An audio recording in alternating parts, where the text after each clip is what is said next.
Lovecraft's strengths as a writer lie in his ability to conjure up a sense of cosmic dread and the ineffable horror of the unknown. His stories often feature protagonists who encounter ancient, malevolent entities or discover unsettling truths about the universe, leading to their inevitable descent into madness.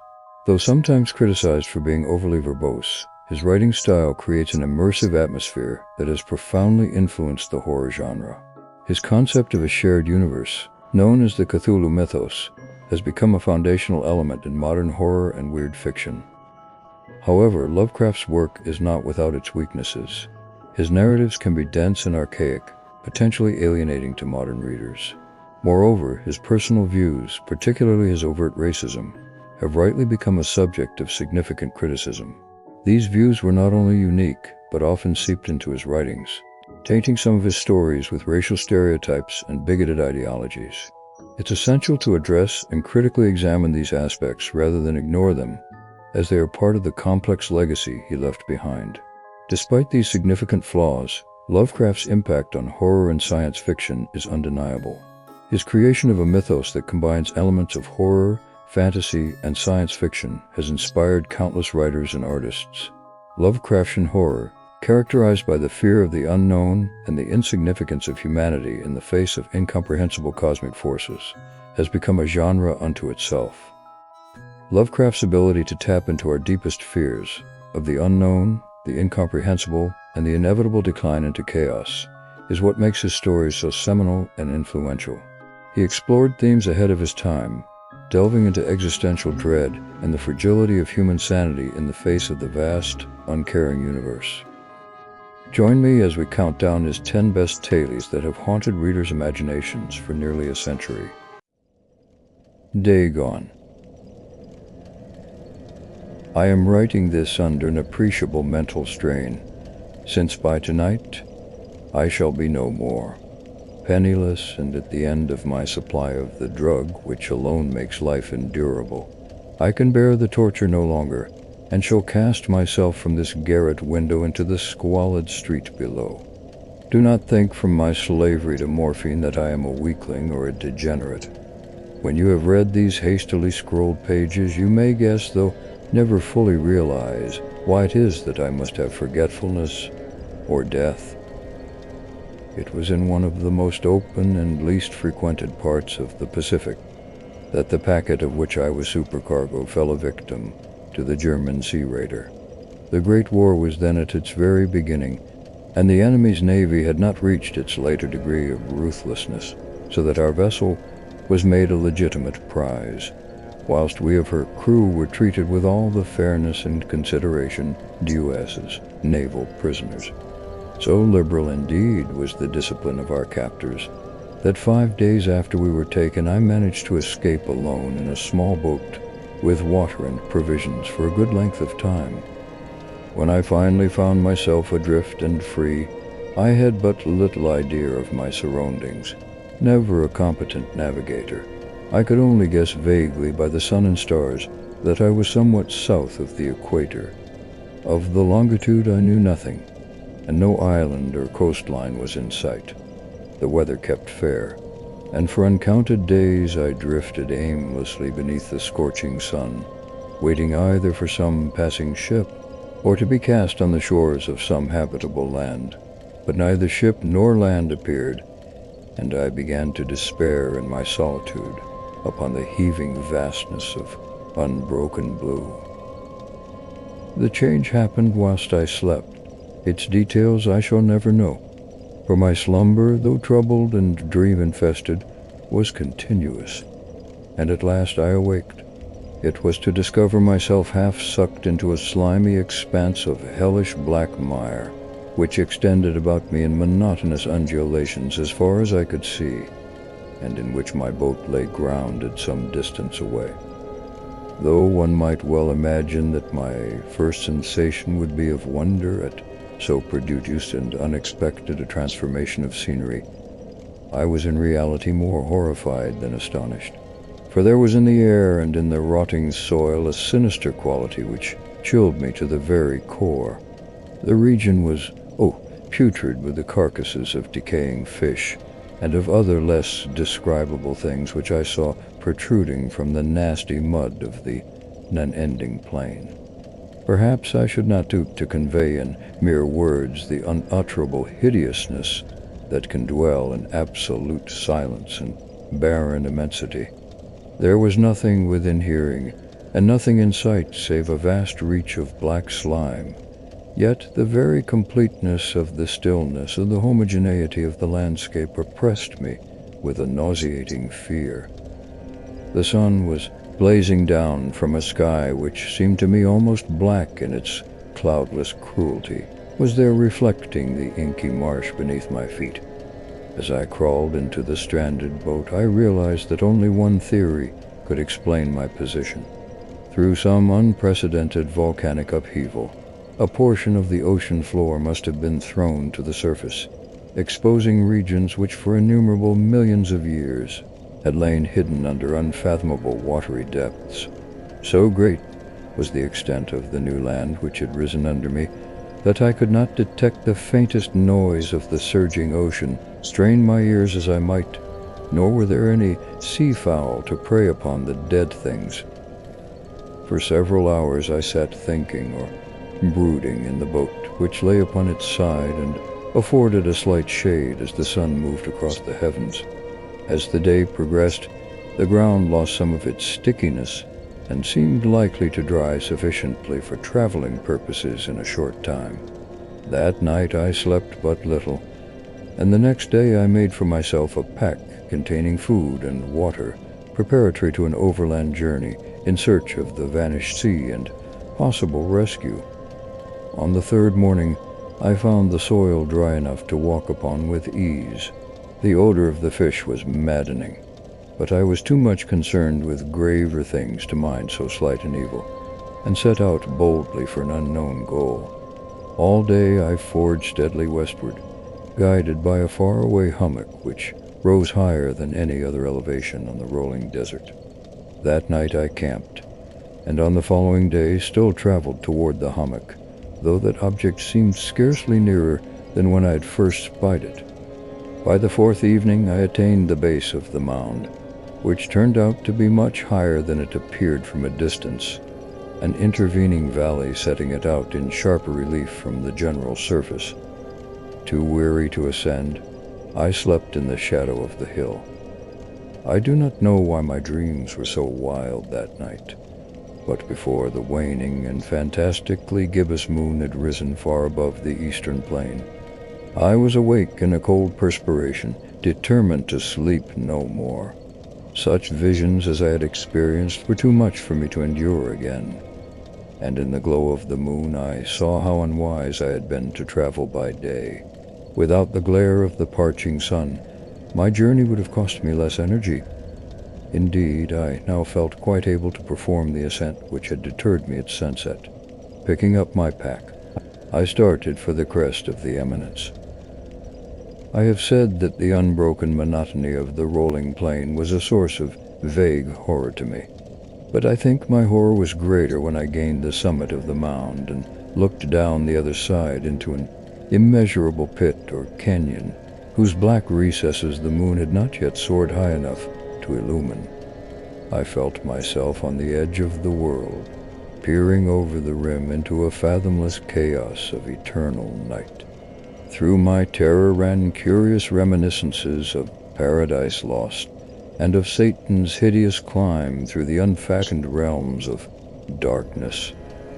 As the moon climbed higher in the sky, and I began to see that the slopes of the valley were not quite so perpendicular as I had imagined.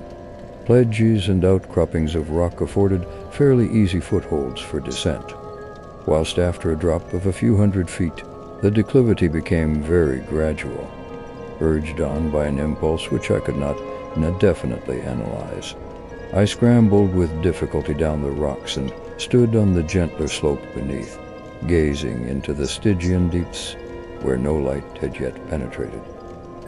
All at once my attention was captured by a vast and singular object on the opposite slope, which rose steeply about 100 yards ahead of me, an object that gleamed whitely in the newly bestowed rays of the ascending moon. That it was merely a gigantic piece of stone, I soon assured myself, but I was conscious of a distinct impression that its contour and position were not altogether the work of nature. A closer scrutiny filled me with sensations I cannot express, for despite its enormous magnitude and its location in an abyss which had yawned at the bottom of the sea since the world was young, I perceived beyond a doubt that the strange object was a well-shaped monolith, whose massive bulk had known the workmanship and perhaps the worship of living and thinking creatures. Dazed and frightened, yet not without a certain thrill of the scientist's or archaeologist's delight, I examined my surroundings more closely. The moon, now near the zenith, shone weirdly and vividly above the towering steeps that hemmed in the chasm, and revealed the fact that a far-flung body of water flowed at the bottom, winding out of sight in both directions and almost lapping my feet as I stood on the slope. Across the chasm, the wavelets washed the base of the cyclopean monolith, on whose surface I could now trace both inscriptions and crude sculptures. The writing was in a system of hieroglyphics unknown to me, and unlike anything I'd ever seen in books, consisting for the most part of conventionalized aquatic symbols such as fishes, eels, octopi, crustaceans, mollusks, whales, and the like.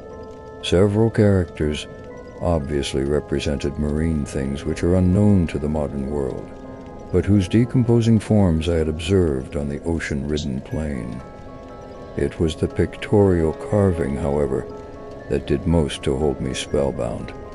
Plainly visible across the intervening water on account of their enormous size were an array of bas-reliefs whose subjects would have excited the envy of a Dore.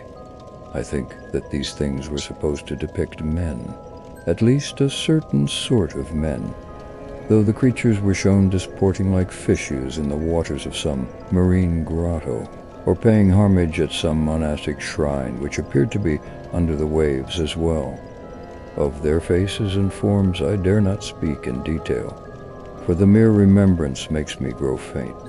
Grotesque beyond the imagination of a Poe or a Bulwer, they were damnably human in general outline, despite webbed hands and feet, shockingly wide and flabby lips, glassy, bulging eyes, and other features less pleasant to recall. Curiously enough, they seemed to have been chiseled badly out of proportion with their scenic background, for one of the creatures was shown in the act of killing a whale, represented as but little larger than himself. I remarked, as I say, their grotesqueness and strange size, but in a moment decided that they were merely the imaginary gods of some primitive fishing or seafaring tribe. Some tribe whose last descendant had perished eras before the first ancestor of the Piltdown or Neanderthal man was born. Awestruck at this unexpected glimpse into a past beyond the conception of the most daring anthropologist, I stood musing whilst the moon cast queer reflections on the silent channel before me. Then suddenly I saw it, with only a slight turning to mark its rise to the surface. The thing slid into view above the dark waters. Vast, Polyphemus-like, and loathsome, it darted like a stupendous monster of nightmares to the monolith, about which it flung its gigantic scaly arms, the while it bowed its hideous head and gave vent to certain measured sounds. I think I went mad then. Of my frantic ascent of the slope and cliff, and of my delirious journey back to the stranded boat, I remember little. I believe I sang a great deal, and laughed oddly when I was unable to sing. I have indistinct recollections of a great storm sometime after I reached the boat. At any rate, I know that I heard peals of thunder and other tones which nature utters only in wild and terrible moods.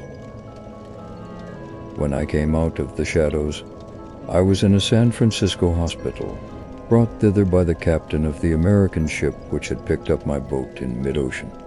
In my delirium I had said much, but found that my words had been given scant attention. Of any land upheaval in the Pacific, My rescuers knew nothing, nor did I deem it necessary to insist upon a thing which I knew they could not believe. Once I sought out a celebrated ethnologist and amused him with peculiar questions regarding the ancient Philistine legend of Dagon, the fish god. But soon perceiving that he was hopelessly conventional, I did not press my inquiries. It is at night, especially when the moon is gibbous and waning, that I see the thing. I tried morphine, but the drug has given only transient success, and has drawn me into its clutches as a hopeless slave. So now I am going to end matters, having written a full account for the information or the contemptuous amusement of my fellow men.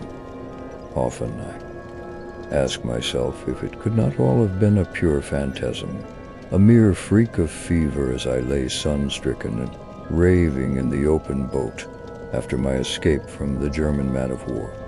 This I ask myself, but ever does there come before me a hideously vivid vision in reply.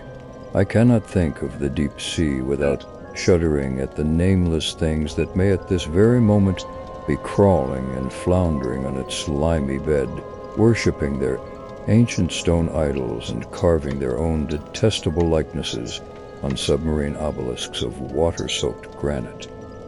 I dream of a day when they may rise above the billows to drag down in their reeking talons the remnants of puny, war-exhausted mankind, of a day when the land shall sink and the dark ocean floor shall ascend amidst universal pandemonium. The end is near. I hear a noise at the door, as of some immense, slippery body lumbering against it. It shall not find me. God, that hand, the window, the window!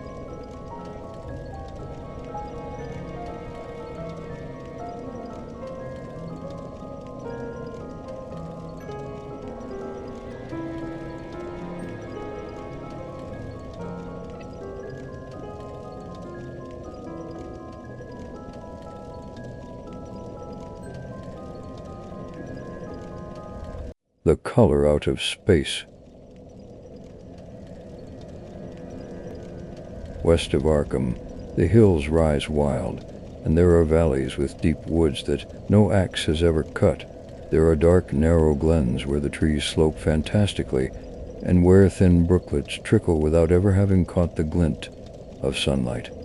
On the gentler slopes, there are palms, ancient and rocky, with squat, moss-coated cottages brooding eternally over old New England secrets in the lee of great ledges.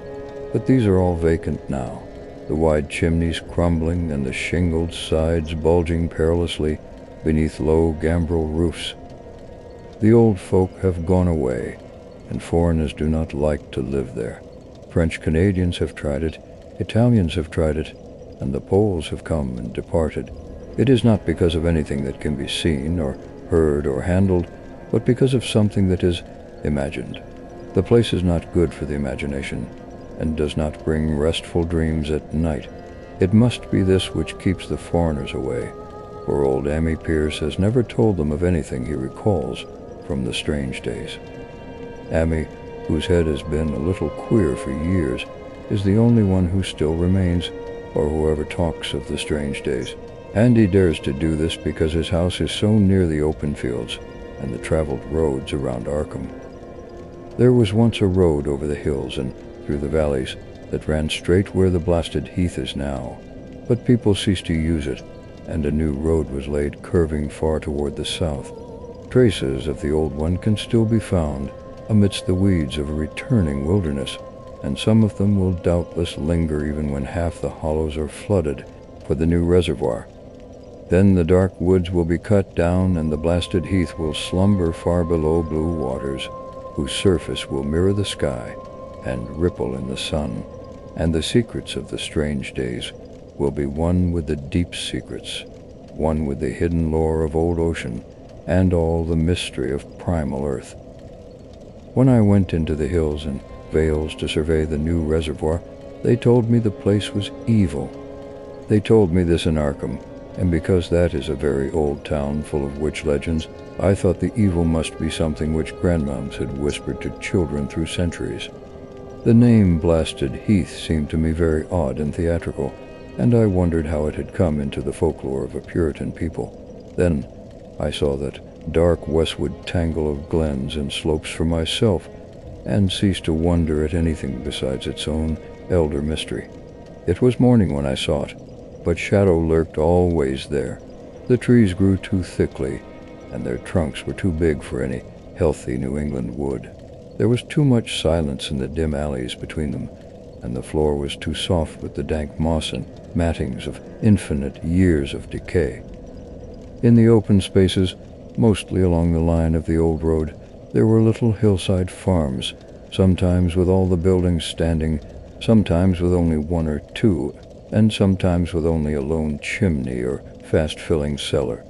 Weeds and briars reigned, and furtive wild things rustled in the undergrowth.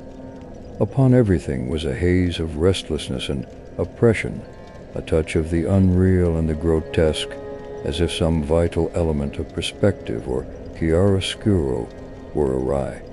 I did not wonder that the foreigners would not stay, for this was no region to sleep in. It was too much like a landscape of Salvator Rosa, too much like some forbidden woodcut in a tale of terror. But even all this was not so bad as the Blasted Heath. I knew it the moment I came upon it, the bottom of a spacious valley, for no other name could fit such a thing, or any other thing fit such a name.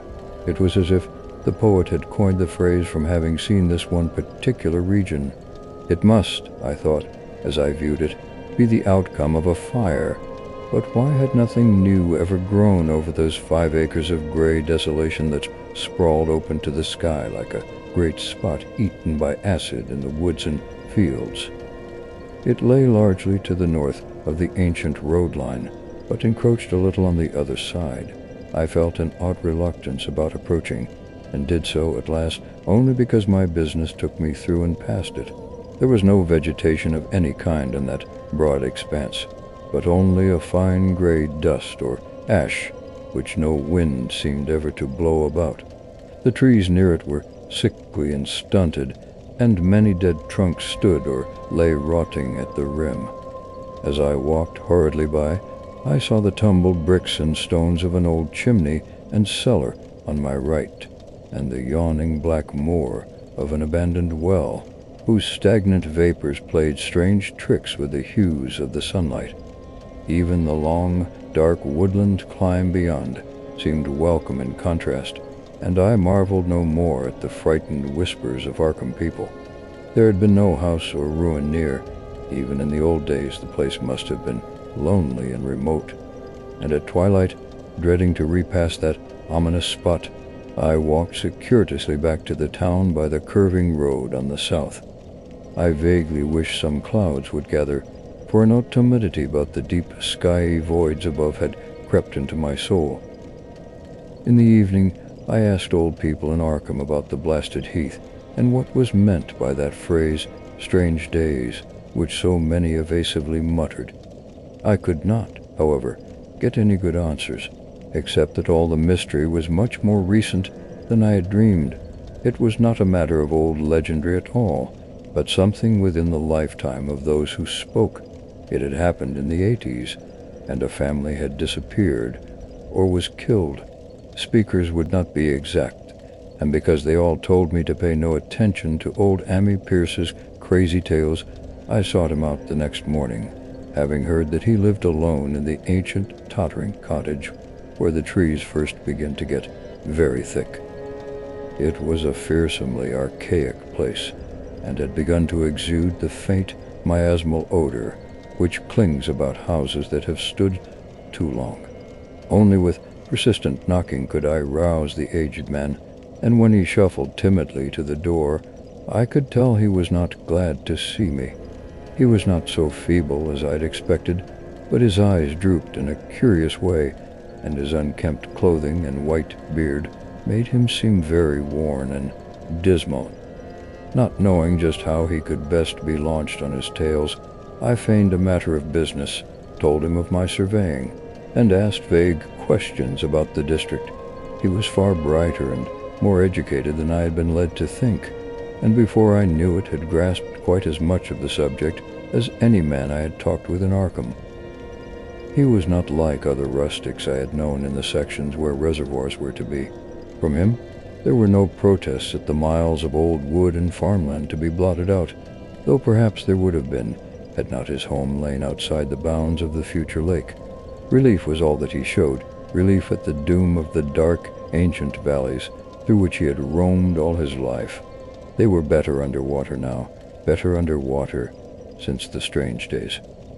And with this opening, his husky voice sank low, while his body leaned forward, and his right forefinger began to point shakily and impressively. It was then that I heard the story, and as the rambling voice scraped and whispered on, I shivered again and again, despite the summer day. Often I had to recall the speaker from ramblings, piece out scientific points which he knew only by a fading parrot memory of Professor's talk, overage over gaps where his sense of logic and continuity broke down.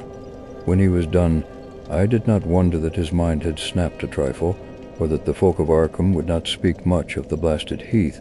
I hurried back before sunset to my hotel, unwilling to have the stars come out above me in the open, and the next day returned to Boston to give up my position. I could not go into that dim chaos of old forest and slope again, or face another time that gray blasted heath where the black well yawned deep beside the tumbled bricks and stones. The reservoir will soon be built now, and all those elder secrets will be safe forever under watery fathoms. But even then I do not believe I would like to visit that country by night, at least not when the sinister stars are out, and nothing could bribe me to drink the new city water of Arkham. It all began, old Amy said, with the meteorite. Before that time there had been no wild legends at all since the witch trials, and even then these western woods were not feared half so much as the small island in the Miskatonic, where the devil held court beside a curious stone altar older than the Indians.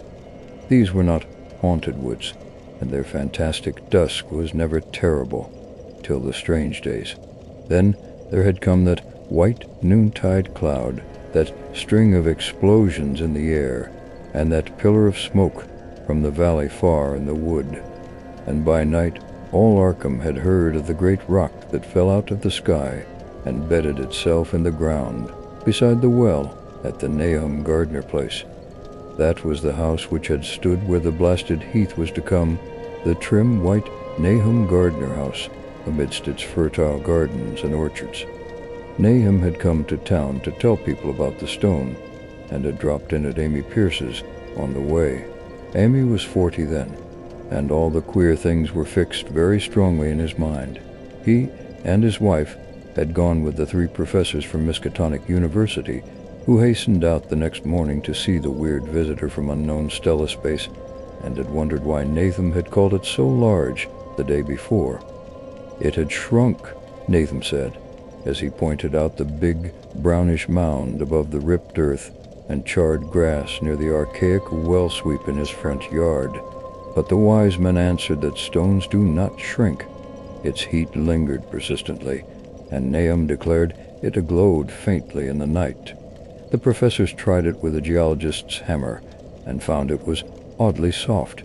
It was, in truth, so soft as to be almost plastic, and they gouged rather than chipped a specimen to take back to the college for testing. They took it in an old pail borrowed from Nahum's kitchen, for even the small piece refused to grow cool. On the trip back, they stopped at Amy's to rest, and seemed thoughtful when Mrs. Pierce remarked that the fragment was growing smaller and burning the bottom of the pail. Truly, it was not large, but perhaps they had taken less than they thought. The day after that, all this was in June of '82, the professors had trooped out again in a great excitement. As they passed Amy's, they told him what queer things the specimen had done, and how it had faded wholly away when they put it in a glass beaker. The beaker had gone too, and the wise men talked of the strange stone's affinity for silicon. It had acted quite unbelievably in that well-ordered laboratory, doing nothing at all and showing no occluded gases when heated on charcoal, being wholly negative in the borax bead, and soon proving itself absolutely non-volatile at any producible temperature, including that of the oxy-hydrogen blowpipe. On an anvil it appeared highly malleable, and in the dark its luminosity was very marked. Stubbornly refusing to grow cool, it soon had the college in a state of real excitement, and when upon heating before the spectroscope it displayed shining bands unlike any known colors of the normal spectrum, there was much breathless talk of new elements, bizarre optical properties, and other things which puzzled men of science are wont to say when faced by the unknown. Hot as it was, they tested it in a crucible with all the proper reagents. Water did nothing, hydrochloric acid was the same, nitric acid and even aqua regia merely hissed and spat it against its torrid invulnerability. Amy had difficulty in recalling all these things, but recognized some solvents as I mentioned them in the usual order of use. They were ammonia and caustic soda, alcohol and ether, noxious carbon disulfide, and a dozen others. But although the weight grew steadily less as time passed, and the fragments seemed to be slightly cooling, there was no change in the solvents to show that they had attacked the substance at all. It was a metal, though, beyond a doubt. It was magnetic, for one thing, and after its immersion in the acid solvents, there seemed to be faint traces of the Widmanstatin figures found on meteoric iron. When the cooling had grown very considerable, the testing was carried on in glass, and it was in a glass beaker that they left all the chips made of the original fragment during the work. The next morning both chips and beaker were gone without trace, and only a charred spot marked the place on the wooden shelf where they had been. All this the professors told Amy as they paused at his door, and once more he went with them to see the stony messenger from the stars. At this time his wife did not accompany him. It had now most certainly shrunk, and even the sober professors could not doubt the truth of what they saw. All around the dwindling brown lamp near the well was a vacant space, except where the earth had caved in, and whereas it had been a good 7 feet across the day before, it was now scarcely 5. It was still hot, and the sages studied its surface curiously as they detached another and larger piece with hammer and chisel. They gouged deeply this time, and as they pried away the smaller mass, they saw that the core of the thing was not quite homogeneous.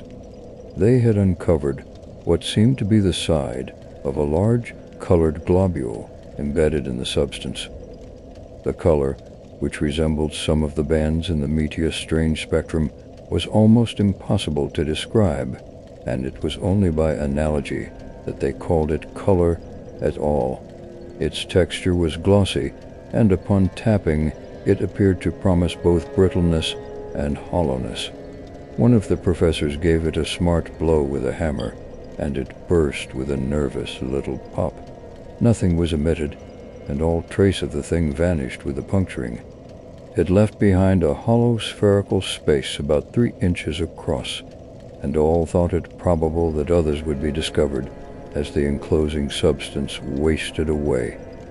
Conjecture was vain, so after a futile attempt to find additional globules by drilling, the seekers left again with their new specimen, which proved, however, as baffling in the laboratory as its predecessor had been, aside from being almost plastic, having heat, magnetism, and slight luminosity, cooling slightly in powerful acids, possessing an unknown spectrum, wasting away in air, and attacking silicon compounds with mutual destruction as a result.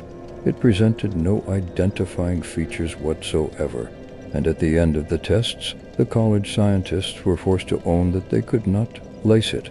It was nothing of this earth, but a piece of the great outside, and as such dowered with outside properties and obedient to outside laws. That night there was a thunderstorm, and when the professors went out to names the next day, they met with a bitter disappointment. The stone magnetic as it had been, must have had some peculiar electrical property, for it had drawn the lightning, as Nahum said, with a singular persistence. 6 times within an hour, the farmer saw the lightning strike the furrow in the front yard, and when the storm was over, nothing remained but a ragged pit by the ancient well sweep, half choked with caved-in earth. Digging had borne no fruit, and the scientists verified the fact of the utter vanishing. The failure was total, so that nothing was left to do but go back to the laboratory and test again the disappearing fragment left carefully cased in lead. That fragment lasted a week, at the end of which nothing of value had been learned of it.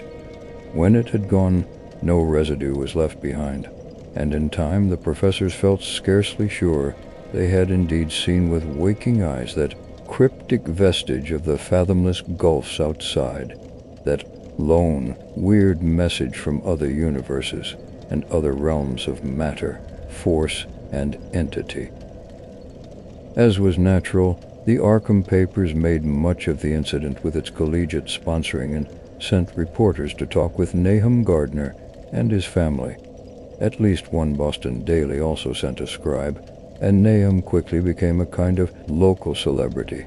He was a lean, genial person of about 50, living with his wife and 3 sons on the pleasant farmstead in the valley.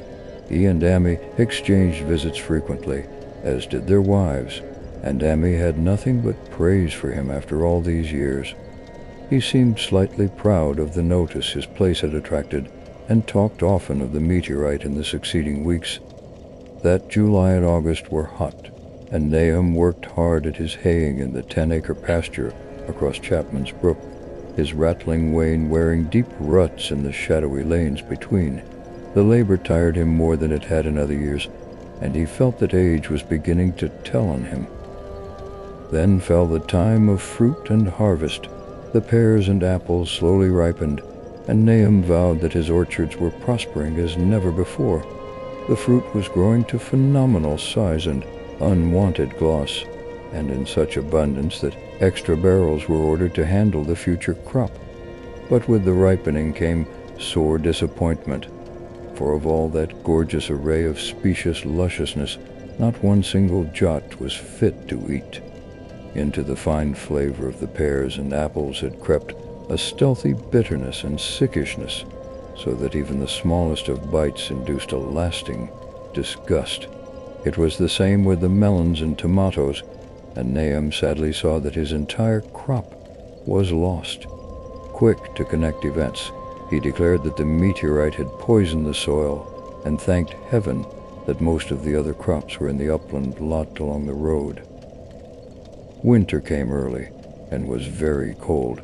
Amy saw Nahum less often than usual, and observed that he had begun to look worried.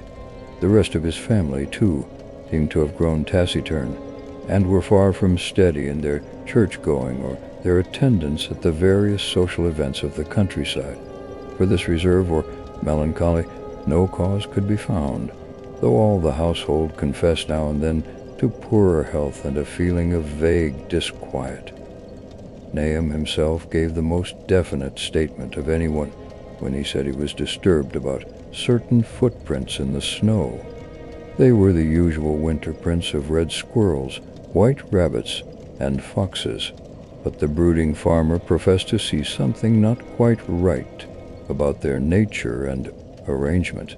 He was never specific, but appeared to think that they were not as characteristic of the anatomy and habits of squirrels and rabbits and foxes as they ought to be.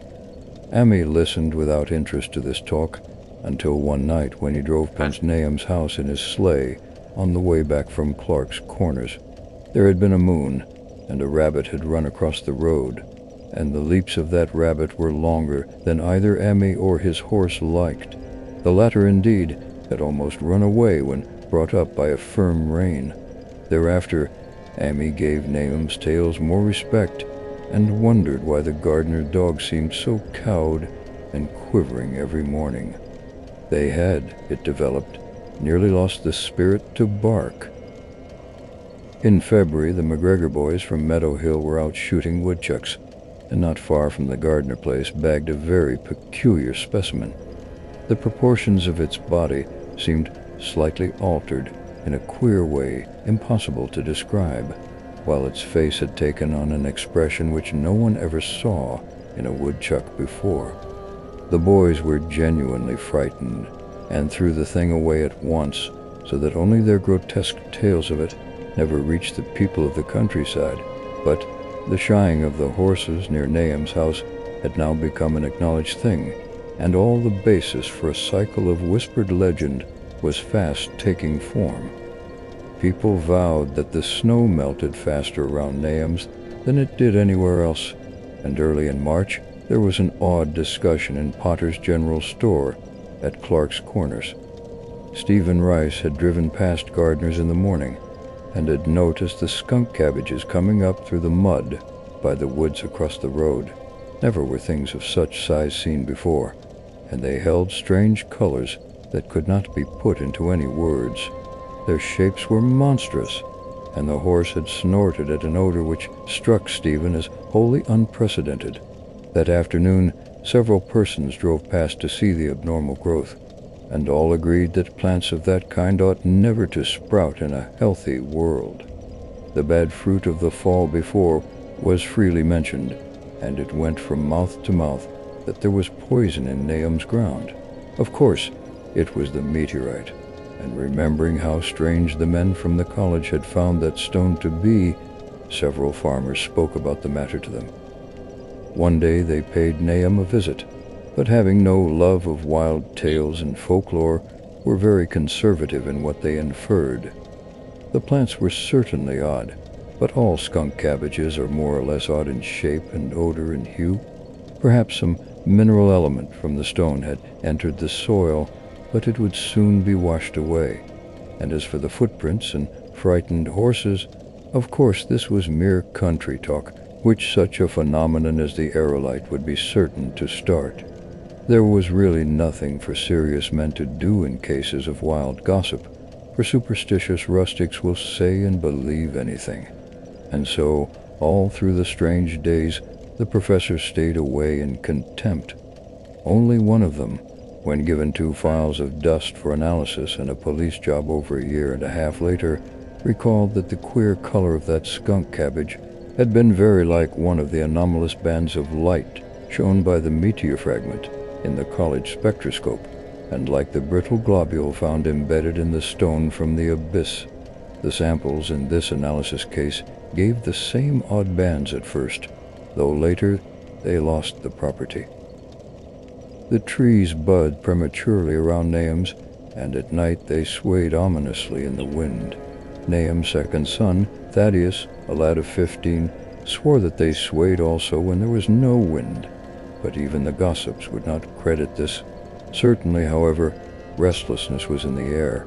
The entire Gardner family developed the habit of stealthy listening, though not for any sound which they could consciously name. The listening was, indeed, rather a product of moments when consciousness seemed half to slip away.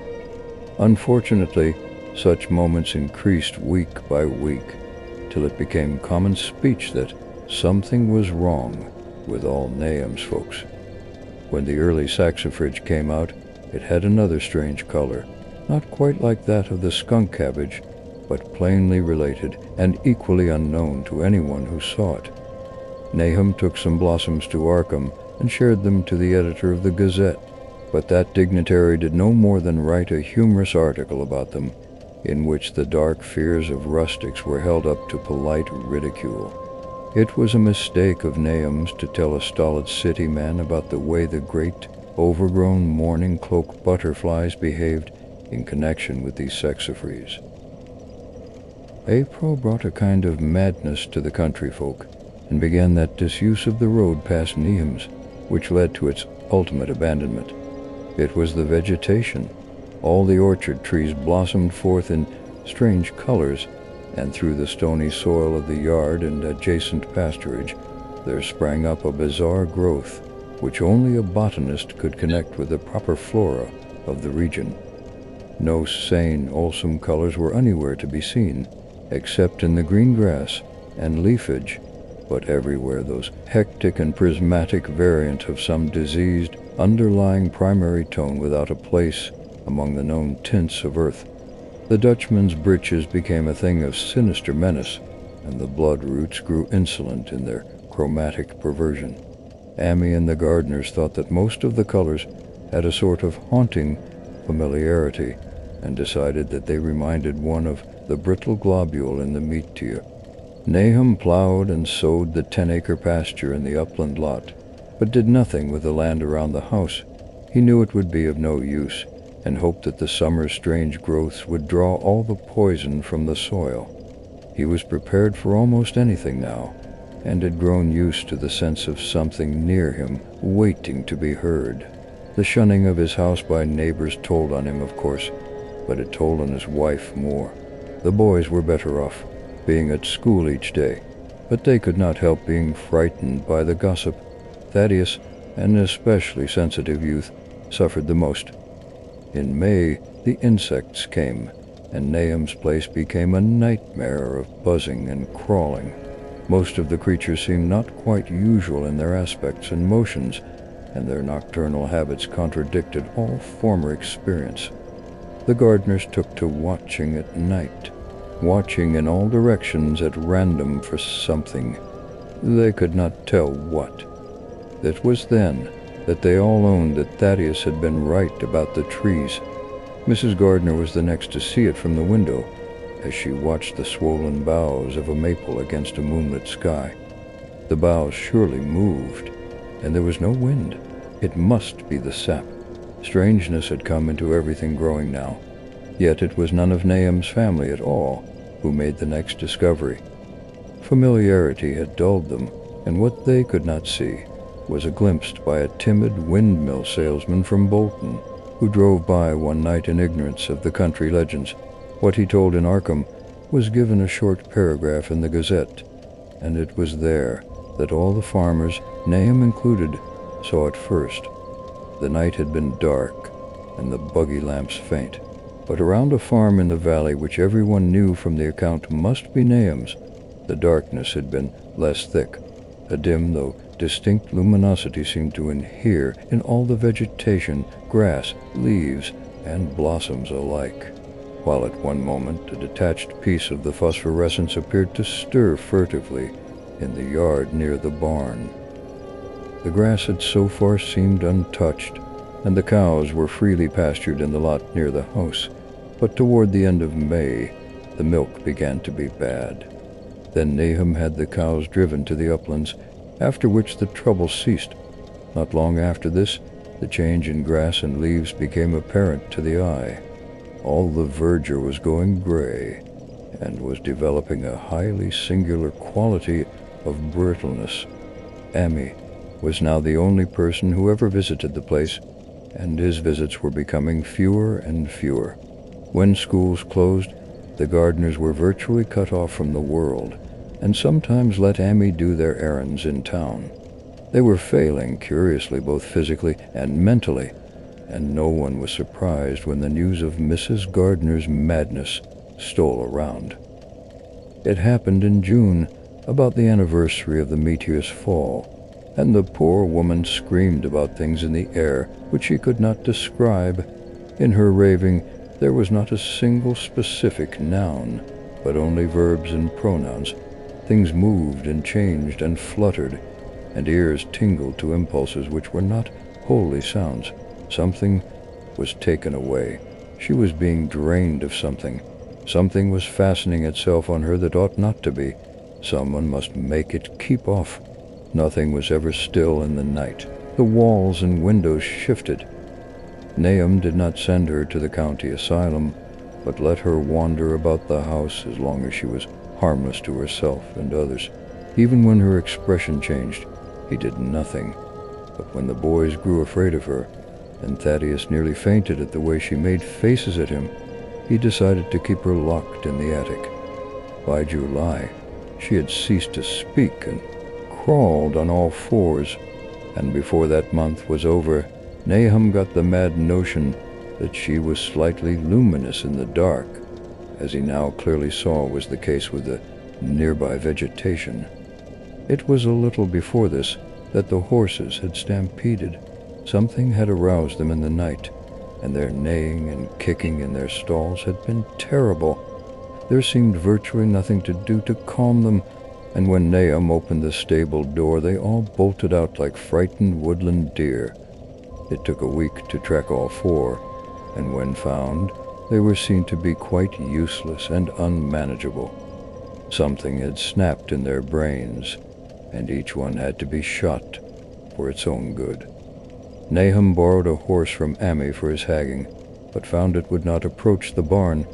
It shied, balked, and whinnied, and in the end he could do nothing but drive it into the yard, while the men used their own strength to get the heavy wagon near enough the hayloft for convenient pitching.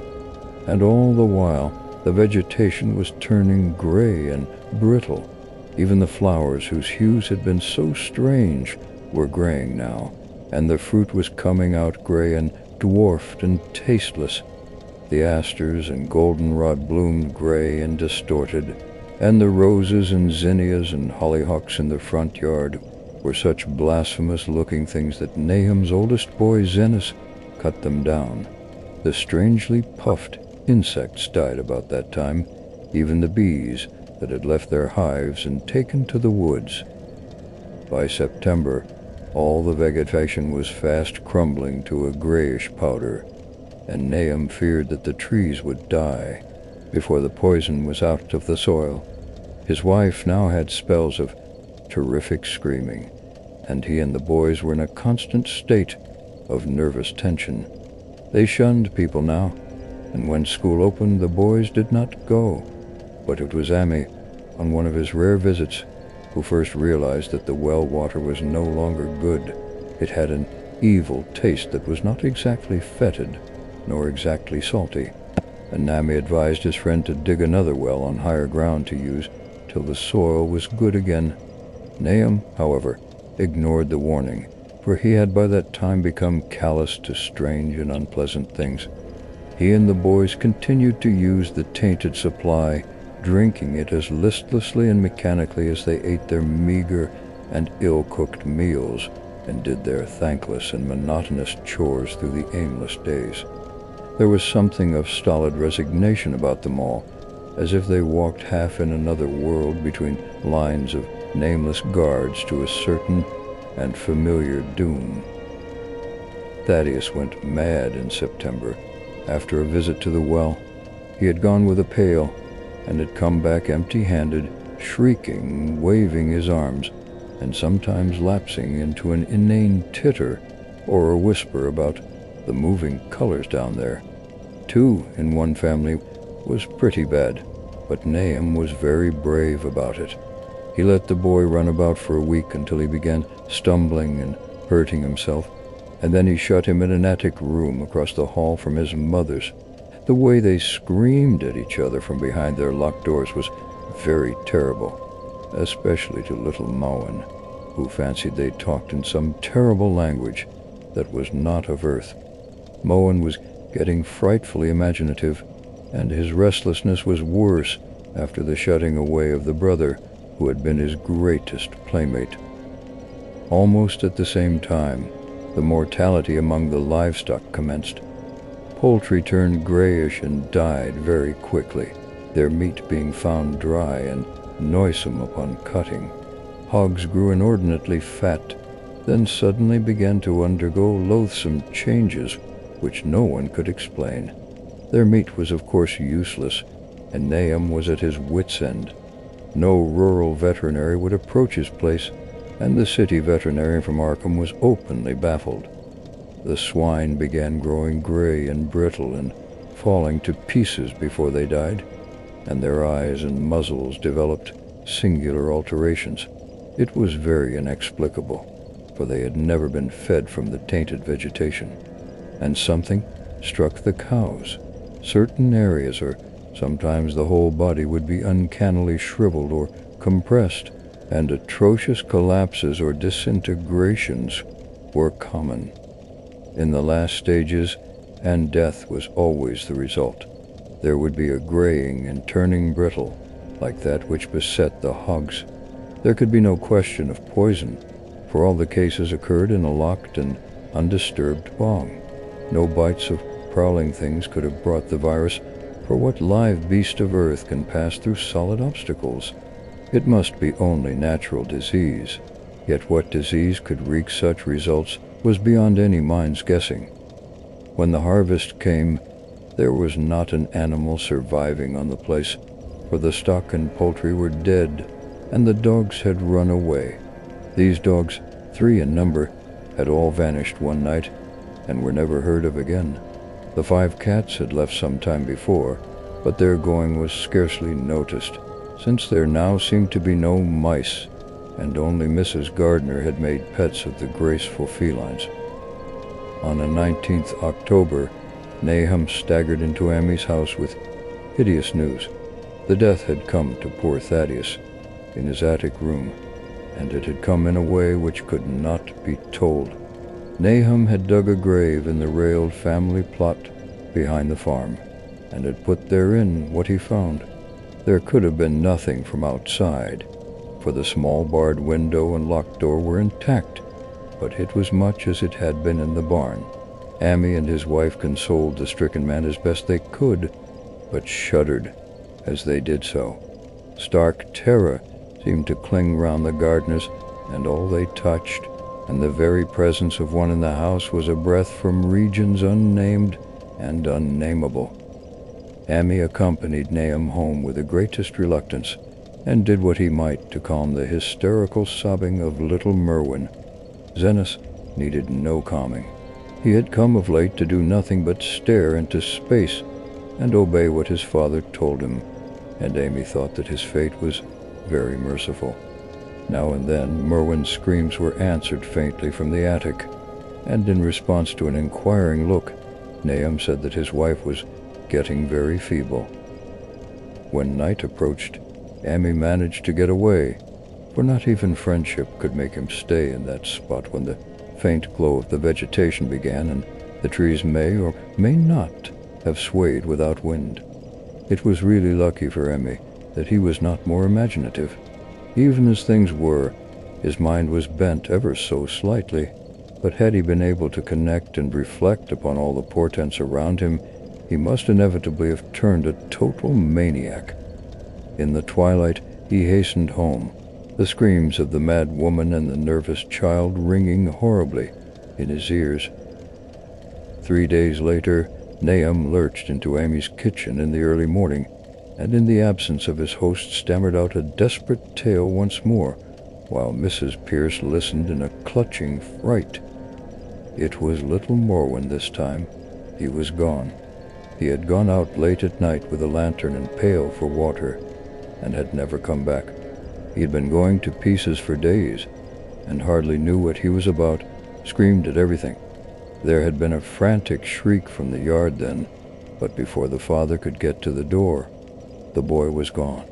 There was no glow from the lantern he had taken, and of the child himself, no trace. At the time, Nahum thought the lantern and pail were gone too, but when dawn came, and the man had plodded back from his all-night search of the woods and fields, he had found some very curious things near the well. There was a crushed and apparently somewhat melted mass of iron, which had certainly been the lantern, while a bent bale and twisted iron hoops beside it, both half-fused, seemed to hint at the remnants of the pail. That was all. Nahum was past imagining.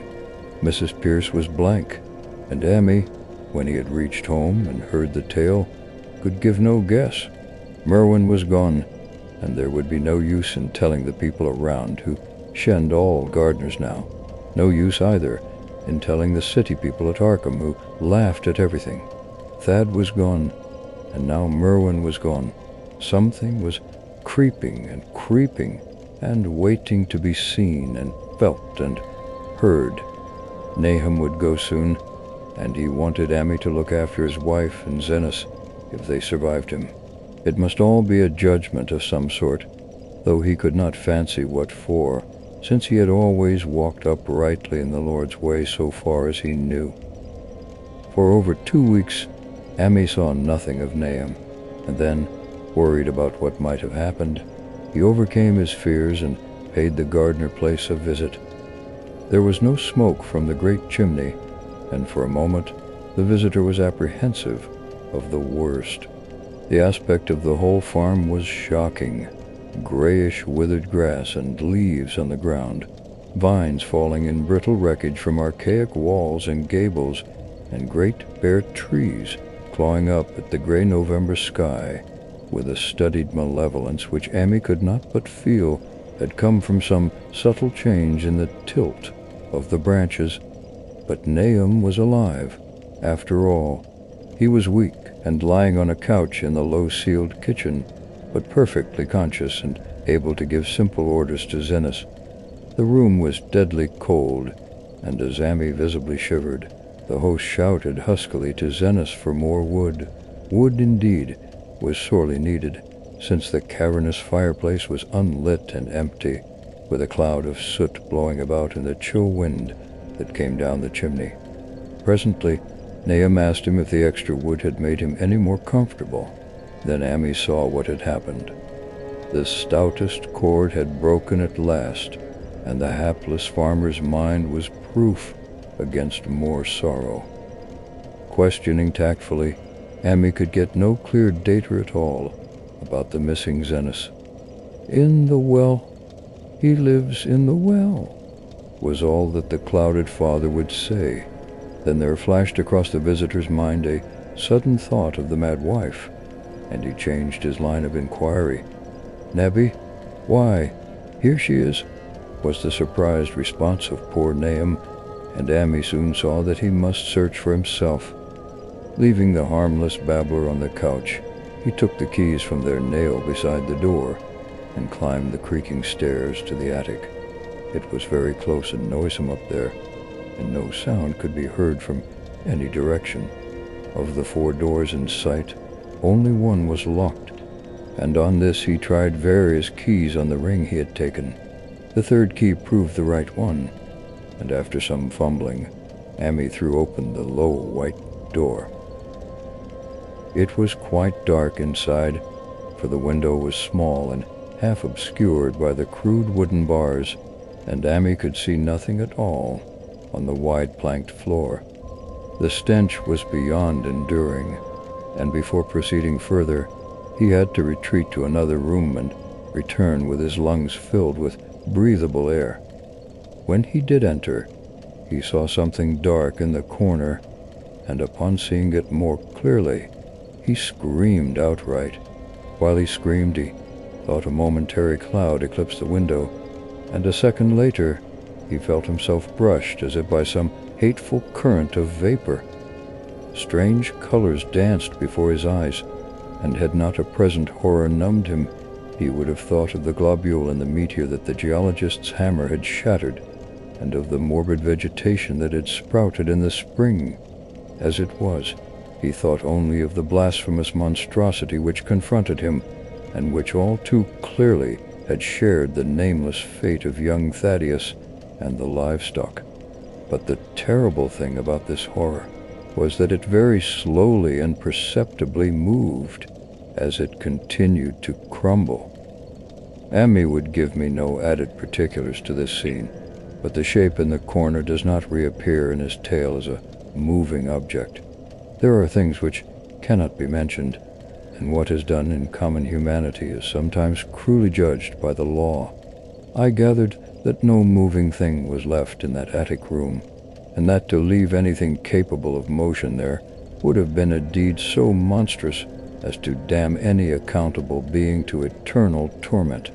Anyone but a stolid farmer would have fainted or gone mad, but Hammy walked conscious through that low doorway and locked the accursed secret behind him. There would be Nahum to deal with now. He must be fed and tended, and removed to some place where he could be cared for. Commencing his descent of the dark stairs, Amy heard a thud below him. He even thought a scream had been suddenly choked off, and recalled nervously the clammy vapor which had brushed by him in that frightful room above. What presence had his cry and entry started up? Halted by some vague fear, he heard still further sounds below. Indubitably, there was a sort of heavy dragging, and a most detestably sticky noise, as of some fiendish and unclean species of suction. With an associative sense goaded to feverish heights, he thought unaccountably of what he had seen upstairs. Good God! What eldritch dream world was this into which he had blundered? He dared move neither backward nor forward, but stood there, trembling at the black curve of the boxed-in staircase. Every trifle of the scene burned itself into his brain. The sounds, the sense of dread expectancy, the darkness, the steepness of the narrow steps, and, merciful heaven, the faint but unmistakable luminosity of all the woodwork in sight, steps, sides, exposed laths, and beams alike. Then there burst forth a frantic whinny from Emmy's horse outside, followed at once by a clatter which told of a frenzied runaway. In another moment, horse and buggy had gone beyond earshot, leaving the frightened man on the dark stairs to guess what had sent them. But that was not all. There had been another sound out there, a sort of liquid splash, water. It must have been the well. He had left Hero untied near it, and a buggy wheel must have brushed the coping and knocked in a stone, and still the pale phosphorescence glowed in that detestably ancient woodwork. God, how old the house was! Most of it built before 1670, and the gambrel roof not later than 1730. A feeble scratching on the floor downstairs now sounded distinctly, and Ammy's grip tightened on a heavy stick he had picked up in the attic for some purpose. Slowly nerving himself, he finished his descent and walked boldly toward the kitchen. But he did not complete the walk, because what he sought was no longer there. It had come to meet him, and it was still alive, after a fashion. Whether it had crawled or whether it had been dragged by any external force, Ammy could not say, but the death had been at it. Everything had happened in the last half hour, but collapse, graying, and disintegration were already far advanced. There was a horrible brittleness, and dry fragments were scaling off. Ammy could not touch it, but looked horrifiedly into the distorted parody that had been a face. "What was it, Nahum? What was it?" he whispered, and the cleft, bulging lips were just able to crackle out a final answer. "Nothing, nothing. The kohler, it burns, cold and wet, but it burns. It lived in the well. I've seen it. It kind of smoke, just like the flowers last spring. The well shone at night." Thad and Murney and Zenas, everything alive, sucking the life out of everything. In that stone. It must have come in that stone. Pies in the old place. Don't know what it was. That round thing the men from the college dug out in the stone. They smashed it. It was that same color, just the same, like the flowers and plants. Must have been more of 'em. Seeds, seeds, they grewed. I've seen it the first time this week.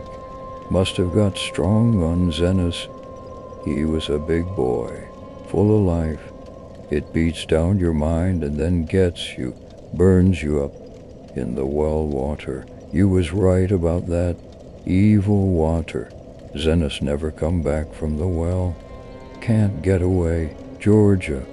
You know summer's coming, but it ain't no use. I've seen it time and again since Zenas was took. Where's Nabby, Ammy? Am I at no good? Don't know how long since I fed her. It'll get her if we ain't careful. Just a color. Her face is getting to have that color sometimes towards night. It burns and sucks. It come from some place where things ain't as they is here. One of them professors said so. He was right. Look out, Emmy. It'll do something more. Sucks the life out. But that was all. That which spoke could speak no more, because it had completely caved in. Amy laid a red-checked tablecloth over what was left and reeled out the back door into the fields. He climbed the slope to the 10-acre pasture and stumbled home by the north road in the woods. He could not pass that well from which his horse had run away. He had looked at it through the window and had seen that no stone was missing from the rim. Then the lurching buggy had not dislodged anything after all. The splash had been something else, something which went into the well after it had done with poor Nahum. When Amy reached his house, the horse and buggy had arrived before him and thrown his wife into fits of anxiety. Reassuring her without explanations, he set out at once for Arkham and notified the authorities that the Gardner family was no more. He indulged in no details, but merely told of the deaths of Nahum and Nabby, that of Thaddeus being already known, and mentioned that the cause seemed to be the same strange ailment which had killed the livestock. He also stated that Merwin and Zenas had disappeared. There was considerable questioning at the police station, and in the end, Amy was compelled to take 3 officers to the Gardner farm, together with the coroner, the medical examiner, and the veterinarian who had treated the diseased animals. He went much against his will, for the afternoon was advancing, and he feared the fall of night over that accursed place, but it was some comfort to have so many people with him.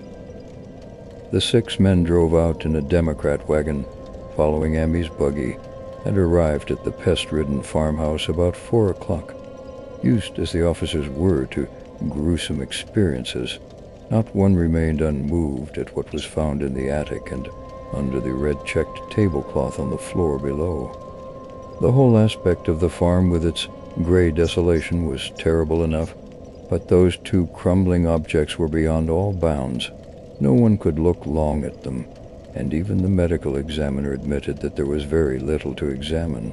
Specimens could be analyzed, of course, so he busied himself in obtaining them, and here it develops that a very puzzling aftermath occurred at the college laboratory, where the 2 files of dust were finally taken.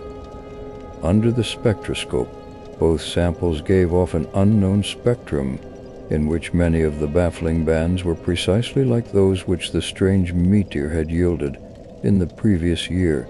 The property of emitting the spectrum vanished in a month, the dust thereafter consisting mainly of alkaline phosphates and carbonates. Amy would not have told the men about the well if he had thought they meant to do anything then and there. It was getting towards sunset, and he was anxious to be away, but he could not help glancing nervously at the stony curb by the great sweep, and when a detective questioned him, he admitted that Nahum had feared something down there, so much so that he had never even thought of searching it for Merwin or Zenas. After that, nothing would do but that they empty and explore the well immediately, so Amy had to wait, trembling, while pail after pail of rank water was hauled up and splashed on the soaking ground outside. The men sniffed in disgust at the fluid, and toward the last held their noses against the fetor they were uncovering. It was not so long a job as they had feared it would be, since the water was phenomenally low. There is no need to speak too exactly of what they found. Merwin and Zenas were both there in part, though the vestiges were mainly skeletal. There were also a small deer and a large dog, in about the same state, and a number of bones of smaller animals. The ooze and slime at the bottom seemed inexplicably porous and bubbling, and a man who descended on handholds with a long pole found that he could sink the wooden shaft to any depth in the mud of the floor without meeting any solid obstruction. Twilight had now fallen, and lanterns were brought from the house. Then, when it was seen that nothing further could be gained from the well, everyone went indoors and conferred in the ancient sitting room, while the intermittent light of a spectral half-moon played wanly on the gray desolation outside. The men were frankly nonplussed by the entire case, and could find no convincing common element to link the strange vegetable conditions, the unknown disease of livestock and humans, and the unaccountable deaths of Merwin and Zenas in the tainted well. They had heard the common country talk, it is true, but could not believe that anything contrary to natural law had occurred. No doubt the meteor had poisoned the soil, but the illness of persons and animals who had eaten nothing grown in that soil was another matter. Was it the well water? Very possibly. Might be a good idea to analyze it. But what peculiar madness could have made both boys jump into the well?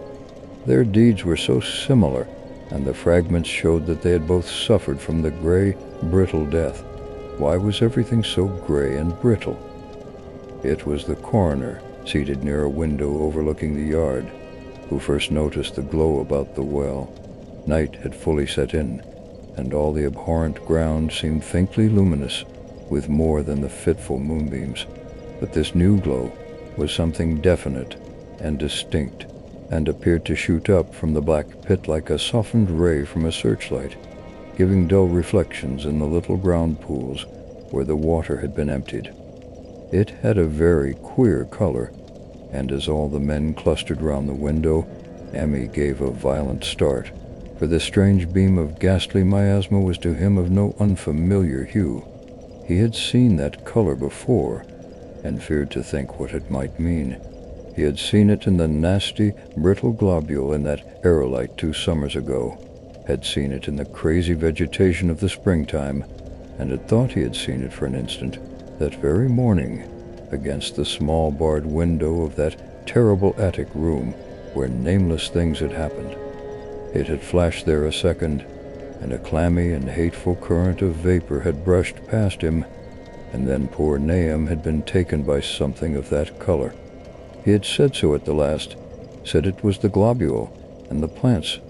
After that had come the runaway in the yard and the splash in the well, and now that well was belching forth to the night a pale, insidious beam of the same demoniac tint.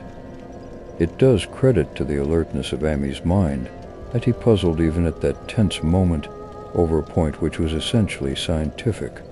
He could not but wonder at his gleaning of the same impression from a vapor glimpsed in the daytime against a window opening on the morning sky, and from a nocturnal exhalation seen as a phosphorescent mist against the black and blasted landscape. It wasn't right. It was against nature, and he thought of those terrible last words of his stricken friend. They come from some place where things aren't as they are here. One of them professors said so. All 3 horses outside, tied to a pair of shriveled saplings by the road, were now neighing and pawing frantically. The wagon driver started for the door to do something, but Ammy laid a shaky hand on his shoulder. "Don't go out there," he whispered. "There's more to this know what we know. Nahum said something lived in the well, sucks your life out. He said it must be summit growed from a roan ball like one we all seen in the meteor stone that fell a year ago June. Sucks and burns, he said, and is just a clot of color, like that light out there now that you can hardly see and can't tell what it is. AM thought it feeds on everything living and gets stronger all the time. He said he'd seen it this last week. It must be something from away off in the sky, like the men from the college last year says the meteor storm was. The way it's made and the way it works, and like no way of God's world. It's something from beyond." So the men paused indecisively as the light from the well grew stronger, and the hitched horses poured and whinnied in increasing frenzy. It was truly an awful moment, with terror in that ancient and accursed house itself. 4 monstrous sets of fragments, 2 from the house and 2 from the well, and the woodshed behind, and that shaft of unknown and unholy iridescence from the slimy depths in front. Ammy had restrained the driver on impulse, forgetting how uninjured he himself was after the clammy brushing of that colored vapor in the attic room. But perhaps it is just as well that he acted as he did.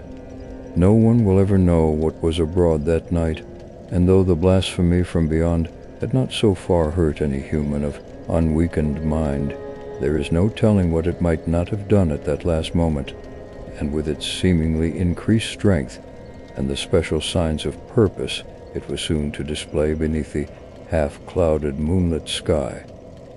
All at once, One of the detectives at the window gave a short, sharp gasp.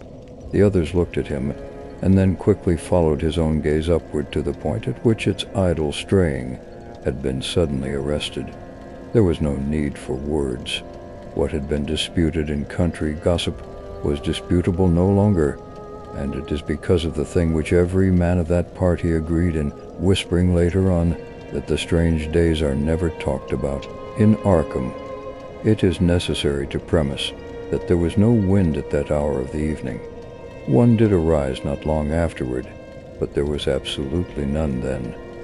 Even the dry tips of the lingering hedge mustard, gray and blighted, and the fringe on the roof of the standing Democrat wagon were unstirred, and yet amid that tense, godless calm, the high bare boughs of all the trees in the yard were moving. They were twitching morbidly and spasmodically, clawing in convulsive and epileptic madness at the moonlit clouds, scratching impotently in the noxious air, as if jerked by some alien and bodiless line of linkage with subterranean horrors writhing and struggling below the black roots. Not a man breathed for several seconds. Then a cloud of darker depth passed over the moon, and the silhouette of clutching branches faded out momentarily. At this, there was a general cry, muffled with awe, but husky and almost identical from every throat, for the terror had not faded with the silhouette, and in a fearsome instant of deeper darkness, the watchers saw wriggling at that treetop height 1,000 tiny points of faint and unhallowed radiance, tipping each bough like the fire of St. Elmo, or the flames that came down on the apostles' heads at Pentecost. It was a monstrous constellation of unnatural light, like a glutted swarm of corpse-fed fireflies, dancing hellish sarabands over an accursed marsh, and its color was that same nameless intrusion which Amy had come to recognize and dread. All the while the shaft of phosphorescence from the well was getting brighter and brighter, bringing to the minds of the huddled men a sense of doom and abnormality which far outraced any image their conscious minds could form. It was no longer shining out, it was pouring out, and as the shapeless stream of unplaceable color left the well, it seemed to flow directly into the sky. The veterinary shivered and walked to the front door to drop the heavy extra bar across it. Amy shook no less, and had to tug and point for lack of a controllable voice when he wished to draw notice to the growing luminosity of the trees. The neighing and stamping of the horses had become utterly frightful, but not a soul of that group in the old house would have ventured forth for any earthly reward. With the moments the shining of the trees increased, while their restless branches seemed to strain more and more toward verticality. The wood of the well sweep was shining now, and presently a policeman dumbly pointed to some wooden sheds and beehives near the stone wall on the west. They were commencing to shine too, though the tethered vehicles of the visitors seemed so far unaffected. Then there was a wild commotion and clopping in the road, and as Amy quenched the lamp for better seeing, they realized that the Spaniard frantic grays had broke their sapling and run off with the Democrat wagon. The shock served to loosen several tongues, and embarrassed whispers were exchanged. "It spreads on everything organic that's been around here," muttered the medical examiner. No one replied, but the man who had been in the well gave a hint that his long pole must have stirred up something intangible. "It was awful," he added. "There was no bottom at all, just ooze and bubbles and the feeling of something lurking under there." Amy's horse still poured and screamed deafeningly in the road outside, and nearly drowned its owner's faint quaver as he mumbled his formless reflections. "They come from that stone. It growled down there. It got everything living. It fed itself on them, mind and body. Thad and Murney, Zenas and Nabby. Nahum was the last. They all drunk the water. It got strong on 'em. They come from beyond, where things ain't like they be here. Now it's going home." At this point, as the column of unknown color flared suddenly stronger and began to weave itself into fantastic suggestions of shape, which each spectator later described differently. There came from poor tethered hero such a sound as no man before or since ever heard from a horse. Every person in that low-pitched sitting room stopped his ears, and Amy turned away from the window in horror and nausea. Words could not convey it. When Amy looked out again, the hapless beast lay huddled inert on the moonlit ground between the splintered shafts of the buggy. That was the last of Hero, till they buried him next day. But the present was no time to mourn, for almost at this instant a detective silently called attention to something terrible in the very room with them. In the absence of the lamplight, it was clear that a faint phosphorescence had begun to pervade the entire apartment. It glowed on the broad planked floor and the fragment of rag carpet, and shimmered over the sashes of the small-paned windows. It ran up and down the exposed corner posts, coruscated about the shelf and mantel, and infected the very doors and furniture. Each minute saw it strengthen, and at last it was very plain that healthy living things must leave that house. Amy showed them the back door and the path up through the fields to the 10-acre pasture. They walked and stumbled as in a dream, and did not dare look back till they were far away on the high ground. They were glad of the path, for they could not have gone the front way by that well. It was bad enough passing the glowing barn and sheds, and those shining orchard trees with their gnarled, fiendish contours, but thank heaven, the branches did their worst twisting high up. The moon went under some very black clouds as they crossed the rustic bridge over Chapman's Brook, and it was blind groping from there to the open meadows. When they looked back toward the valley and the distant Gardner place at the bottom, they saw a fearsome sight. All the farm was shining with a hideous unknown blend of color. Trees, buildings, and even such grass and herbage as had not been wholly changed to lethal gray brittleness. The boughs were all straining skyward, tipped with tongues of foul flame, and lambent tricklings of the same monstrous fire were creeping about the ridge-poles of the house, barn, and sheds. It was a scene from a vision of Fuseli, and over all the rest reigned that riot of luminous amorphousness, that alien and undimensioned rainbow of cryptic poison from the well, seething, feeling, lapping, reaching, scintillating, straining, and malignly bubbling in its cosmic and unrecognizable chromaticism. Then, without warning, the hideous thing shot vertically up toward the sky like a rocket or meteor, leaving behind no trail and disappearing through a round and curiously regular hole in the clouds before any man could gasp or cry out. No watcher can ever forget that sight, and Amy stared blankly at the stars of Cygnus, Danube, twinkling above the others, where the unknown color had melted into the Milky Way. But his gaze was the next moment called swiftly to earth by the crackling in the valley. It was just that, only a wooden ripping and crackling, and not an explosion, as so many others of the party vowed. Yet the outcome was the same, for in one feverish, kaleidoscopic instant there burst up from that doomed and accursed farm a gleamingly eruptive cataclysm of unnatural sparks and substance, blurring the glance of the few who saw it, and sending forth to the zenith a bombarding cloudburst of such colored and fantastic fragments as our universe must needs disown. Through quickly reclosing vapors they followed the great morbidity that had vanished, and in another second they had vanished too.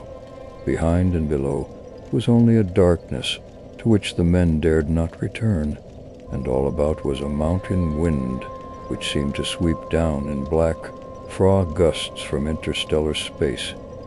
It shrieked and howled and lashed the fields and distorted woods in a mad, cosmic frenzy, till soon the trembling party realized it would be no use waiting for the moon to show what was left down there at Nahum's. Too awed even to hint theories, the 7 shaking men trudged back toward Arkham by the North Road. Amy was worse than his fellows, and begged them to see him inside his own kitchen instead of keeping straight onto town. He did not wish to cross the nighted, wind-whipped woods alone to his home on the main road, for he had had an added shock that the others were spared, and was crushed forever with a brooding fear he dared not even mention for many years to come. As the rest of the watchers on that tempestuous hill had stolidly set their faces toward the road, Amy had looked back an instant at the shadowed valley of desolation, so lately sheltering his ill-starred friend, and from that stricken, faraway spot he had seen something feebly rise, only to sink down again upon the place from which the great, shapeless horror had shot into the sky. It was just a color, but not any color of our earth or heavens, and because Amy recognized that color and knew that this last faint remnant must still lurk down there in the world, he has never been quite right since. Amy would never go near the place again. It is over half a century now since the horror happened, but he has never been there, and will be glad when the new reservoir blots it out. I shall be glad too, for I do not like the way the sunlight changed color around the mouth of that abandoned well I passed. I hope the water will always be very deep, but even so, I shall never drink it. I do not think I shall visit the Arkham country hereafter. 3 of the men who had been with Emmy returned the next morning to see the ruins by daylight.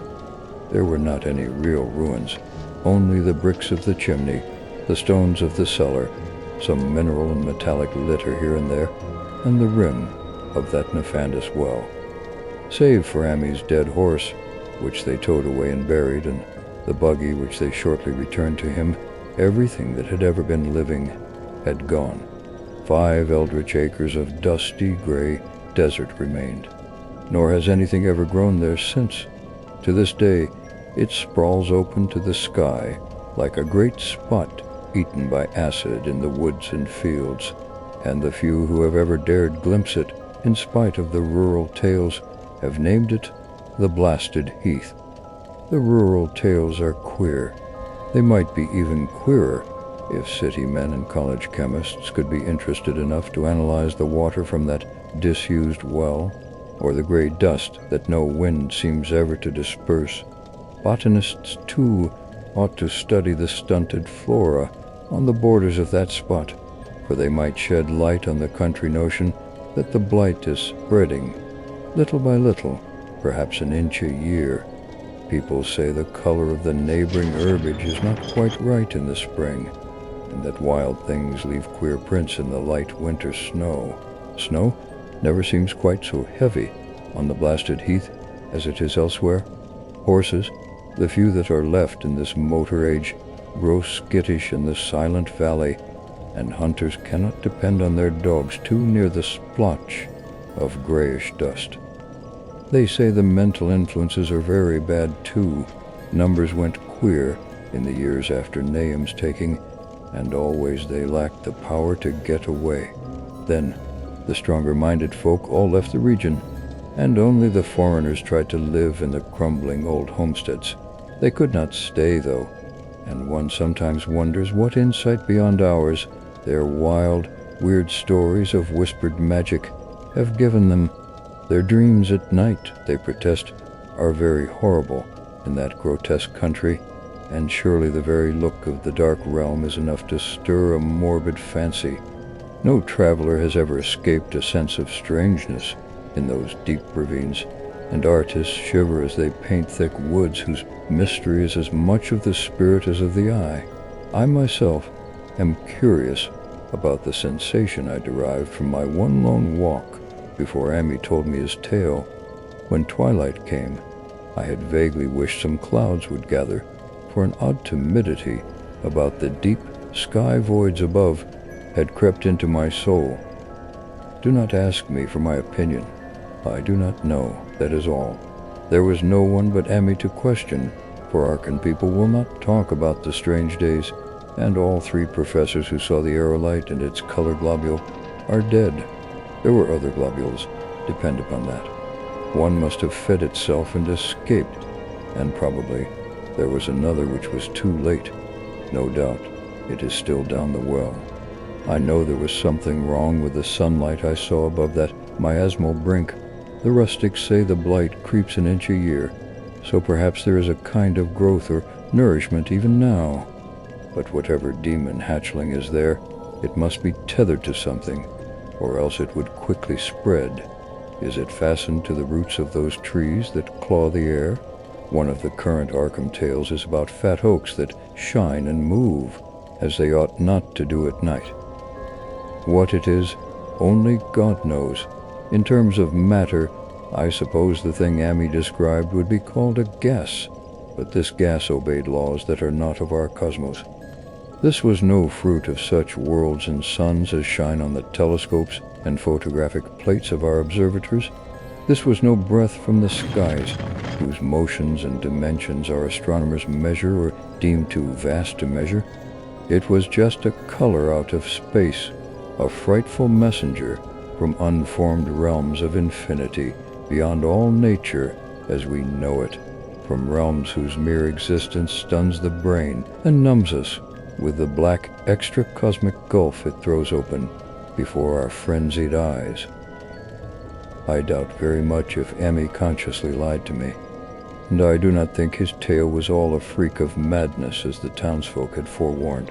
Something terrible came to the hills and valleys on that meteor, and something terrible, though I know not in what proportion, still remains. I shall be glad to see the water come. Meanwhile, I hope nothing will happen to Amy.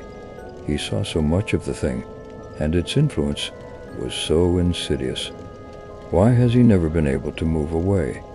How clearly he recalled those dying words of Nahum's. Can't get away. Drowsy.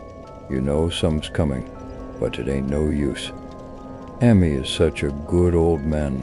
When the reservoir gang gets to work, I must write the chief engineer to keep a sharp watch on him. I would hate to think of him as the gray, twisted, brittle monstrosity which persists more and more in troubling my sleep.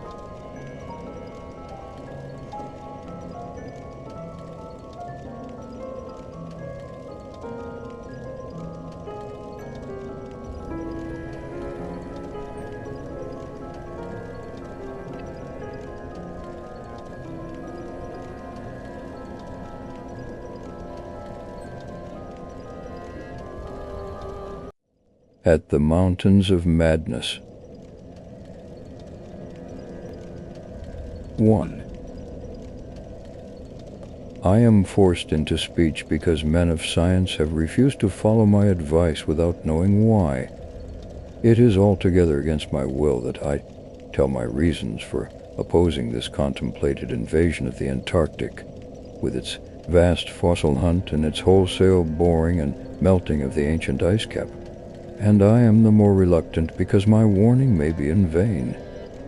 Doubt of the real facts, as I must reveal them, is inevitable.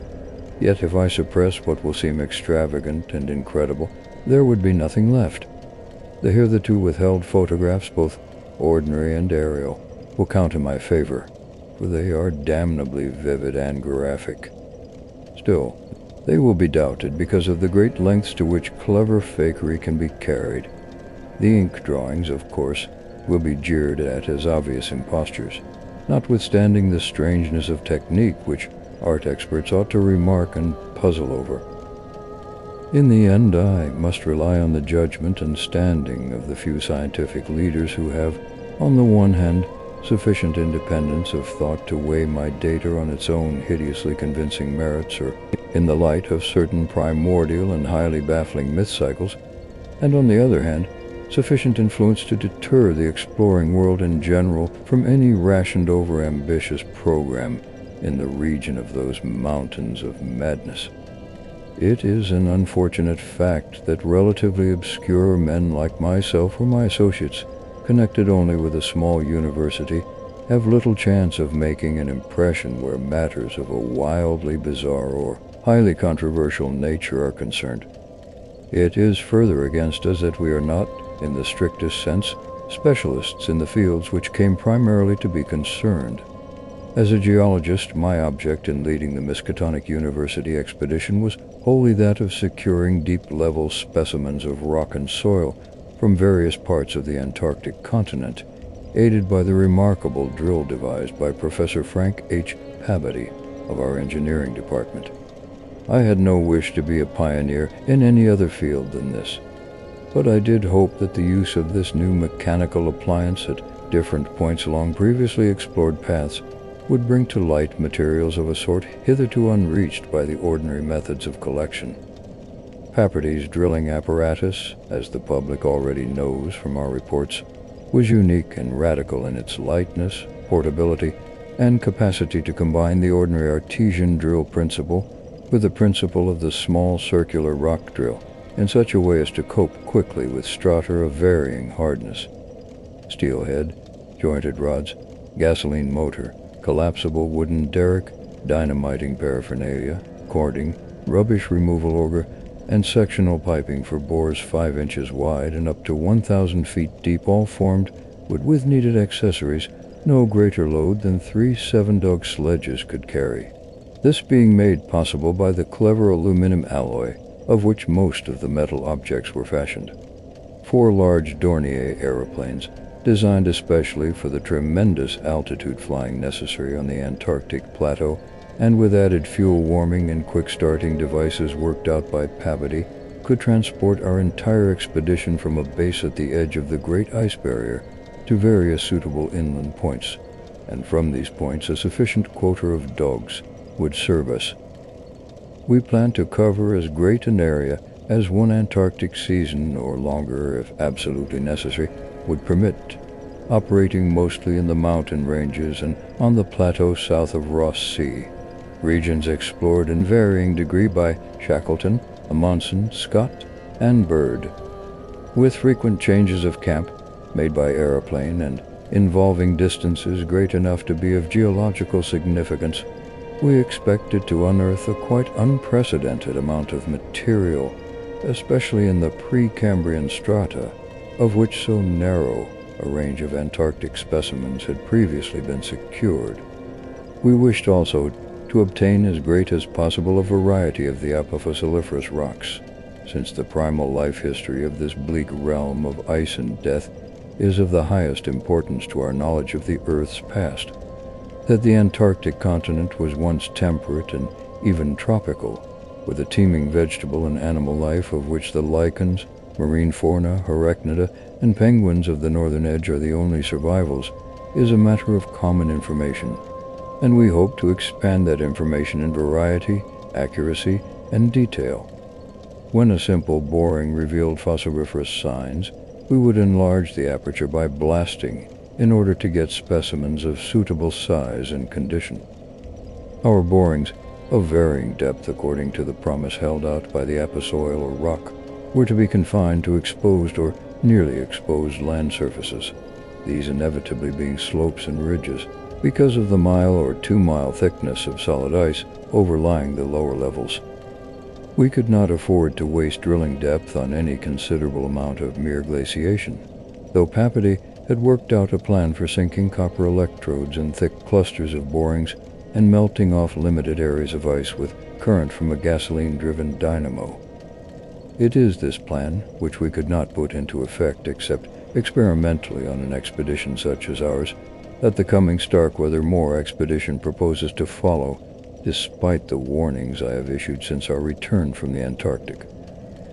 The public knows of the Miskatonic expedition through our frequent wireless reports to the Arkham Advertiser and Associated Press, and through the later articles of Pabody and myself. We consisted of 4 men from the university: Pabody, Lake of the biology department, Atwood of the physics department, also a meteorologist, and I representing geology and having nominal command, besides 16 assistants, 7 graduate students from Miskatonic, and 9 skilled mechanics. Of these 16, 12 were qualified aeroplane pilots, all but 2 of whom were competent wireless operators. 8 of them understood navigation with compass and sextant, as did Pabody, Atwood, and I. In addition, of course, our 2 ships, Wooden ex-whalers reinforced for ice conditions and having auxiliary steam were fully manned. The Nathaniel Darby Pickman Foundation, aided by a few special contributions, financed the expedition. Hence our preparations were extremely thorough, despite the absence of great publicity. The dogs, sledges, machines, camp materials, and unassembled parts of our 5 planes were delivered in Boston, and there our ships were loaded. We were marvelously well equipped for our scientific purposes, and in all matters pertaining to supplies, regiment, transportation, and camp construction, we profited by the excellent example of our many recent and exceptionally brilliant predecessors. It was the unusual number and fame of these predecessors which made our own expedition, ample though it was, so little noticed by the world at large. As the newspapers told, we sailed from Boston Harbor on September 2nd, 1930, taking a leisurely course down the coast and through the Panama Canal, and stopping at Samoa and Hobart, Tasmania, at which latter place we took on final supplies. None of our exploring party had ever been in the polar regions before. Thence we all relied greatly on our ship captains, J.B. Douglas, commanding the brig Arkham and serving as commander of the sea party, and Georg Thorfinsen, commanding the bark Mystic Tonic, both veteran whalers in Antarctic waters. As we left the inhabited world behind, the sun sank lower and lower in the north, and stayed longer and longer above the horizon each day. At about 62 degrees south latitude, we sighted our first icebergs, table-like objects with vertical sides, and just before reaching the Antarctic Circle, which we crossed on October 20th, with appropriately quaint ceremonies, we were considerably troubled with field ice. The falling temperature bothered me considerably after a long voyage through the tropics, but I tried to brace up for the worse rigors to come. On many occasions the curious atmospheric effects enchanted me vastly, these including a strikingly vivid mirage, the first I'd ever seen, in which distant bergs became the battlements of unimaginable cosmic castles. Pushing through the ice, which was fortunately neither extensive nor thickly packed, we regained open water at south latitude 67 degrees, east longitude 175 degrees. On the morning of October 26th, a strong land blink appeared on the south, and before noon we all felt a thrill of excitement at beholding a vast, lofty, and snow-clad mountain chain which opened out and covered the whole vista ahead. At last, we had encountered an outpost of the great unknown continent and its cryptic world of frozen death.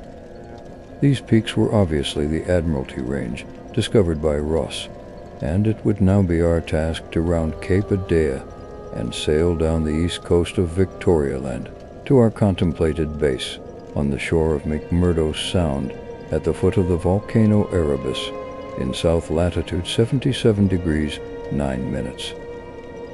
The last lap of the voyage was vivid and fancy-stirring, great barren peaks of mystery looming up constantly against the west as the low northern sun of noon or the still lower horizon grazing southern sun of midnight poured its hazy reddish rays over the white snow, bluish ice, and water lanes, and black bits of exposed granite slope.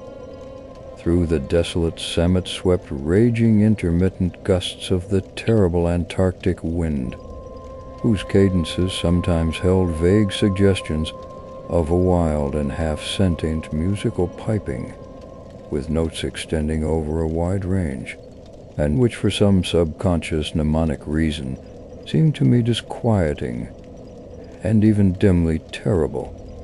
Something about the scene reminded me of the strange and disturbing Asian paintings of Nicholas Roerich and of the still stranger and more disturbing descriptions of the evilly fabled plateau of Lang, which occur in the dreaded Necronomicon of the mad Arab Abdul al-Hazred.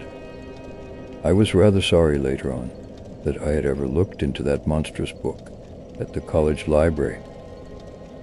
On the 7th of November, Sight of the westward range having been temporarily lost, we passed Franklin Island, and the next day descried the cones of Mount Erebus and Terra on Ross Island ahead, with a long line of the Perry Mountains beyond.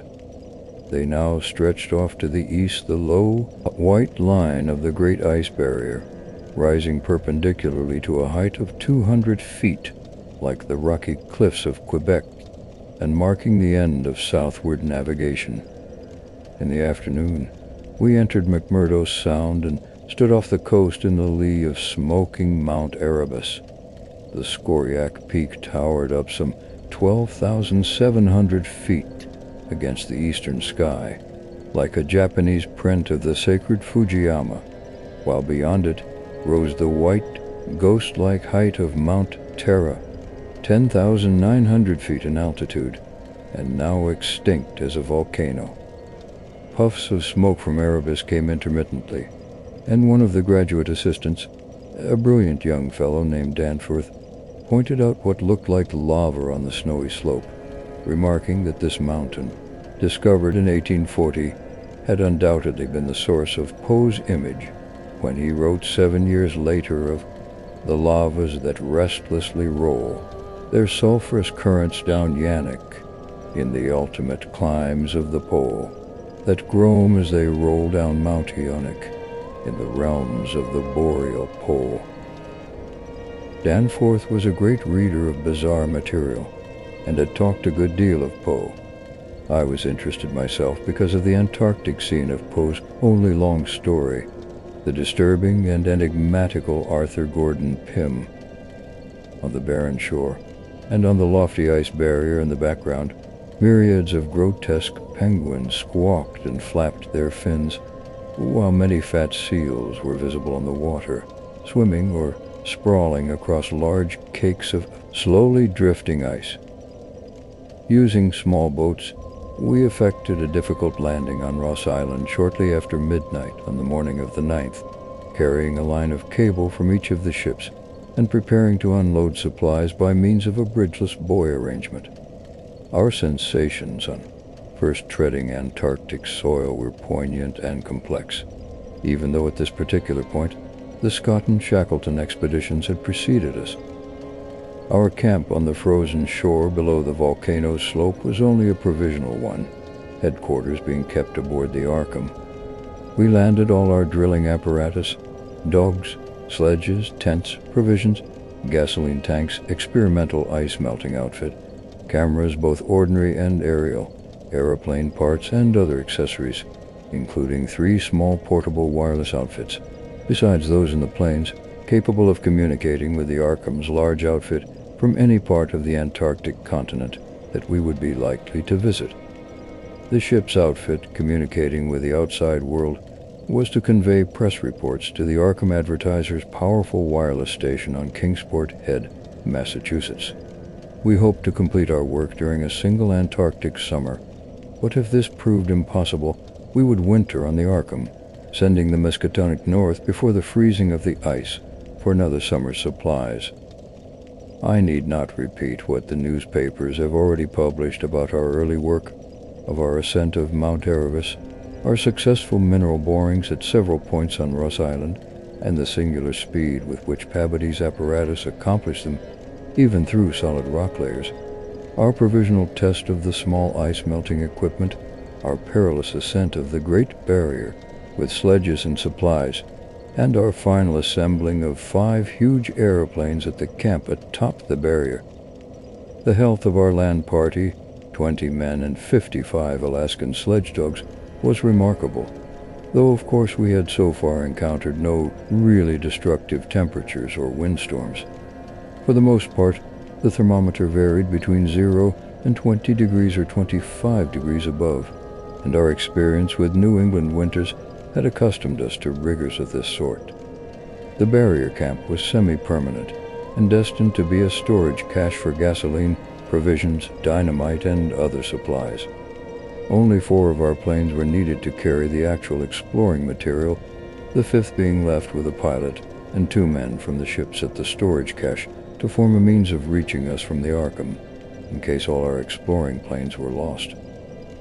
Later, when not using all the other planes for moving apparatus, we would employ one or two in a shuttle transportation service between this cache and another permanent base on the Great Plateau, from 600 to 700 miles southward beyond Beardmore Glacier.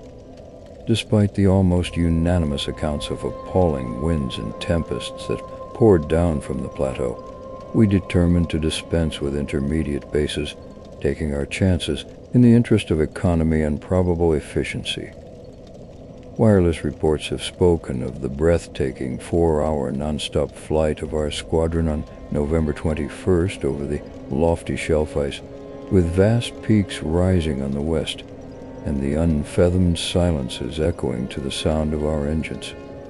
Wind troubled us only moderately, and our radio compasses helped us through the one opaque fog we encountered. When the vast rise loomed ahead, between latitudes 83 degrees and 84 degrees, we knew we had reached Beardmore Glacier, the largest valley glacier in the world, and that the frozen sea was now giving place to a frowning and mountainous coastline. At last, we were truly entering the white, undead world of the ultimate south, and even as we realized it, we saw the peak of Mount Nansen in the eastern distance, towering up to its height of almost 15,000 feet. The successful establishment of the southern base above the glacier in latitude 86 degrees 7 minutes, east longitude 174 degrees 23 minutes, and the phenomenally rapid and effective borings and blastings made at various points reached by our sledge trips and short aeroplane flights are matters of history, as is the arduous and triumphant ascent of Mount Nansen by Pabodie and two of the graduate students, Jedney and Carol, on December 13th to 15th. We were some 8,500 feet above sea level, and when experimental drillings revealed solid ground only 12 feet down through the snow and ice at certain points, we made considerable use of the small melting apparatus and sunk bores and performed dynamiting at many places where no previous explorer had ever thought of securing mineral specimens. The Precambrian granites and beacon sandstones thus obtained confirmed our belief that this plateau was homogeneous with the great bulk of the continent to the west, but somewhat different from the parts lying eastward below South America, which we then thought to form a separate and smaller continent divided from the larger one by a frozen junction of Ross and Weddell seas, though Bird has since disproved the hypothesis. In certain of the sandstones, dynamited and chiseled after boring revealed their nature, we found some highly interesting fossil markings and fragments, notably ferns, seaweeds, trilobites, crinoids, and such mollusks as lingulae and gastropods, all of which seemed of real significance in connection with the region's primordial history. There was also a queer, triangular, striated marking about a foot in greatest diameter, which Lake pieced together from 3 fragments of slate brought up from a deep blasted aperture. These fragments came from a point to the westward, near the Queen Alexandra Range, and Lake, as a biologist, seemed to find their curious marking unusually puzzling and provocative, though to my geological eye it looked not unlike some of the ripple effects reasonably common in the sedimentary rocks. Since slate is no more than a metamorphic formation into which a sedimentary stratum is pressed, and since the pressure itself produces odd distorting effects on any markings which may exist, I saw no reason for extreme wonder over the striated depression. On January 6, 1931, Lake, Pabodie, Danforth, all 6 of the students, 4 mechanics, and I flew directly over the South Pole in 2 of the Great Plains, being forced down once by a sudden high wind which fortunately did not develop into a typical storm. This was, as the papers have stated, one of several observation flights, during others of which we tried to discern new topographical features in areas unreached by previous explorers. Our early flights were disappointing in this latter respect, though they afforded us some magnificent examples of the richly fantastic and deceptive mirages of the polar regions, of which our sea voyage had given us some brief foretastes. Distant mountains floated in the sky as enchanted cities, and often the whole white world would dissolve into a gold, silver, and scarlet land of Dunsanian dreams and adventurous expectancy, under the magic of the low midnight sun. On cloudy days we had considerable trouble in flying, owing to the tendency of snowy earth and sky to merge into one mystical opalescent void, with no visible horizon to mark the junction of the two. At length, we resolved to carry out our original plan of flying 500 miles eastward, with all 4 exploring planes, and establishing a fresh subbase at a point which would probably be on the smaller continental division, as we mistakenly conceived it. Geological specimens obtained there would be desirable for purposes of comparison. Our health so far had remained excellent, lime juice well offsetting the steady diet of tinned and salted food, and temperatures generally above zero, enabling us to do without our thickest furs. It was now midsummer, and with haste and care we might be able to conclude work by March and avoid a tedious wintering through the long Antarctic night. Several savage windstorms had burst upon us from the west, but we had escaped damage through the skill of Atwood in devising rudimentary airplane shelters and windbreaks of heavy snowblocks, and reinforcing the principal camp buildings with snow. Our good luck and efficiency had indeed been almost uncanny. The outside world knew, of course, of our program, and was told also of Lake's strange and dogged insistence on a westward, or rather northwestward, prospecting trip before our radical shift to the new base. It seems he had pondered a great deal, and with alarmingly radical daring, over the triangular striated marking in the slate, reading into it certain contradictions in nature and geological period which whetted his curiosity to the utmost, and made him avid to sink more borings and blastings in the west-stretching formation to which the exhumed fragments evidently belonged. He was strangely convinced that the marking was the print of some bulky, unknown, and radically unclassifiable organism of considerably advanced evolution, notwithstanding that the rock which bore it was of so vastly ancient a date, Cambrian if not actually Precambrian, as to preclude the probable existence not only of all highly evolved life, but of any life at all above the unicellular, or at most the trilobite stage. These fragments, with their odd markings, must have been 500 million to 1,000 million years old. Two. Popular imagination, I judge, responded actively to our wireless bulletins of Lake's start northwestward into regions never trodden by human foot or penetrated by human imagination, though we did not mention his wild hopes of revolutionizing the entire sciences of biology and theology. His preliminary sledging and boring journey of January 11th to 18th, with Pabody and 5 others, marred by the loss of 2 dogs in an upset when crossing one of the great pressure ridges in the ice, had brought up more and more of the Archean slate, and even I was interested by the singular profusion of evident fossil markings in that unbelievably ancient stratum. These markings, however, were of very primitive life forms, involving no great paradox, except that any life form should occur in rock as definitely Precambrian as this seemed to be. Hence, I still failed to see the good sense of Lake's demand for an interlude in our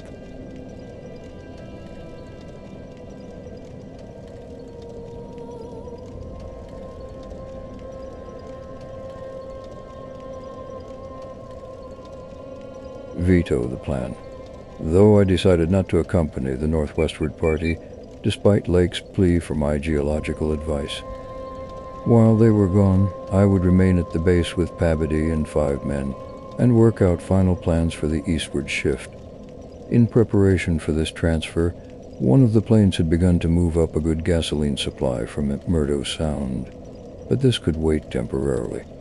I kept with me 1 sledge and 9 dogs, since it is unwise to be at any time without possible transportation in an utterly tenantless world of long death. Lake's sub-expedition into the unknown, as everyone will recall, sent out its own reports from the shortwave transmitters on the plains, these being simultaneously picked up by our apparatus at the southern base and by the Ark at McMurdo Sound. Hence they were relayed to the outside world on wavelengths up to 50 meters.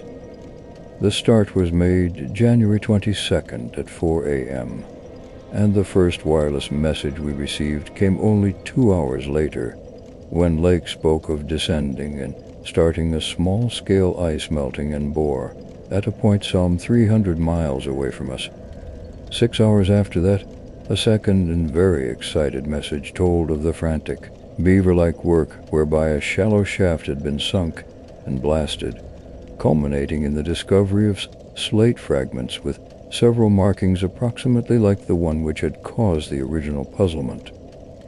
3 hours later, a brief bulletin announced the resumption of the flight in the teeth of a roar and piercing gale, and when I dispatched a message of protest against further hazards, Lake replied curtly that his new specimens made any hazard worth taking. I saw that his excitement had reached the point of mutiny, and that I could do nothing to check this headlong risk of the whole expedition's success. But it was appalling to think of his plunging deeper and deeper into that treacherous and sinister white immensity of henpests and unfathomed mysteries, which stretched off for some 1,500 miles to the half-known, half-suspected coastline of Queen Mary and Nuxlance. Then, in about an hour and a half more, came that doubly excited message from Lake's moving plane, which almost reversed my sentiments and made me wish I had accompanied the 30. 7:05 p.m. On the wing. After snowstorm, have spied mountain range ahead higher than any hitherto seen. May equal Himalayas, allowing for height of plateau. Probable latitude 76 degrees 50 minutes, longitude 113 degrees 10 minutes east. Reach as far as can see to right and left. Suspicion of 2 smoking cones. Whole peaks black and burr of snow. Gale blowing off them impedes navigation. After that, Pabadie, the men, and I hung breathlessly over the receiver. Thought of this titanic mountain rampart 700 miles away inflamed our deepest sense of adventure, and we rejoiced that our expedition, if not ourselves personally, had been its discoverers. In half an hour, Lake called us again. Moulton's plane forced down on plateau and foothills, but nobody hurt and perhaps can repair. She'll transfer essentials to other 3 for return, or further moves if necessary, but no more heavy plane travel needed just now. Mountings surpass anything in imagination. I'm going up scouting in Carroll's plane, with all weight off. You can't imagine anything like this. Highest peaks must go over 35,000 feet. Every study running. That would to work out height with theodolite, while Carroll and I go up. Probably wrong about cones, her formations look stratified. Possibly Precambrian slate with other strata mixed in. Queer skyline effects. Regular sections of cubes clinging to highest peaks. Whole thing marvelous in red-gold light of Lawson. My land a mystery and a dream, or gateway to forbidden world of untrodden wonder. I wish you were here to study. Though it was technically sleeping time, not one of us listeners thought for a moment of retiring. It must have been a good deal the same at McMurdo Sound, where the supply cache and the Arkham were also getting the messages, for Captain Douglas gave out a call congratulating everybody on the important find, and Sherman, the cache operator, seconded his sentiments. We were sorry, of course, about the damaged airplane, but hoped it could be easily mended. Then, at 11 p.m., came another call from Lake. But with Carroll over the highest foothills, don't dare try really tall peaks in present weather, but shall later. Frightful work climbing, and hard going at this altitude, but worth it. Great range fairly solid. hence can't get any glimpses beyond. Main summits exceed Himalayas and very queer. Range looks like Precambrian slate, with plain signs of many other upheaved strata. What's wrong about volcanism? Goes farther in either direction than we can see. Swept clear of snow above 21,000 feet. Odd formations on slopes of ice mountains. Great low square blocks with exactly vertical sides and rectangular lines of low vertical ramparts, like the old Asian castles clinging to steep mountains in Rurik's paintings. Impressive from distance, flew close to some, and Carol thought they were formed of smaller, separate pieces, but that is probably weathering. Most edges crumbled and rounded off as if exposed to storms and climate changes for millions of years. Parts, especially upper parts, seem to be of lighter colored rock than any visible strata on slopes proper, hence an evidently crystalline origin. Force flying shows many cave mouths, so many usually regular in outline, square or semicircular. You must come and investigate. Think I saw ramparts squirrely on top of one peak. Height seems about 30,000 to 35,000 feet. I'm up 21,500 myself. In devilish, gnawing cold. Wind whistles and pipes through passes and in and out of caves, but no flying danger so far. From then on, for another half hour, Lake kept up a running fire of comment and expressed his intention of climbing some of the peaks on foot. I replied that I would join him as soon as he could send a plane, and that Pabody and I would work out the best gasoline plan, just where and how to concentrate our supply in view of the expedition's altered character. Obviously, Lake's boring operations, as well as his aeroplane activities, would need a great deal delivered for the new base which he was to establish at the foot of the mountains, and it was possible that the eastward flight might not be made after all this season. In connection with this business, I called Captain Douglas and asked him to get as much as possible out of the ships and up the barrier with a single dog team we had left there. A direct route across the unknown region between Lake and McMurdo Sound was what we really ought to establish. Lake called me later to say that he had decided to let the camp stay where Moulton's plane had been forced down, and where repairs had already progressed somewhat. The ice sheet was very thin, with dark ground here and there visible, and he would sink some bourings and blasts at that very point before making any sledge trips or climbing expeditions. He spoke of the ineffable majesty of the whole scene, and the queer state of his sensations at being in the lee of vast, silent pinnacles, whose ranks shot up like a wall reaching the sky at the world's rim. Atwood's theodolite observations had placed the height of the 5 tallest peaks at from 30,000 to 34,000 feet. The windswept nature of the terrain clearly disturbed Lake, for it argued the occasional existence of prodigious gales violent beyond anything we had so far encountered. This camp lay a little more than 5 miles from where the higher foothills abruptly rose. I could almost trace a note of subconscious alarm in his words, flashed across a glacial void of 700 miles, as he urged that we all hasten with the matter and get the strange new region disposed of as soon as possible.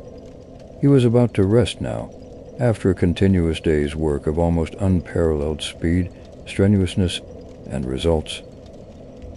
In the morning, I had a 3-cornered wireless talk with Lake and Captain Douglas, but they widely separated bases, and it was agreed that one of Lake's planes would come to my base for Pabody, the 5 men and myself, as well as for all the fuel it could carry. The rest of the fuel question, depending on our decision about an easterly trip, could wait for a few days, since Lake had enough for immediate camp heat and borings.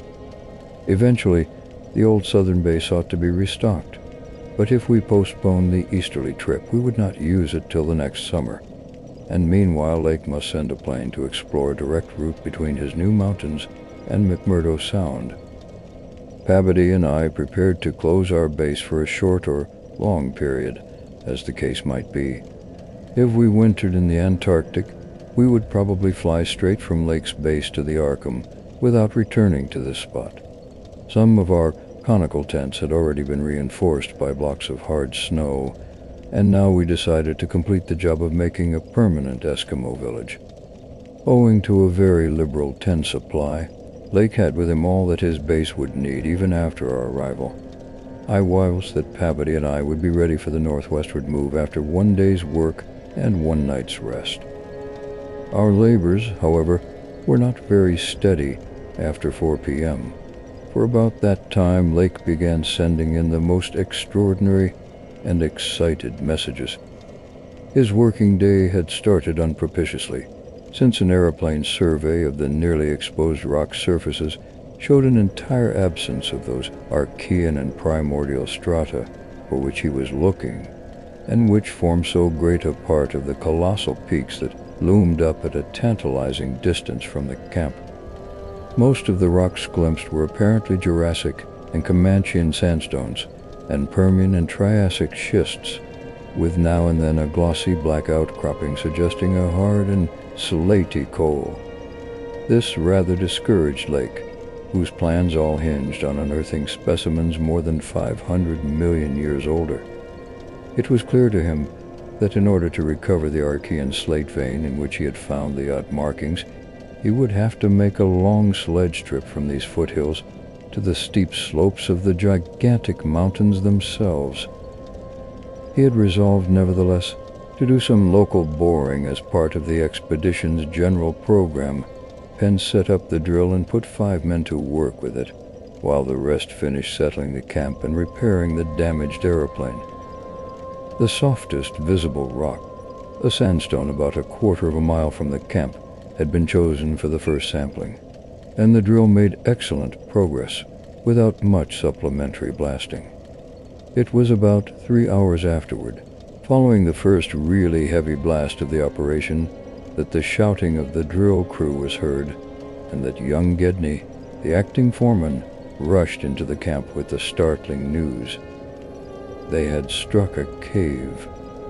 Early in the boring, the sandstone had given place to a vein of Comanchean limestone, full of minute fossil cephalopods, corals, echini, and spirifera, and with occasional suggestions of siliceous sponges and marine vertebrate bones, the latter probably of teleosts, sharks, and ganoids. This in itself was important enough, as affording the first vertebrate fossils the expedition had yet secured. But when shortly afterward the drill head dropped through the stratum into apparent vacancy, a wholly new and doubly intense wave of excitement spread among the excavators. A good-sized blast had laid open the subterranean secret, and now, through a jagged aperture perhaps 5 feet across and 3 feet thick, there yawned before the avid searchers a section of shallow limestone hollowing, worn more than 50 million years ago by the trickling groundwaters of a bygone tropic world. The hollowed layer was not more than 7 or 8 feet deep, but extended off indefinitely in all directions and had a fresh, slightly moving air which suggested its membership in an extensive subterranean system.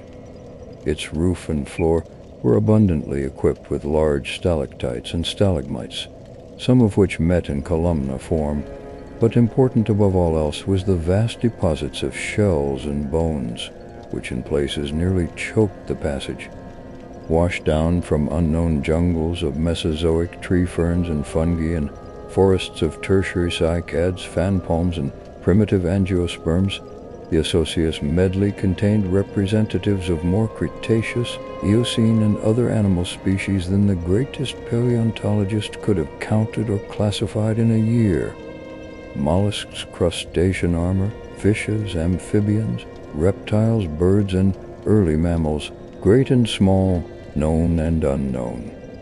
No wonder Gedney ran back to the camp shouting, and no wonder everyone else dropped work and rushed headlong through the biting cold to where the tall derrick marked a newfound gateway to secrets of inner earth and vanished eons. When Lake had satisfied the first keen edge of his curiosity, he scribbled a message in his notebook, and had young Malton run back to the camp to dispatch it by wireless. This was my first word of the discovery, and it told of the identification of early shells, bones of ganoids and placoderms, remnants of labyrinthodonts and thecodonts, great mosasaur skull fragments, dinosaur vertebrae and armor plates, pterodactyl teeth and wing bones, Archaeopteryx debris, Miocene shark's teeth, primitive bird skulls, and skulls, vertebrae, and other bones of archaic mammals such as Paleotherias, Ziphidons, Dinosaurices, Eohippi, Oreodonts, and Titanotheres. There was nothing as recent as a mastodon, elephant, true camel, deer, or bovine animal. Hence Lake concluded that the last deposits had occurred during the Oligocene age, and that the hollowed stratum had lain in its present dried, dead, and inaccessible state for at least 30 million years. On the other hand, the prevalence of very early life forms was singular in the highest degree.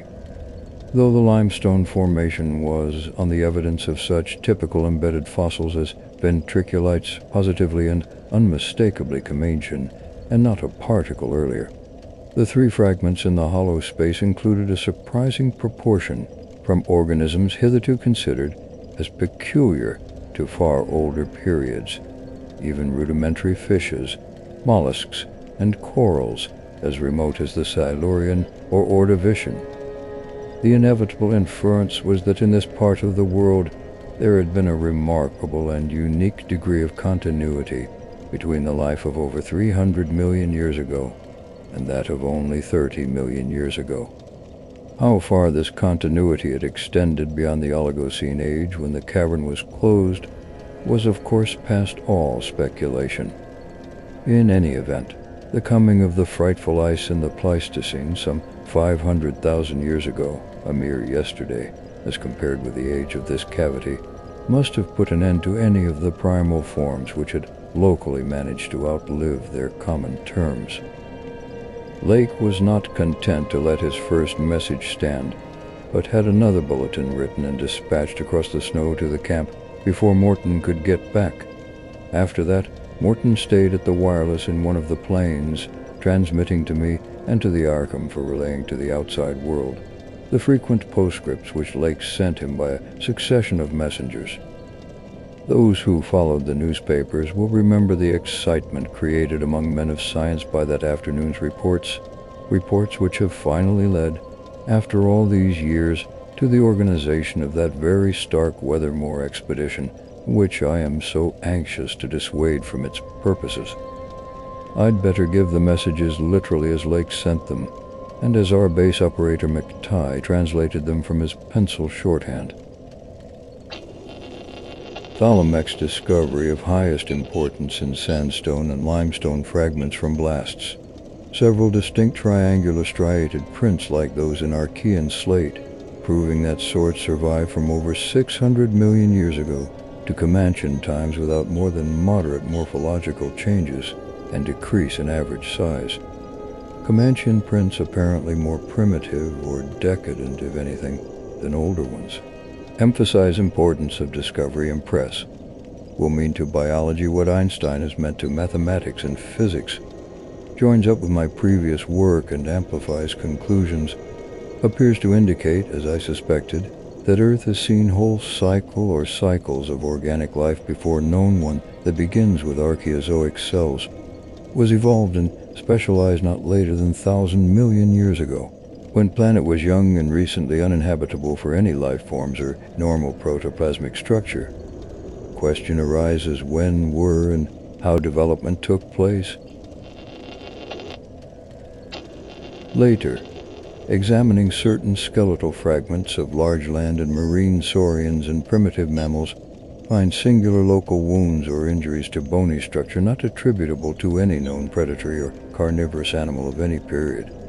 Of two sorts, straight, penetrant bows, and apparently hacking incisions. One or two cases of cleanly severed bone. Not many specimens affected. I'm sending to camp for electric torches. We'll extend search area underground by hacking away stalactites. Still later, I found peculiar soapstone fragment about 6 inches across and 1.5 inches thick, wholly unlike any visible local formation. Greenish, but no evidence is to place its period, has curious smoothness and regularity, shaped like 5-pointed star with tips broken off, and signs of other cleavage at inward angles and in center of surface. Small, smooth depression in center of unbroken surface arouses much curiosity as to source and weathering, probably some freak of water action. Harold, with magnifier, thinks he can make out additional markings of geologic significance. Groups of tiny dots in regular patterns. Dogs growing uneasy as we work, and seem to hate this soapstone. Must see if it has any peculiar odor. We'll report again when Mills gets back with light and we start on underground area. 10:15 p.m. Important discovery. Orendorf and Watkins, working underground at 9:45 with light, found monstrous barrel-shaped fossil of wholly unknown nature, probably vegetable, unless overgrown specimen of unknown marine radiata. Tissue evidently preserved by mineral salts, tough as leather, but astonishing flexibility retained in places. Marks of broken off parts at ends and around sides, 6 feet end to end, 3.5 feet central diameter, tapering to 1 foot at each end, like a barrel with 5 bulging ridges in place of staves. Lateral breakages as of thinnish stalks are at equator and middle of these ridges. In furrows between ridges are curious growths, combs or wings that fold up and spread out like fans, all greatly damaged but one, which gives almost 7-foot wingspread. Arrangement reminds one of certain monsters of primal myth, especially fabled elder things in Necronomicon. These wings seem to be membranous, stretched on framework of glandular tubing, apparent minute orifices in frame tubing at wing tips, ends of body shriveled, giving no clue to interior or to what has been broken off though. Must dissect when we get back to Camel. Can't decide whether vegetable or animal. Many features obviously of almost incredible primitiveness. Have set all hands cutting stalactites and looking for further specimens. Additional scarred bones found, but these must wait. Having trouble with dogs. They can't endure the new specimen, and will probably tear it to pieces if we didn't keep it at a distance from them. 11:30 p.m. Attention, Diane Pavity, Douglas. Matter of highest, I might say transcendent importance. Arkham must relate to Kingsport Head Station at once. Strange barrel growth is the Archean thing that left prints in rocks. Mills, Boudreaux, and Fowler discover a cluster of 13 more at underground point 40 feet from aperture, mixed with curiously rounded and configured soapstone fragments smaller than one previously found, star-shaped but no marks of breakage except at some of the points. Of organic specimens, 8 apparently perfect, with all appendages, have brought all to surface, leading off dogs to distance. They cannot stand the things. Give close attention to description and repeat back for accuracy. Papers must get this right. Objects are 8 feet long all over, 6'5" ridge barrel torso, 3.5 feet central diameter, 1 foot end diameters. Dark gray, flexible and infinitely tough. 7-foot membranous wings of same color, unfurled, spread out of furrows between ridges. Wing framework tubular or glandular, of lighter gray, with orifices at wingtips. Spread wings of serrated edge. Around equator, one at central apex of each of the 5 vertical stave-like ridges, are 5 systems of light gray flexible arms or tentacles, found tightly folded to torso, but expansible to maximum length of over 3 feet, like arms of primitive crinoid. Single stalks 3 inches diameter, branch after 6 inches into 5 substalk, each of which branches after 8 inches into 5 small tapering tentacles or tendrils, giving each stalk a total of 25 tentacles. At top of torso, blunt bulbous neck of lighter gray with Gill-like suggestions holds yellowish five-pointed starfish-shaped apparent head, covered with 3-inch wiry cilia of various prismatic colors. Hair thick and puffy, about 2 feet point to point, with 3-inch flexible yellowish tubes projecting from each point. Slit in exact center of top, probably breathing aperture. At end of each tube is spherical expansion work. Yellowish membrane rolls back on handling to reveal glassy red iris globe, evidently an eye. 5 slightly longer reddish tubes start from inner angles of starfish-shaped head and end in sac-like swellings of same color, which upon pressure open to bell-shaped orifices 2 inches maximum diameter and lined with sharp white tooth-like projections, probable mouths. All these tubes, cilia and points of starfish head found folded tightly down, tubes and points clinging to bulbous neck and torso. Flexibility surprising, despite vast bulkness. At bottom of torso, rough but dissimilarly functioning counterparts of head arrangements exist. Bulbous light gray pseudo-neck, without gill suggestions, folds greenish 5-pointed starfish arrangement. Tough, muscular arms 4 feet long and tapering from 7 inches diameter at base to about 2.5 at point. To each point is attached small end of a greenish, 5-veined membranous triangle 8 inches long and 6 wide at farther end. This is the paddle, fin, or pseudo-foot, which has made prints in rocks from 1,000 million to 50 or 60 million years old.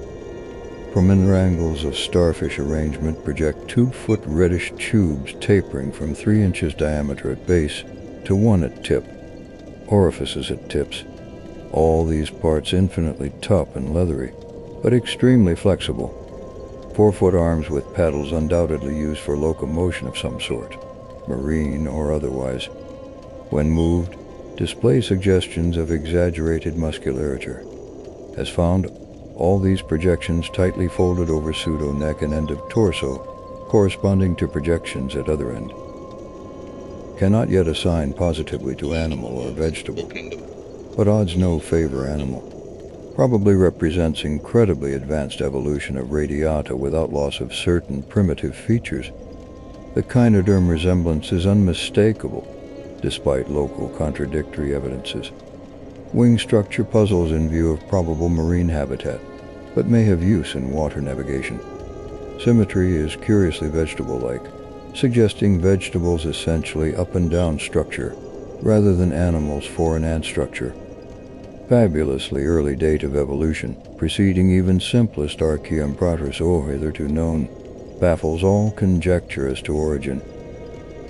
Complete specimens have such uncanny resemblance to certain creatures of primal myth that suggestion of ancient existence outside Antarctic becomes inevitable. Diram Haberty of Rednecker Namicum, and seeing Clark Ashton Smith's nightmare paintings based on text, and will understand when I speak of elder things supposed to have created all Earth life as jest or mistake. Students have always thought conception formed from morbid imaginative treatment of very ancient tropical radiata. Also, like prehistoric porcure things Wilmarth has spoken of, Cthulhu cult appendages, etc. Vast field of study opened. Deposits probably of late Cretaceous or Eocene period, judging from associated specimens. Massive stalagmites deposited above them. Hard work hewing out, but toughness prevented damage. State of preservation miraculous, evidently owing to limestone action. No more found so far, but we'll resume search later. Job now to get 14 huge specimens to camp without dogs, which bark furiously and can't be trusted near them. With 9 men, 3 left to guard the dogs, we ought to manage the 3 sledges fairly well. The wind is bad. Must establish plane communication with McMurdo Sound and begin shipping material. But I've got to dissect one of these things before we take any rest. Wish I had a real laboratory here. Dyer better kick himself for having tried to stop my westward trip. First the world's greatest mountains, and then this. If this last isn't the high spot of the expedition, I don't know what is. We're made scientifically. Congrats, Papady. on the drill that opened up the cave. Now, will Arkham please repeat description? The sensations of Pabody and myself at receipt of this report were almost beyond description, nor were our companions much behind us in enthusiasm. Nuktai, who had hastily translated a few high spots as they came from the droning receiving set, wrote out the entire message from his shorthand version as soon as Lake's operator signed off. All appreciated the epoch-making significance of the discovery, and I sent Lake congratulations as soon as the Arkham's operator had repeated back the descriptive parts as requested, and my example was followed by Sherman from his station at the McMurdo Sound Supply Cache, as well as by Captain Douglas of the Arkham. Later, as head of the expedition, I added some remarks to be relayed through the Arkham to the outside world. Of course, rest was an absurd thought amidst this excitement. My only wish was to get to Lake's camp as quickly as I could. It disappointed me when he sent word that a rising mountain gale made early aerial travel impossible. But within an hour and a half, interest again rose to banish disappointment. Lake was sending more messages and told of the completely successful transportation of the 14 great specimens to the camp. It had been a hard pull, for the things were surprisingly heavy, but 9 men had accomplished it very neatly. Now some of the party were hurriedly building a snow corral at a safe distance from the camp, to which the dogs could be brought for greater convenience in feeding. The specimens were laid out on the hard snow near the camp, save for one on which Lake was making crude attempts at dissection. This dissection seemed to be a greater task than had been expected, for despite the heat of a gasoline stove and the newly raised laboratory tent, the deceptively flexible tissues of the chosen specimen, a powerful and intact one, lost nothing of their more than leathery toughness. Blake was puzzled as to how he might make the requisite incisions without violence destructive enough to upset all the structural niceties he was looking for. He had, it is true, 7 more perfect specimens, but these were too few to use up recklessly, unless the cave might later yield an unlimited supply. Accordingly, he removed the specimen and dragged in one which, though having remnants of the starfish arrangements at both ends, was badly crushed and partly disrupted along one of the great torso furrows. Results, quickly reported over the wireless, were baffling and provocative indeed. Nothing like delicacy or accuracy was possible with instruments hardly able to cut the anomalous tissue, but the little that was achieved left us all awed and bewildered. Existing biology would have to be wholly revised, for this thing was no product of any cell growth science knows about. There had been scarcely any mineral replacement, and despite an age of perhaps 40 million years, the internal organs were wholly intact. The leathery and iterative and almost indestructible quality was an inherent attribute of the thing's form of organization, and pertained to some Palingean cycle of invertebrate evolution utterly beyond our powers of speculation. At first all that Lake found was dry, but as the heated tent produced its thawing effect, organic moisture of pungent and offensive odor was encountered toward the thing's uninjured side. It was not blood, but a thick, dark green fluid, apparently answering the same purpose. By the time Lake reached the stage, all 37 dogs had been brought to the still incompleted corral near the camp, and even at that distance set up a savage barking and show of restlessness at the acrid, diffusive smell. Far from helping to place the strange entity, this provisional dissection merely deepened its mystery. All guesses about its external members had been correct, and on the evidence of these one could hardly hesitate to call the thing animal. But internal inspection brought up so many vegetable evidences that Lake was left hopelessly at sea. It had digestion and circulation, and eliminated waste matter through the reddish tubes of its starfish-shaped face. Cursorily, one would say that its respiratory apparatus handled oxygen, rather than carbon dioxide, and there were odd evidences of air storage chambers and methods of shifting respiration from the external orifice to at least two other fully developed breathing systems, gills and pores. Clearly, it was amphibian, and probably adapted to long airless hibernation periods as well. Vocal organs seemed present in connection with the main respiratory system, but they presented anomalies beyond immediate solution. Articulate speech, in the sense of syllable utterance, seemed barely conceivable, but musical piping notes covering a wide range were highly probable. The muscular system was almost preternaturally developed. The nervous system was so complex and highly developed as to leave Lake aghast. Though excessively primitive and archaic in some respects, the thing had a set of ganglial centers and connectives, arguing the very extremes of specialized development.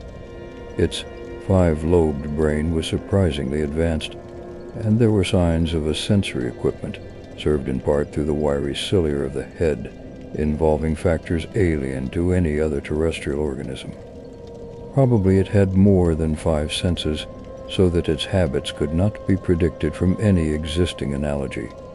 It must, Lake thought, have been a creature of keen sensitiveness and delicately differentiated functions in its primal world, much like the ants and bees of today. It reproduced like the vegetable cryptogams, especially the pteridophytes, having spore cases at the tips of the wings and evidently developing from a thallus or prothallus. But to give it a name at this stage was mere folly. It looked like a radiate, but was clearly something more. It was partly vegetable, but had 3/4 of the essentials of animal structure. That it was marine in origin, its symmetrical contour and certain other attributes clearly indicated, yet one could not be exact as to the limit of its later adaptations. The wings, after all, held a persistent suggestion of the aerial. How it could have undergone its tremendously complex evolution on a newborn Earth in time to leave prints in Archean rocks was so far beyond conception as to make Lake whimsically recall the primal myths about great old ones who filtered down from the stars and concocted Earth life as a joke or mistake, and the wild tales of cosmic hill things from outside, told by a folklorist colleague in Miskatonic's English department.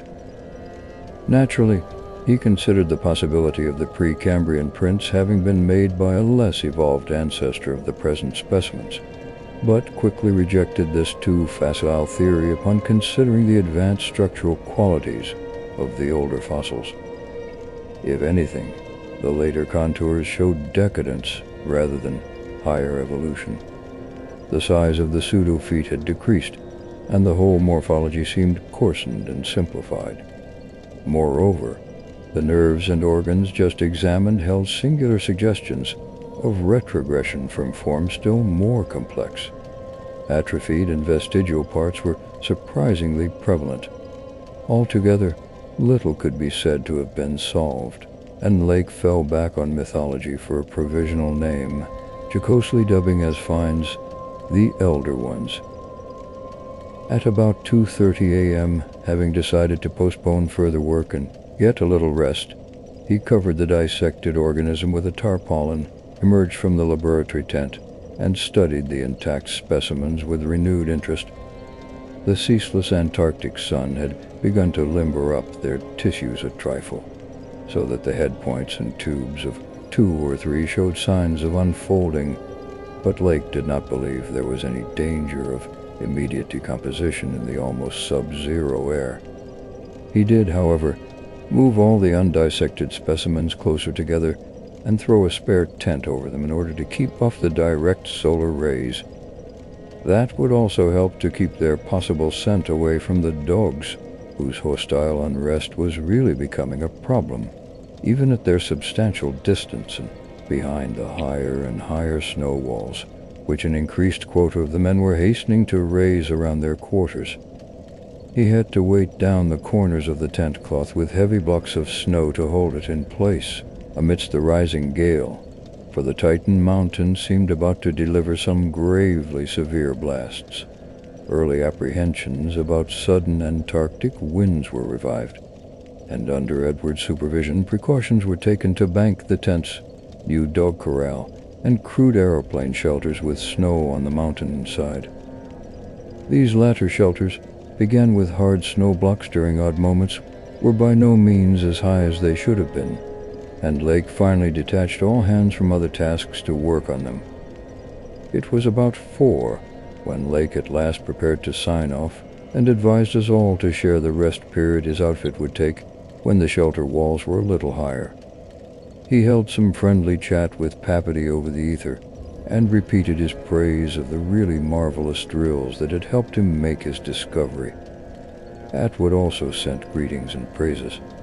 I gave Lake a warm word of congratulation, earning up that he was right about the western trip, and we all agreed to get in touch by wireless at 10 in the morning. If the gale was then over, Lake would send a plane for the party at my base. Just before retiring, I dispatched a final message to the Arkham with instructions about toning down the day's news for the outside world, since the full details seemed radical enough to rouse a wave of incredulity until further substantiated.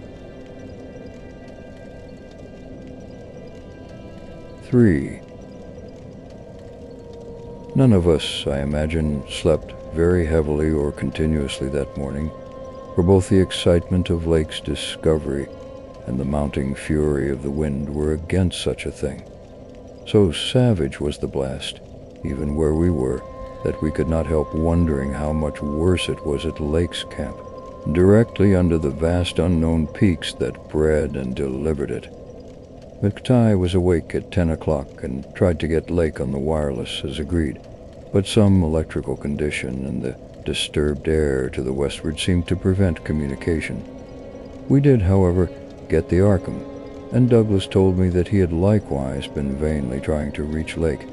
He had not known about the wind, for very little was blowing at McMurdo Sound despite its persistent rage where we were. Throughout the day we all listened anxiously and tried to get Lake at intervals, but invariably without results. About noon, a positive frenzy of wind stampeded out of the west, causing us to fear for the safety of our camp, but it eventually died down with only a moderate relapse at 2 p.m. After 3 o'clock it was very quiet, and we redoubled our efforts to get Lake. Reflecting that he had 4 planes, each provided with an excellent shortwave outfit, we could not imagine any ordinary accident capable of crippling all his wireless equipment at once. Nevertheless, the stony silence continued, and when we thought of the delirious force the wind must have had in his locality, we could not help making the most direful conjectures. By 6 o'clock, our fears had become intense and definite, and after a wireless consultation with Douglas and Thorfinson, I resolved to take steps toward investigation. The 5th aeroplane, which we had left at the McMurdo Sound supply cache with Sherman and 2 sailors, was in good shape and ready for ensign use, and it seemed that the very emergency for which it had been saved was now upon us. I got Sherman by wireless and ordered him to join me with the plane and the 2 sailors at the southern base as quickly as possible, the air conditions being apparently highly favorable. We then talked over the personnel of the coming investigation party and decided that we would include all hands, together with the sledge and dogs which I had kept with me. Even so great a load would not be too much for one of the huge planes built to our special orders for heavy machinery transportation. At intervals, I still tried to reach Lake with the wireless, but all to no purpose. Sherman, with the sailors Gunnison and Larson, took off at 7:30 and reported a quiet flight from several points on the wing. They arrived at our base at midnight, and all hands at once discussed the next move. It was risky business sailing over the Antarctic in a single aeroplane without any line of bases, but no one drew back from what seemed like the plainest necessity. We turned in at 2 o'clock for a brief rest after some preliminary loading of the plane, but were up again in 4 hours to finish the loading and packing. At 7:15 a.m., January 25th, we started flying northwestward under McTie's pilotage with 10 men, 7 dogs, a sledge, a fuel and food supply, and other items including the plane's wireless outfit. The atmosphere was clear, fairly quiet, and relatively mild in temperature, and we anticipated very little trouble in reaching the latitude and longitude designated by Lake as the site of his camp. Our apprehensions were over what we might find or fail to find at the end of our journey, for silence continued to answer all calls dispatched to the camp. Every incident of that 4.5-hour flight is burned into my recollection because of its crucial position in my life. It marked my loss, at the age of 54, of all that peace and balance which the normal mind possesses to its accustomed conception of external nature and nature's laws. Thenceforward the 10 of us, but the student Danforth and myself above all others, would face a hideously amplified world of lurking horrors, which nothing can erase from our emotions, and which we would refrain from sharing with mankind in general if we could. The newspapers have printed the bulletins we sent from the moving plane, telling of our nonstop course, our 2 battles with treacherous upper air gales, our glimpse of the broken surface where Lake had sunk his mid-journey shaft 3 days before, and our sight of a group of those strange fluffy snow cylinders noted by a monsoon bird as rolling in the wind across the endless leagues of frozen plateau. There came a point, though, when our sensations could not be conveyed in any words the press would understand, and a later point when we had to adopt an actual rule of strict censorship. The sailor Larson was first to spy the jagged line of witch-like cones and pinnacles ahead, and a shout sent everyone to the windows of the great cabined plane. Despite our speed, they were very slow in gaining prominence, hence we knew that they must be infinitely far off, and visible only because of their abnormal height. Little by little, however, they rose grimly into the western sky, allowing us to distinguish various bare, bleak, blackish summits, and to catch the curious sense of fantasy which they inspired as seen in the reddish Antarctic light against the provocative background of iridescent ice dust clouds. In the whole spectacle there was a persistent, pervasive hint of stupendous secrecy and potential revelation, as if these stark, nightmare spires marked the pylons of a frightful gateway into forbidden spheres of dream and complex gulfs of remote time, space, and ultradimensionality. I could not help feeling that they were evil things, mountains of madness whose farther slopes looked out over some accursed ultimate abyss. That seething, half-luminous cloud background held in nebulous suggestions of a vague, ethereal beyondness, far more than terrestrially spatial, and gave appalling reminders of the utter remoteness, separateness, desolation, and eon-long death of this untrodden and unfathomed postral world. It was young Danforth who drew our notice to the curious regularities of the higher mountain skyline, regularities like clinging fragments of perfect cubes, which Lake had mentioned in his messages, and which indeed justified his comparison with the dreamlike suggestions of primordial temple ruins on cloudy Asian mountain tops so suddenly and strangely painted by Roerich. There was indeed something hauntingly Roerich-like about this whole unearthly continent of mountainous mystery. I had felt it in October when we first caught sight of Victorialand, and I felt it afresh now. I felt, too, another wave of uneasy consciousness of arcane mythical resemblances, of how disturbingly this lethal realm corresponded to the evilly famed plateau of Lang in the primal writings. Mythologists have placed Lang in Central Asia, but the racial memory of man, or of his predecessors, is long, and it may well be that certain tales have come down from lands and mountains and temples of horror earlier than Asia, and earlier than any human world we know. A few daring mystics have hinted at a pre-Pleistocene origin for the fragmentary Narcotic manuscripts, and have suggested that the devotees of Sathagura were as alien to mankind as Sathagura itself. Lang, wherever in space or time it might brood, was not a region I would care to be in or near, nor did I relish the proximity of a world that had ever bred such ambiguous and archaic monstrosities as those Lake had just mentioned. At the moment, I felt sorry that I had ever read the abhorred Necronomicon, or talked so much with that unpleasantly erudite folklorist Wilmarth at the university. This mood undoubtedly served to aggravate my reaction to the bizarre mirage, which burst upon us from the increasingly opalescent zenith as we drew near the mountains and began to make out the cumulative undulations of the foothills.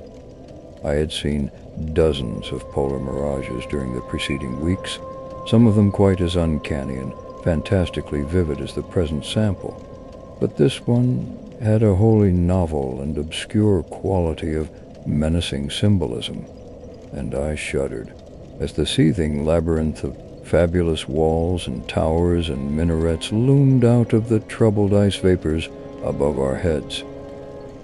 The effect was that of a cyclopean city of no architecture known to man or to human imagination, with vast aggregations of night-black masonry, embodying monstrous perversions of geometrical laws and attaining the most grotesque extremes of sinister bizarrerie.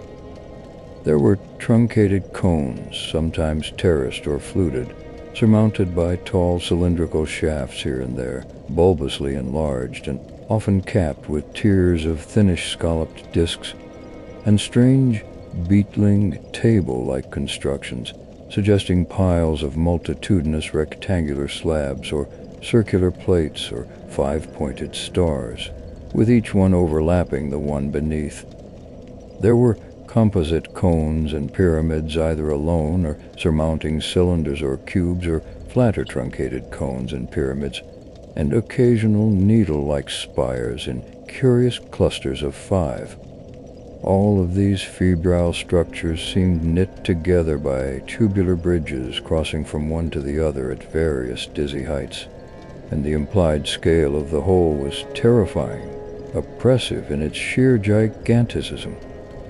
The general type of mirage was not unlike some of the wilder forms observed and drawn by the Arctic whaler Scoresby in 1820, but at this time and place, with those dark, unknown mountain peaks soaring stupendously ahead, that anomalous elder world discovery in our minds, and the pall of probable disaster enveloping the greater part of our expedition, we all seemed to find in it a taint of latent malignity and infinitely evil portent.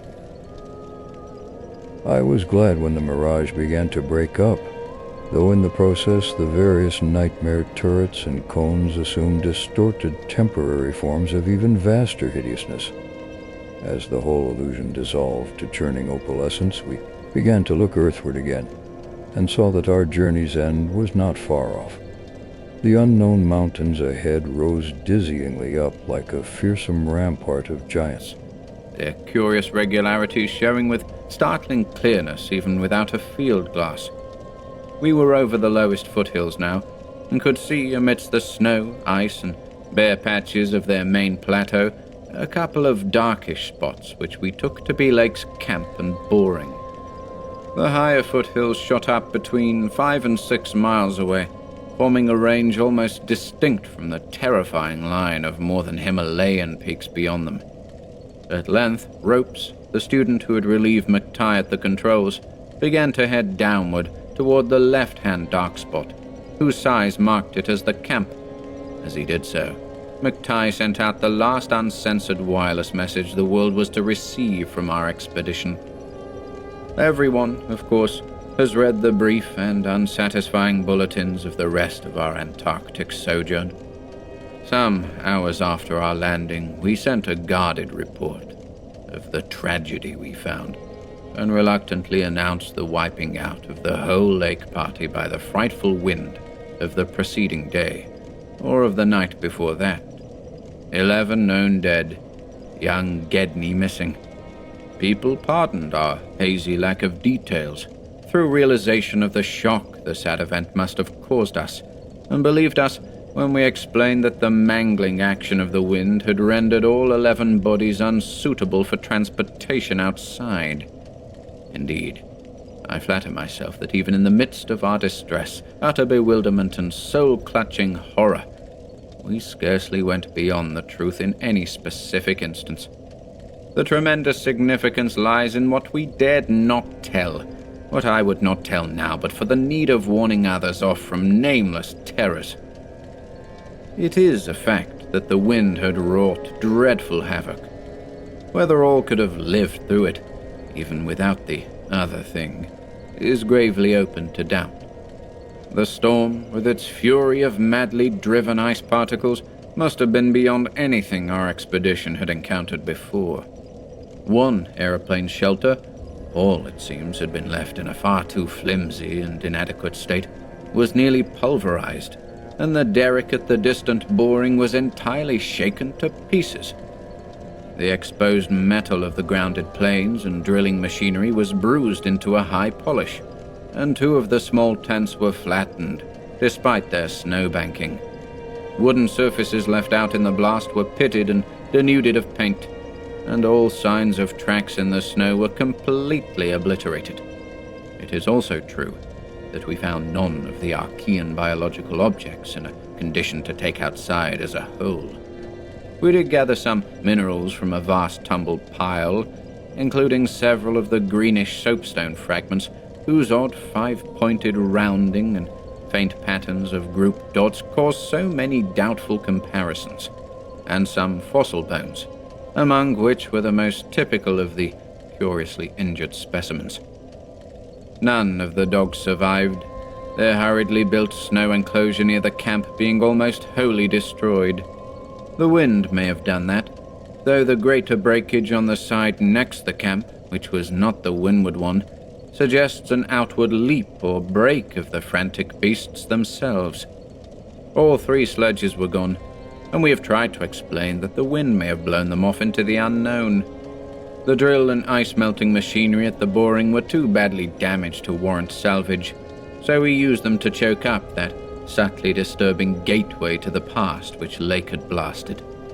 We likewise left at the camp the 2 most shaken up of the planes, since our surviving party had only 4 real pilots, Sherman, Danforth, McTighe, and Ropes, in all, with Danforth in a poor nervous shape to navigate.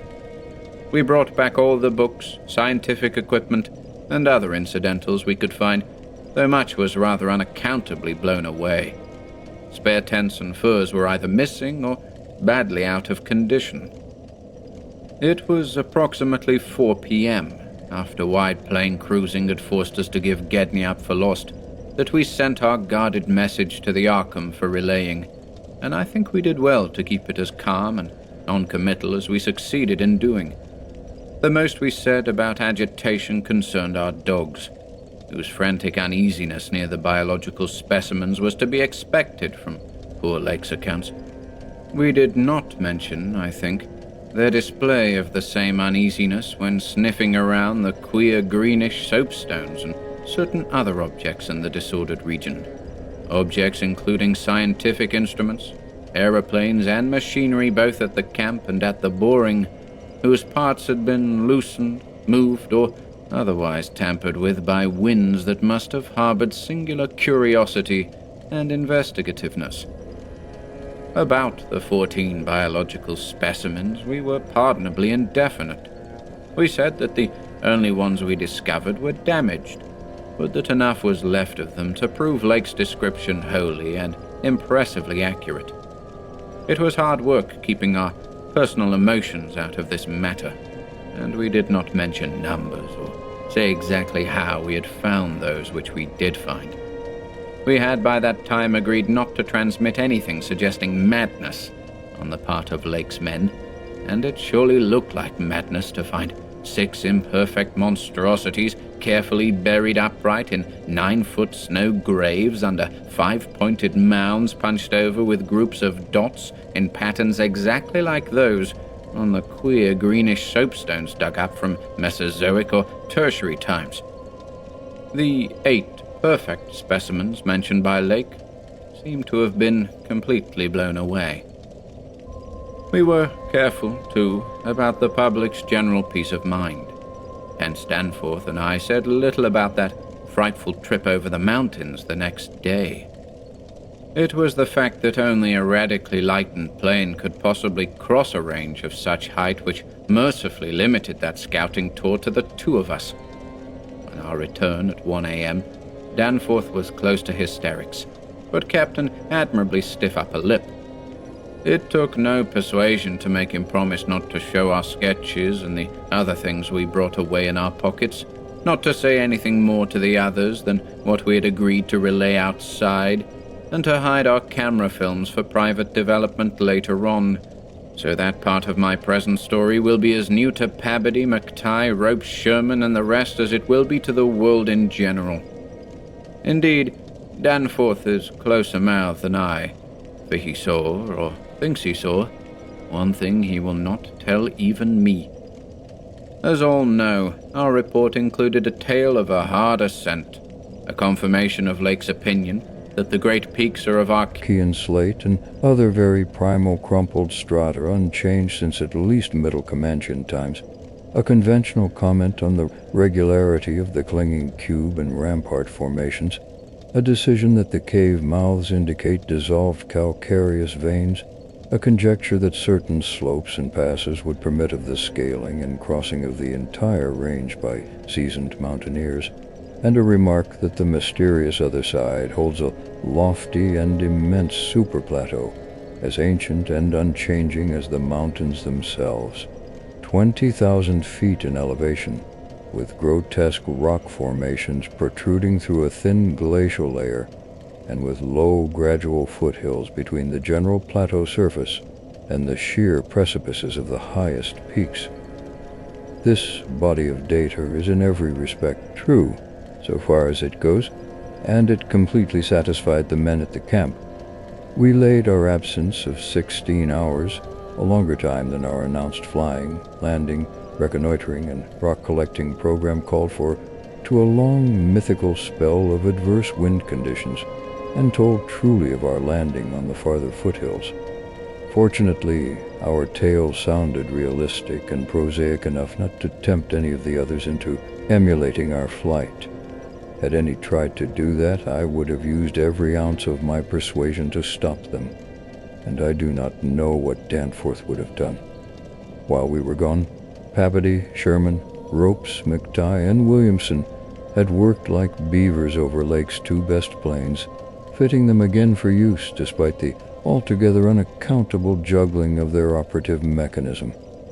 We decided to load all the planes the next morning and start back for our old base as soon as possible. Even though indirect, that was the safest way to work toward McMurdo Sound, for a straight-line flight across the most utterly unknown stretches of the eon-dead continent would involve many additional hazards. Further exploration was hardly feasible in view of our tragic decimation and the ruin of our drilling machinery and the doubts and horrors around us, which we did not reveal, made us wish only to escape from this austral world of desolation and brooding madness as swiftly as we could. As the public knows, our return to the world was accomplished without further disasters. All planes reached the old base on the evening of the next day, January 27th, after a swift non-stop flight, and on the 28th we made McMurdo Sound in 2 laps, the one pause being very brief, and occasioned by a faulty rudder in the furious wind over the ice shelf after we had cleared the great plateau. In 5 days more, the Arkham and Miskatonic, with all hands and equipment on board, were shaking clear of the thickening field ice and working up Ross Sea with the mocking mountains of Victorialand, looming westward against a troubled Antarctic sky, and twisting the wind's wails into a wide-ranged musical piping which chilled my soul to the quick. Less than a fortnight later, we left the last hint of polar land behind us and thanked heaven that we were clear of a haunted, accursed realm where life and death, space and time have made black and blasphemous alliances in the unknown epochs since matter first writhed and swam on the planet's scarce-cooled crust. Since our return, we have all constantly worked to discourage Antarctic exploration and have kept certain doubts and guesses to ourselves with splendid unity and faithfulness. Even young Danforth, with his nervous breakdown, has not flinched or babbled to his doctors. Indeed, as I have said, there is one thing he thinks he alone saw which he will not tell even me, though I think it would help his psychological state if he would consent to do so. It might explain and relieve much, though perhaps the thing was no more than the delusive aftermath of an earlier shock. That is the impression I gather after those rare, irresponsible moments when he whispers disjointed things to me, things which he repudiates vehemently as soon as he gets a grip on himself again. It will be hard work deterring others from the great white South, and some of our efforts may directly harm our cause by drawing inquiring notice. We might have known from the first that human curiosity is undying, and that the results we announced would be enough to spur others ahead on the same age-long pursuit of the unknown. Lake's reports of those biological monstrosities had aroused naturalists and paleontologists to the highest pitch, though we were sensible enough not to show the detached parts we had taken from the actual buried specimens, or photographs of those specimens as they were found.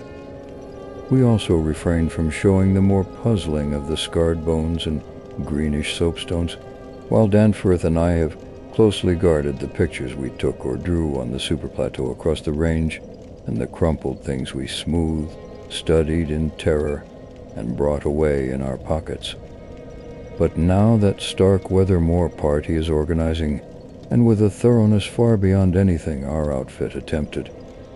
If not dissuaded, they will get to the innermost nucleus of the Antarctic and melt and bore till they bring up that which may end the world we know. So I must break through all reticences at last, even about that ultimate nameless thing, beyond the mountains of madness.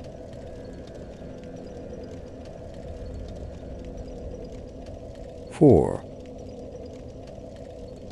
It is only with vast hesitancy and repugnance that I let my mind go back to Lake's camp and what we really found there, and to that other thing beyond the frightful mountain wall. I am constantly tempted to shirk the details and to let hints stand for actual facts and ineluctable deductions. I hope I have said enough already to let me glide briefly over the rest, that is, of the horror at the camp. I have told of the wind-ravaged terrain, the damaged shelters, the disarranged machinery, the varied uneasinesses of our dogs, the missing sledges and other items, the deaths of men and dogs, the absence of Gedney, and the 6 insanely buried biological specimens, strangely sound in texture for all their structural injuries, from a world 40 million years dead. I do not recall whether I mentioned that upon checking up the canine bodies we found one dog missing. We did not think much about that till later. Indeed, only Danforth and I have thought of it at all. The principal things I have been keeping back relate to the bodies, and to certain subtle points which may or may not lend a hideous and incredible kind of rationale to the apparent chaos. At the time, I tried to keep the men's minds off those points, for it was so much simpler, so much more normal, to lay everything to an outbreak of madness on the part of some of Lake's party. From the look of things, that demon mountain wind must have been enough to drive any man mad in the midst of this center of all earthly mystery and desolation. The crowning abnormality, of course, was the condition of the bodies, men and dogs alike. They had all been in some terrible kind of conflict, and were torn and mangled in fiendish and altogether inexplicable ways. Death, so far as we could judge, had in each case come from strangulation or laceration. The dogs had evidently started the trouble, for the state of their ill-built corral bore witness to its forcible breakage from within. It had been set some distance from the camp because of the hatred of the animals for those hellish Archean organisms, but the precaution seemed to have been taken in vain. When left alone in that monstrous wind behind flimsy walls of insufficient height, they must have stampeded, whether from the wind itself or from some subtle increasing odor emitted by the nightmare specimens. One could not say. Those specimens, of course, had been covered with a tent cloth, yet the low Antarctic sun had beat steadily upon that cloth, and they could mention that solar heat tended to make the strangely sound and tough tissues of the things relax and expand. Perhaps the wind had whipped the cloth from over them, and jostled them about in such a way that their more pungent olfactory qualities became manifest, despite their unbelievable antiquity. But whatever had happened, it was hideous and revolting enough. Perhaps I had better put squeamishness aside and tell the worst at last, though with a categorical statement of opinion based on the first-hand observations and most rigid deductions of both Danforth and myself, that the then missing Gedney was in no way responsible for the loathsome horrors we found. I have said that the bodies were frightfully mangled. Now, I must add that some were incised and subtracted from in the most curious, cold-blooded, and inhuman fashion. It was the same with the dogs and men. All the healthier, fatter bodies, quadrupedal or bipedal, had their most solid masses of tissue cut out and removed as by a careful butcher, and around them was a strange sprinkling of salt taken from the ravaged provision chests on the plains, which conjured up the most horrible associations. The thing had occurred in one of the crude aeroplane shelters from which the plane had been dragged out, and subsequent winds had effaced all tracks which could have supplied any plausible theory. Scattered bits of clothing, roughly slashed from the human incision subjects, hinted no clues. It is useless to bring up the half-impression of certain faint snow prints in one shielded corner of the ruined enclosure, because that impression did not concern human prints at all, but was clearly mixed up with all the talk of fossil prints which poor Lake had been giving throughout the preceding weeks. One had to be careful of one's imagination in the lee of those overshadowing mountains of madness. As I have indicated, Gedney and one dog turned out to be missing in the end. When we came on that terrible shelter, we had missed 2 dogs and 2 men, but the fairly unharmed dissecting tent, which we entered after investigating the monstrous graves, had something to reveal. It was not as Lake had left it, for the cabot parts of the primal monstrosity had been removed from the improvised table. Indeed, we had already realized that one of the 6 imperfect and insanely buried things we had found, the one with the trace of a peculiarly hateful odor, must represent the collected sections of the entity which Lake had tried to analyze. On and around that laboratory table were strewn other things, and it did not take long for us to guess that those things were the carefully, though oddly and inexpertly dissected parts of 1 man and 1 dog. I shall spare the feelings of survivors by omitting mention of the man's identity. Lake's anatomical instruments were missing, but there were evidences of their careful cleansing. The gasoline stove was also gone, though around it we found a curious litter of matches. We buried the human parts beside the other 10 men, and the canine parts with the other 35 dogs. Concerning the bizarre smudges on the laboratory table, and on the jumble of roughly handled illustrated books scattered near it, we were much too bewildered to speculate. This formed the worst of the camp horror, but other things were equally perplexing. The disappearance of Gedney, the 1 dog, The 8 uninjured biological specimens, the 3 sledges, and certain instruments, illustrated technical and scientific books, writing materials, electric torches and batteries, food and fuel, heating apparatus, spare tents, fursuits, and the like, was utterly beyond sane conjecture, as were likewise the spatter-fringed ink blots on certain pieces of paper, and the evidences of curious alien fumbling and experimentation around the planes and all other mechanical devices both at the camp and at the boring. The dogs seemed to abhor this oddly disordered machinery. Then, too, there was the upsetting of the larder, the disappearance of certain staples, and the jarringly comical heap of tin cans pried open in the most unlikely ways and at the most unlikely places. The profusion of scattered matches, intact, broken, or spent, formed another minor enigma, as did the 2 or 3 tent cloths and fursuits which we found lying about with peculiar and unorthodox slashings conceivably due to clumsy efforts at unimaginable adaptations. The maltreatment of the human and canine bodies, and the crazy burial of the damaged Archean specimens were all of a piece with this apparent disintegrative madness.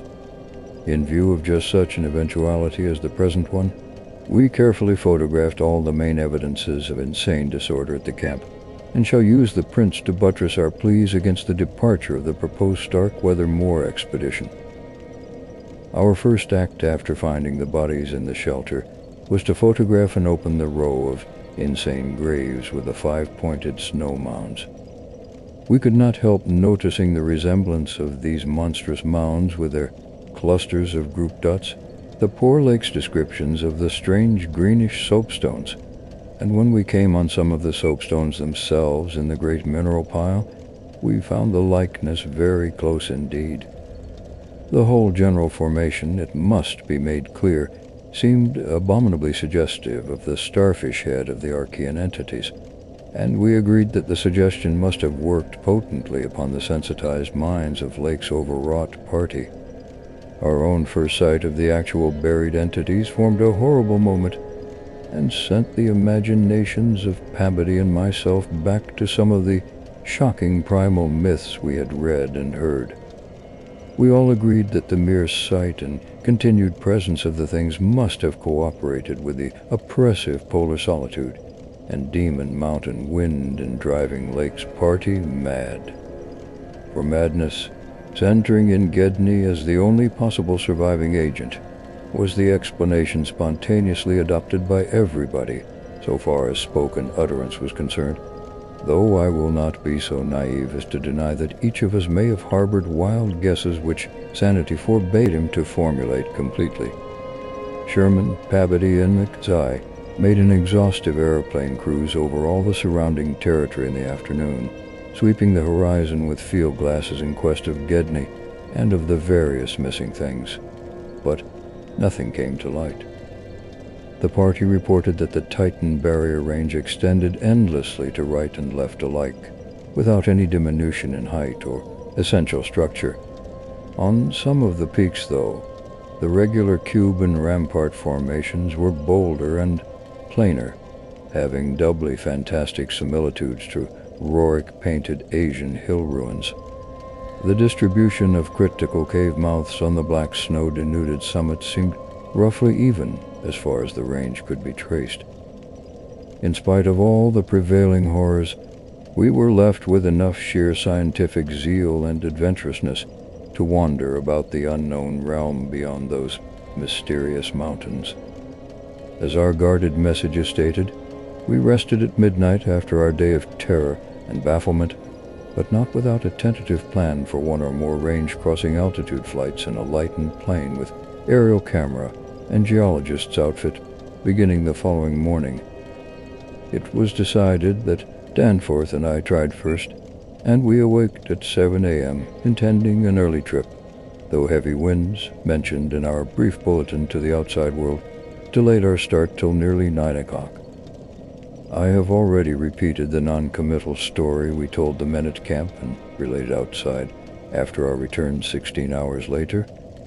It is now my terrible duty to amplify this account by filling in the merciful blanks with hints of what we really saw in the hidden transmontane world, hints of the revelations which have finally driven Danforth to a nervous collapse. I wish he would add a really frank word about the thing which he thinks he alone saw, even though it was probably a nervous delusion, and which was perhaps the last straw that put him where he is. But he is firm against that. All I can do is to repeat his later disjointed whispers about what set him shrieking as the plane soared back through the wind-tortured mountain pass, after that real and tangible shock which I shared. This will form my last word. If the plain signs of surviving elder horrors in what I disclose be not enough to keep others from meddling with the inner Antarctic, or at least from prying too deeply beneath the surface of that ultimate waste of forbidden secrets and unhuman, eon-cursed desolation, the responsibility for unnameable and perhaps immeasurable evils will not be mine. Danforth and I, studying the notes made by Pabody in his afternoon flight and checking up with a sextant, but calculated that the lowest available pass in the range lay somewhat to the right of us, within sight of camp, and about 23,000 or 24,000 feet above sea level. For this point, then, we first headed in the lightened plane as we embarked on our flight of discovery. The camp itself, on foothills which sprang from a high continental plateau, was some 12,000 feet in altitude. Hence the actual height increase necessary was not so vast as it might seem. Nevertheless, we were acutely conscious of the rarefied air and intense cold as we rose. For on account of visibility conditions, we had to leave the cabin windows open. We were dressed, of course, in our heaviest furs. As we drew near the forbidding peaks, dark and sinister above the line of crevasse-riven snow and interstitial glaciers, we noticed more and more the curiously regular formations clinging to the slopes. Thought again of the strange Asian paintings of Nicholas Roerich. The ancient and wind-weathered rock strata fully verified all of Lake's bulletins and proved that these hoary pinnacles had been towering up in exactly the same way since a surprisingly early time in Earth's history, perhaps over 50 million years. How much higher they had once been, it was futile to guess. But everything about this strange region pointed to obscure atmospheric influences unfavorable to change and calculated to retard the usual climactic processes of rock disintegration. But it was the mountainside tangle of regular cubes, ramparts, and cave mouths which fascinated and disturbed us most. I studied them with a field glass and took aerial photographs, while Danforth drove, and at times relieved him at the controls, though my aviation knowledge was purely an amateur's, in order to let him use the binoculars. We could easily see that much of the material of the things was a lightish Archean quartzite, unlike any formation visible over broad areas of the general surface, and that their regularity was extreme and uncanny to an extent which poor Lake had scarcely hinted. As he had said, their edges were crumbled and rounded from untold eons of savage weathering, but their preternatural solidity and tough material had saved them from obliteration. Many parts, especially those closest to the slopes, seemed identical in substance with the surrounding rock surface. The whole arrangement looked like the ruins of Machu Picchu in the Andes, or the primal foundation walls of Kish, as dug up by the Oxford Field Museum expedition in 1929, and both Danforth and I obtained that occasional impression of separate cyclopean blocks which they had attributed to his flight companion Carol. How to account for such things in this place was frankly beyond me, and I felt queerly humbled as a geologist. Igneous formations often have strange regularities, like the famous Giant's Causeway in Ireland, but their stupendous range, despite Lake's origin of suspicion of smoking cones, was above all else non-volcanic and evident structure. The curious cave mouths near which the odd formations seemed most abundant presented another albeit a lesser puzzle because of their regularity of outline. They were, as Lake's bulletin had said, often approximately square or semicircular, as if the natural orifices had been shaped to greater symmetry by some magic hand. Their numerousness and wide distribution were remarkable, and suggested that the whole region was honeycombed with tunnels dissolved out of limestone strata. Such glimpses as we secured did not extend far within the caverns, but we saw that they were apparently clear of stalactites and stalagmites. Outside, those parts of the mountain slopes adjoining the apertures seemed invariably smooth and regular, and Danforth thought that the slight cracks and pittings of the weathering tended toward unusual patterns. Filled as he was with the horrors and strangenesses discovered at the camp, he hinted that the pittings vaguely resembled those baffling groups of dots sprinkled over the primeval greenish soapstones, so hideously duplicated on the madly conceived snow mounds above those 6 buried monstrosities. We had risen gradually in flying over the higher foothills and along toward the relatively low pass we had selected. As we advanced, we occasionally looked down at the snow and ice of the land route, wondering whether we could have attempted the trip with the simpler equipment of earlier days. Somewhat to our surprise, we saw that the terrain was far from difficult as such things go, and that despite the crevasses and other bad spots, it would not have been likely to deter the sledges of a Scott, a Shackleton, or an Amundsen. Some of the glaciers appeared to lead up to wind-beard passages with unusual continuity, and upon reaching our chosen pass, we found that its case formed no exception. Our sensations of tense expectancy as we prepared to round the crest and peer out over an untrodden world can hardly be described on paper, even though we had no cause to think the regions beyond the range essentially different from those already seen and traversed. The touch of evil mystery in these barrier mountains and in the beckoning sea of opalescent sky glimpsed betwixt their summits was a highly subtle and attenuated matter not to be explained in literal words. Rather was it an affair of vague psychological symbolism and aesthetic association, a thing mixed up with exotic poetry and paintings, and with archaic myths lurking in shunned and forbidden volumes. Even the wind's burden held a peculiar strain of conscious malignity, and for a second it seemed that the composite sound included a bizarre musical whistling or piping over a wide range as the blast swept in and out of the omnipresent and resonant cave mouths. There was a cloudy note of reminiscent repulsion in the sound, as complex and unplaceable as any of the other dark impressions.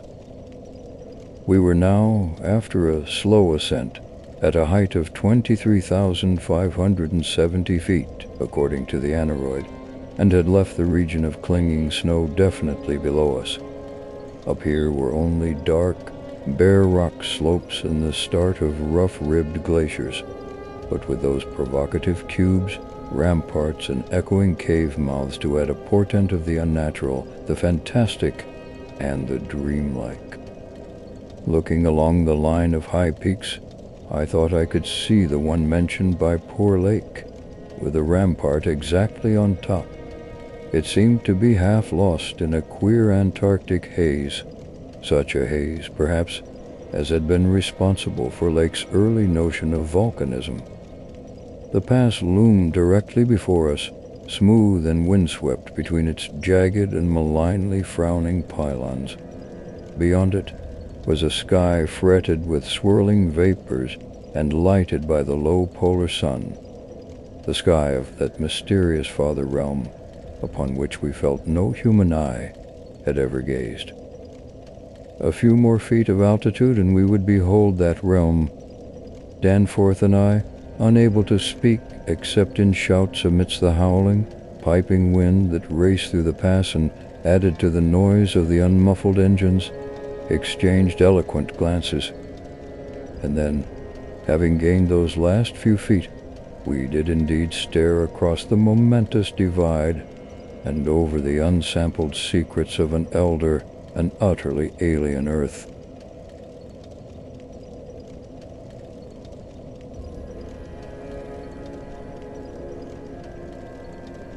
Five. I think that both of us simultaneously cried out in mixed awe, wonder, terror, and disbelief in our own senses as we finally cleared the pass and saw what lay beyond. Of course, we must have had some natural theory in the back of our heads to steady our faculties for the moment.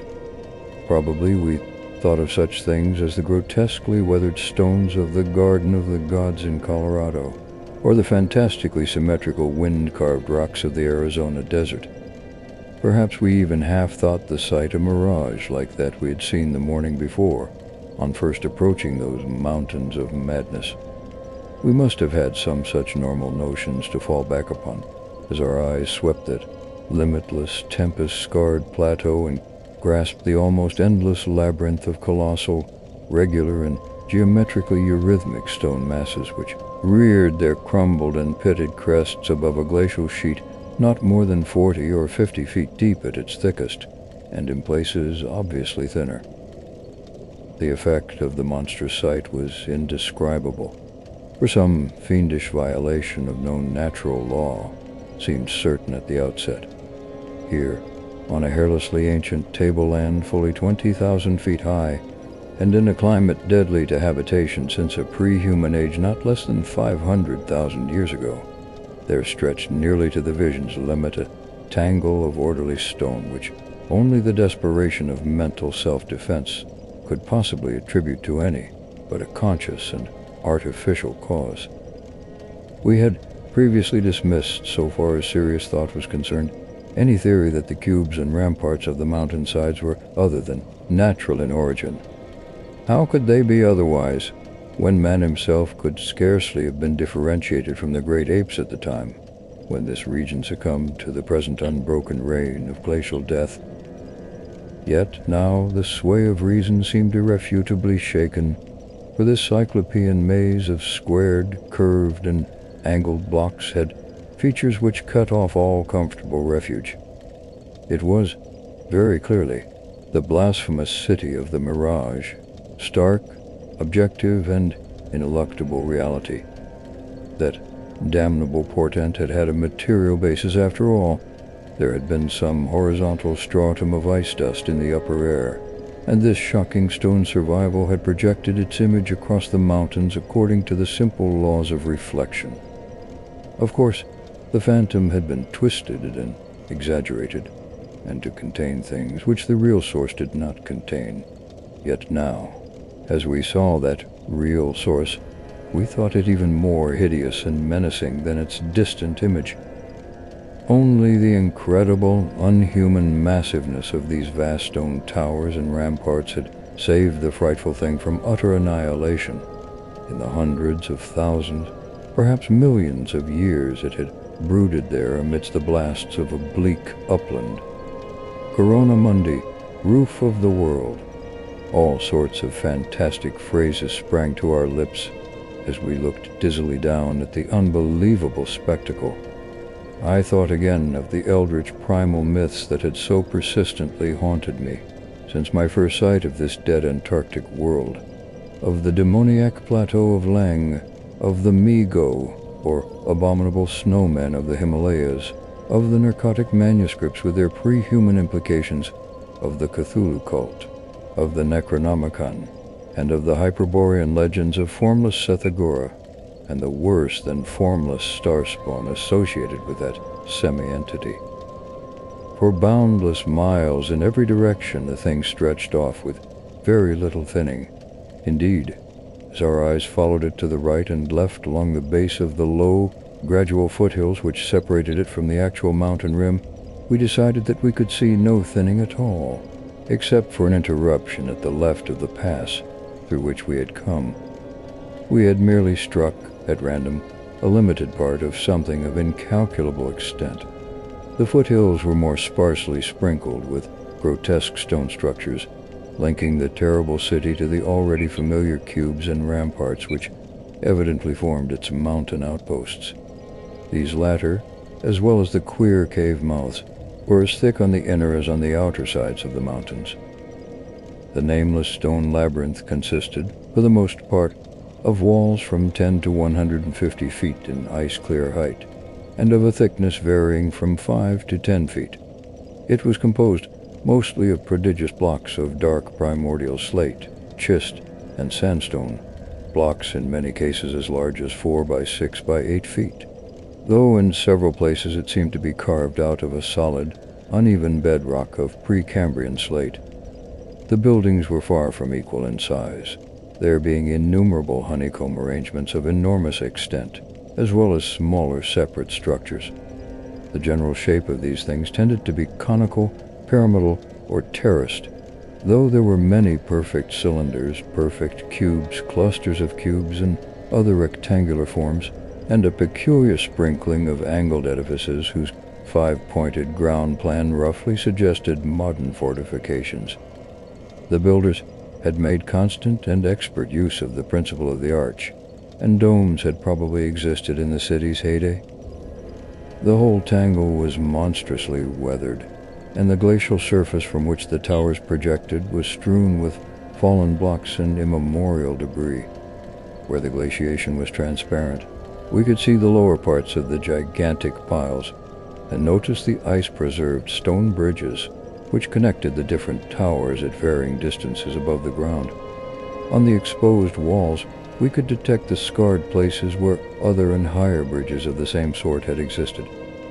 Closer inspection revealed countless largest windows, some of which were closed with shutters of a petrified material, originally wood, though most gaped open in a sinister and menacing fashion. Many of the ruins, of course, were roofless, and with uneven though wind-rounded upper edges, whilst others, of a more sharply conical or pyramidal model, or else protected by higher surrounding structures, preserved intact outlines, despite the omnipresent crumbling and pitting. With the field glass, we could barely make out what seemed to be sculptural decorations in horizontal bands, decorations including those curious groups of dots whose presence on the ancient soapstones now assumed a vastly larger significance. In many places, the buildings were totally ruined and the ice sheet deeply riven from various geologic causes. In other places, the stonework was worn down to the very level of the glaciation. One broad swathe extending from the plateau's interior to a cleft in the foothills, about a mile to the left of the pass we had traversed, was wholly free from buildings, and probably represented, we concluded, the course of some great river which in tertiary times, millions of years ago, had poured through the city and into some prodigious subterranean abyss of the Great Barrier Range. Certainly, this was above all a region of caves, gulfs, and underground secrets beyond human penetration. Looking back to our sensations, and recalling our dazedness at viewing this monstrous survival from eons we had thought pre-human, I can only wonder that we preserved the semblance of equilibrium which we did. Of course, we knew that something, chronology, scientific theory, or our own consciousness, was woefully awry. Yet we kept enough poise to guide the plane, observe many things quite minutely, and take a careful series of photographs, which may yet serve both us and the world in good stead. In my case, ingrained scientific habit may have helped, for above all my bewilderment and sense of menace there burned a dominant curiosity to fathom more of this age-old secret, to know what sort of beings had built and lived in this incalculably gigantic place, and what relation to the general world of its time or of other times so unique a concentration of life could have had. For this place could be no ordinary city. It must have formed the primary nucleus and center of some archaic and unbelievable chapter of Earth's history whose outward ramifications, recalled only dimly in the most obscure and distorted myths, had vanished utterly amidst the chaos of terrene convulsions long before any human race we know had shambled out of apedom. Here sprawled a Paleogean megalopolis, compared with which the fabled Atlantis and Lemuria Camorium, and Ozildurum and Olathu in the land of Lomer are recent things of today, not even of yesterday, a megalopolis ranking with such whispered pre-human blasphemies as Velusia, Roye, Ib in the land of Na, and the nameless city of Arabia Deserter. As we flew above that tangle of stark Titan towers, my imagination sometimes escaped all bounds and roved aimlessly in realms of fantastic associations, even weaving links betwixt this lost world and some of my own wildest dreams concerning the mad horror at the camp. The plane's fuel tank, in the interest of greater lightness, had been only partly filled, hence we now had to exert caution in our explorations. Even so, however, we covered an enormous extent of ground, or rather air, after swooping down to a level where the wind became virtually negligible. There seemed to be no limit to the mountain range, or to the length of the frightful stone city which bordered its inner foothills. 50 miles of flight in each direction showed no major change in the labyrinth of rock and masonry that clawed up corpse-like through the eternal ice. There were, though, some highly absorbing diversifications, such as the carvings on the canyon where that broad river had once pierced the foothills and approached its sinking place in the Great Range.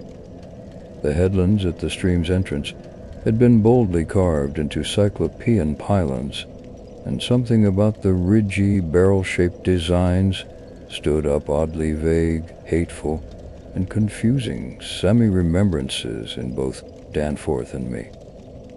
We also came upon several star-shaped open spaces, evidently public squares, and noted various undulations in the terrain. Where a sharp hill rose, it was generally hollowed out into some sort of rambling stone edifice, but there were at least 2 exceptions. Of these latter, one was too badly weathered to disclose what had been on the jetting eminence, while the other still bore a fantastic conical monument carved out of the solid rock and roughly resembling such things as the well-known snake tomb in the ancient valley of Petra. Flying inland from the mountains, we discovered that the city was not of infinite width, even though its length along the foothills seemed endless. After about 30 miles, the grotesque stone buildings began to thin out, and in 10 more miles we came to an unbroken waste, virtually without signs of sentient artifice. The course of the river beyond the city seemed marked by a broad, depressed line, while the land assumed a somewhat greater ruggedness, seeming to slope slightly upward as it receded in the mist-hazed west. So far we had made no landing, yet to leave the plateau without an attempt at entering some of the monstrous structures would have been inconceivable. Accordingly, we decided to find a smooth place on the foothills near our navigable pass, there grounding the plane and preparing to do some exploration on foot. Though these gradual slopes were partly covered with a scattering of ruins, low flying soon disclosed an ample number of possible landing places. Selecting that nearest to the pass, since our next flight would be across the Great Range and back to camp, we succeeded about 12:30 p.m. in coming down on a smooth, hard snowfield wholly devoid of obstacles and well adapted to a swift and favorable takeoff later on. It did not seem necessary to protect the plane with a snow banking for so brief a time, and in so comfortable an absence of high winds at this level. Hence we merely saw that the landing skis were safely lodged, and that the vital parts of the mechanism were guarded against the cold. For our foot journey, we discarded the heaviest of our flying furs, and took with us a small outfit consisting of pocket compass, hand camera, light provisions, voluminous notebooks and paper, geologist's hammer and chisel, specimen bags, coil of climbing rope, and powerful electric torches with extra batteries. This equipment having been carried in the plane on the chance that we might be able to effect a landing, take ground pictures, make drawings and topographical sketches, and obtain rock specimens from some bare slope, outcropping, or mounting cave. Fortunately, we had a supply of extra paper to tear up, place in a spare specimen bag, and use on the ancient principle of hare and hounds for marking our course in any interior mazes we might be able to penetrate. This had been brought in case we found some cave system, were there quiet enough to allow such a rapid and easy method in place of the usual rock-chipping method of trailblazing. Walking cautiously downhill over the crusted snow toward the stupendous stone labyrinth that loomed against the opalescent west, we felt almost as keen a sense of imminent marvels as we had felt on approaching the unfathomed mountain pass 4 hours previously. True, we had become visually familiar with the incredible secret concealed by the barrier peaks, yet the prospect of actually entering primordial walls, reared by conscious beings perhaps millions of years ago, before any known race of men could have existed, was nonetheless awesome and potentially terrible in its implications of cosmic abnormality. Though the thinness of the air at this prodigious altitude made exertion somewhat more difficult than usual, both Danforth and I found ourselves bearing up very well, and felt equal to almost any task which might fall to our lot. It took only a few steps to bring us to a shapeless ruin, one level with the snow, while 10 or 15 rods farther on there was a huge roofless rampart, still complete in its gigantic 5-pointed outline, and rising to an irregular height of 10 or 11 feet. For this latter we headed, and when at last we were able actually to touch its weathered cyclopean blocks, we felt that we had established an unprecedented and almost blasphemous link with forgotten eons normally closed to our species. This rampart, shaped like a star, and perhaps 300 feet from point to point, was built of Jurassic sandstone blocks of irregular size, averaging 6 by 8 feet in surface. There was a row of arched loopholes or windows, about 4 feet wide and 5 feet high, spaced quite symmetrically along the points of the star and at its inner angles, and with the bottoms about 4 feet from the glaciated surface. Looking through these, we could see that the masonry was fully 5 feet thick, that there were no partitions remaining within, and that there were traces of banded carvings or bas-reliefs on the interior walls, facts we had indeed guessed before when flying aloft over this rampart and others like it. Though lower parts must have originally existed, all traces of such things were now wholly obscured by the deep layer of ice and snow at this point. We crawled through one of the windows and vainly tried to decipher the nearly effaced mural designs, but did not attempt to disturb the glaciated floor. Our orientation flights had indicated that many buildings in the city proper were less ice-choked, and that we might perhaps find wholly clear interiors leading down to the true ground level if we entered those structures still roofed at the top. Before we left the rampart, we photographed it carefully and studied its mortuous cyclopean masonry with complete bewilderment. We wished that Pavity were present, for his engineering knowledge might have helped us guess how such titanic blocks could have been handled in that unbelievably remote age when the city and its outskirts were built up.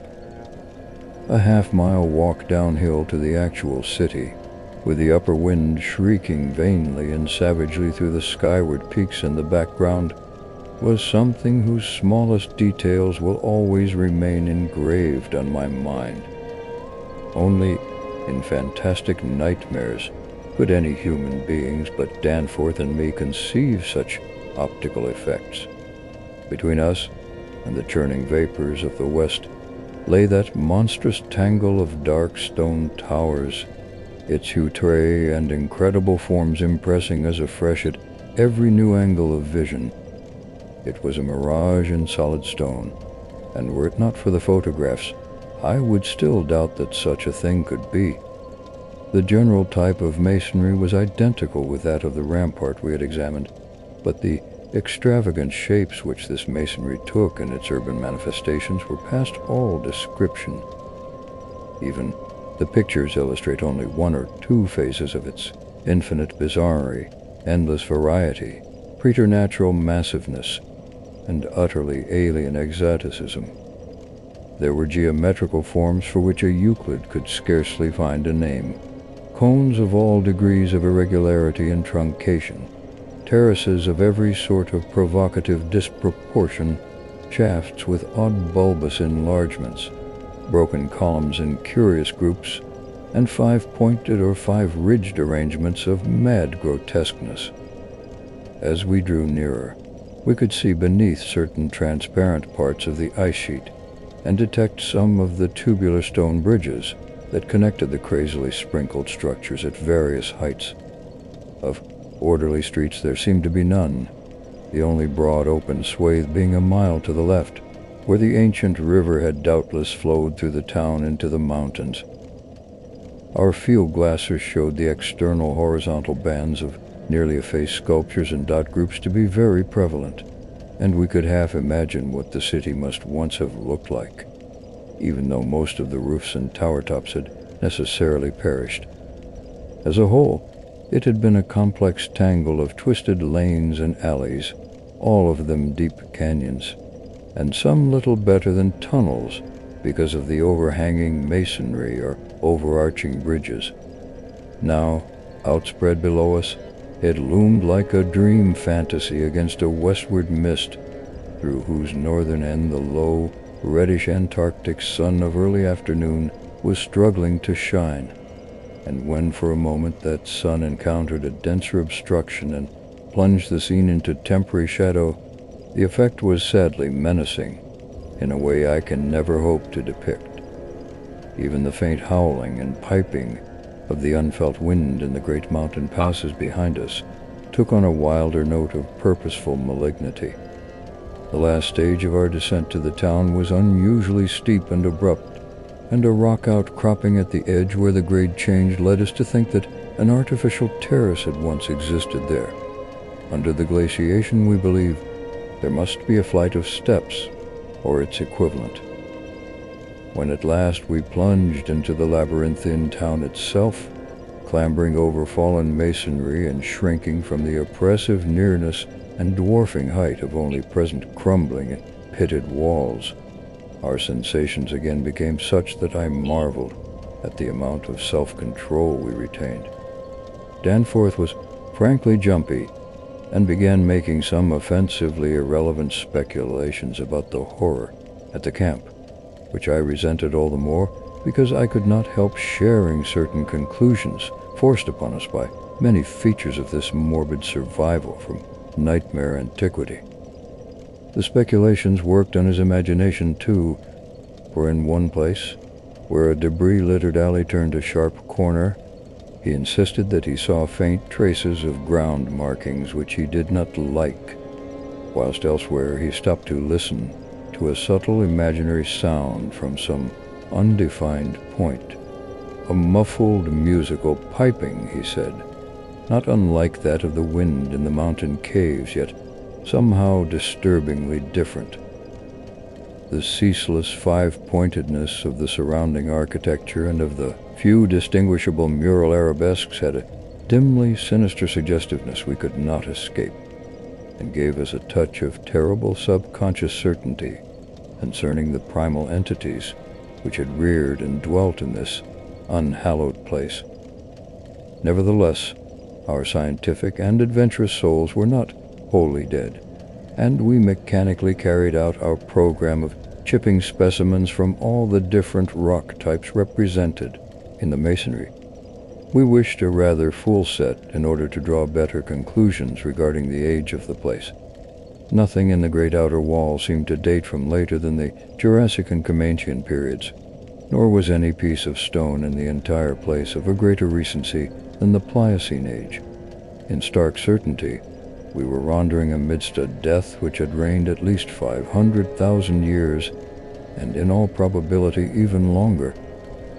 As we proceeded through this maze of stone-shadowed twilight, we stopped at all available apertures to study interiors and investigate entrance possibilities.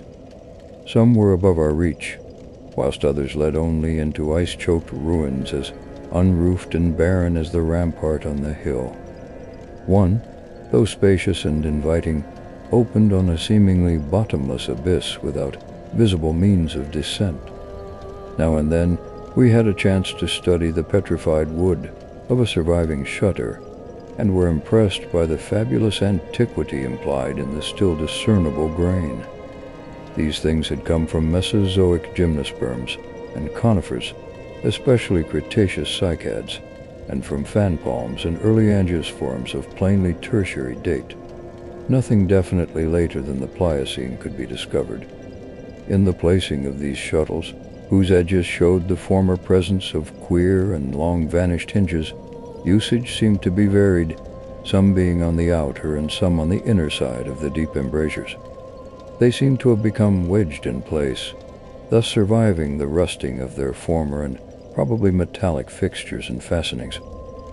After a time, we came across a row of windows in the bulges of a colossal 5-ridged cone of undamaged apex, which led into a vast, well-preserved room with stone flooring, but these were too high in the room to permit of descent without a rope. We had a rope with us, but did not wish to bother with this 20-foot drop unless obliged to, especially in this then plateau air where great demands were made upon the heart action. This enormous room was probably a hall or concourse of some sort, and our electric torches showed bold, distinct, and potentially startling sculptures arranged around the walls in broad, horizontal bands separated by equally broad strips of conventional arabesques. We took careful note of this spot, planning to winter here unless a more easily gained interior were encountered. Finally, though, we did encounter exactly the opening we wished. An archway about 6 feet wide and 10 feet high, marking the former end of an aerial bridge which had spanned an alley about 5 feet above the present level of glaciation. These archways, of course, were flush with apostores floors, and in this case one of the floors still existed. The building thus accessible was a series of rectangular terraces on our left, facing westward. That across the alley, where the other archway yawned, was a decrepit cylinder with no windows, and with a curious bulge about 10 feet above the aperture. It was totally dark inside, and the archway seemed to open in a well of illimitable emptiness. Heaped debris made the entrance to the vast left-hand building doubly easy, yet for a moment we hesitated before taking advantage of the long-wished chance.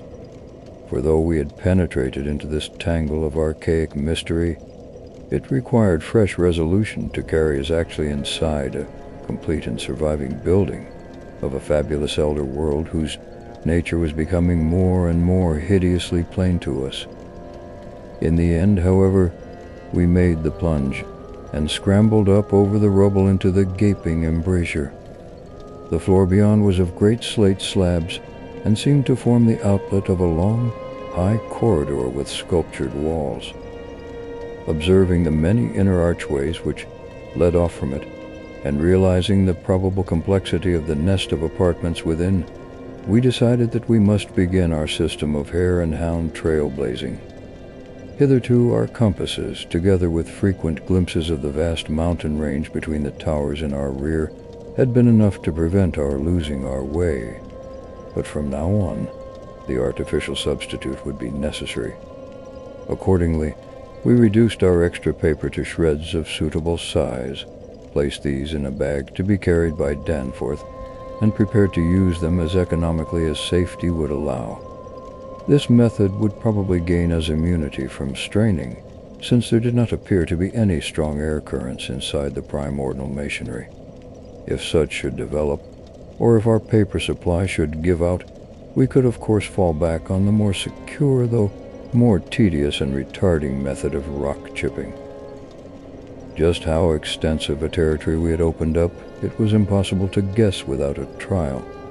The close and frequent connection of the different buildings made it likely that we might cross from one to another on bridges underneath the ice, except we were impeded by local collapses and geologic rifts, for very little glaciation seemed to have entered the massive constructions.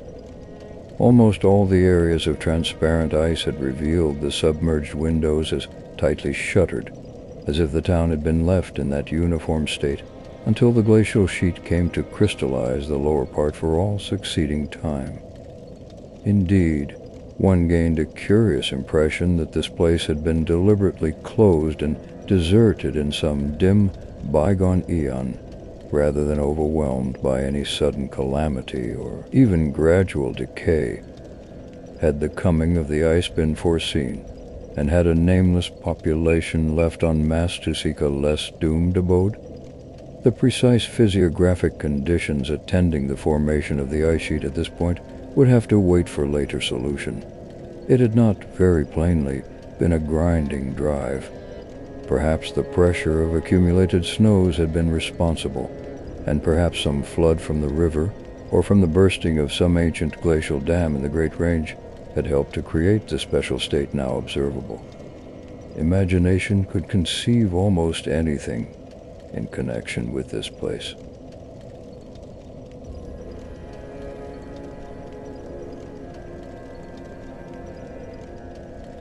Six. It would be cumbrous to give a detailed, consecutive account of our wanderings inside that cavernous, yondered honeycomb of primal masonry, that monstrous layer of elder secrets which now echoed for the first time, after uncounted epochs, to the tread of human feet. This is especially true because so much of the horrible drama and revelation came from a mere study of the omnipresent mural carvings. Our flashlight photographs of those carvings will do much toward proving the truth of what we are now disclosing, and it is lamentable that we had not a larger film supply with us. As it was, we made crude notebook sketches of certain salient features after all our films were used up. The building which we had entered was one of great size and elaborateness, and gave us an impressive notion of the architecture of that nameless geologic past. The inner partitions were less massive than the outer walls, but on the lower levels were excellently preserved. Labyrinthine complexity, involving curiously irregular differences in floor levels, characterized the entire arrangement, and we should certainly have been lost at the very outset, but for the trail of torn paper left behind us. We decided to explore the more decrepit upper parts first of all. Pence climbed aloft in the maze for a distance of some 100 feet, to where the topmost tier of chambers yawned snowily and ruinously open to the polar sky. Ascent was effected over the steep, transversely ribbed stone ramps or inclined planes, which everywhere served in lieu of stairs. The rooms we encountered were of all imaginable shapes and proportions, ranging from 5-pointed stars to triangles and perfect cubes.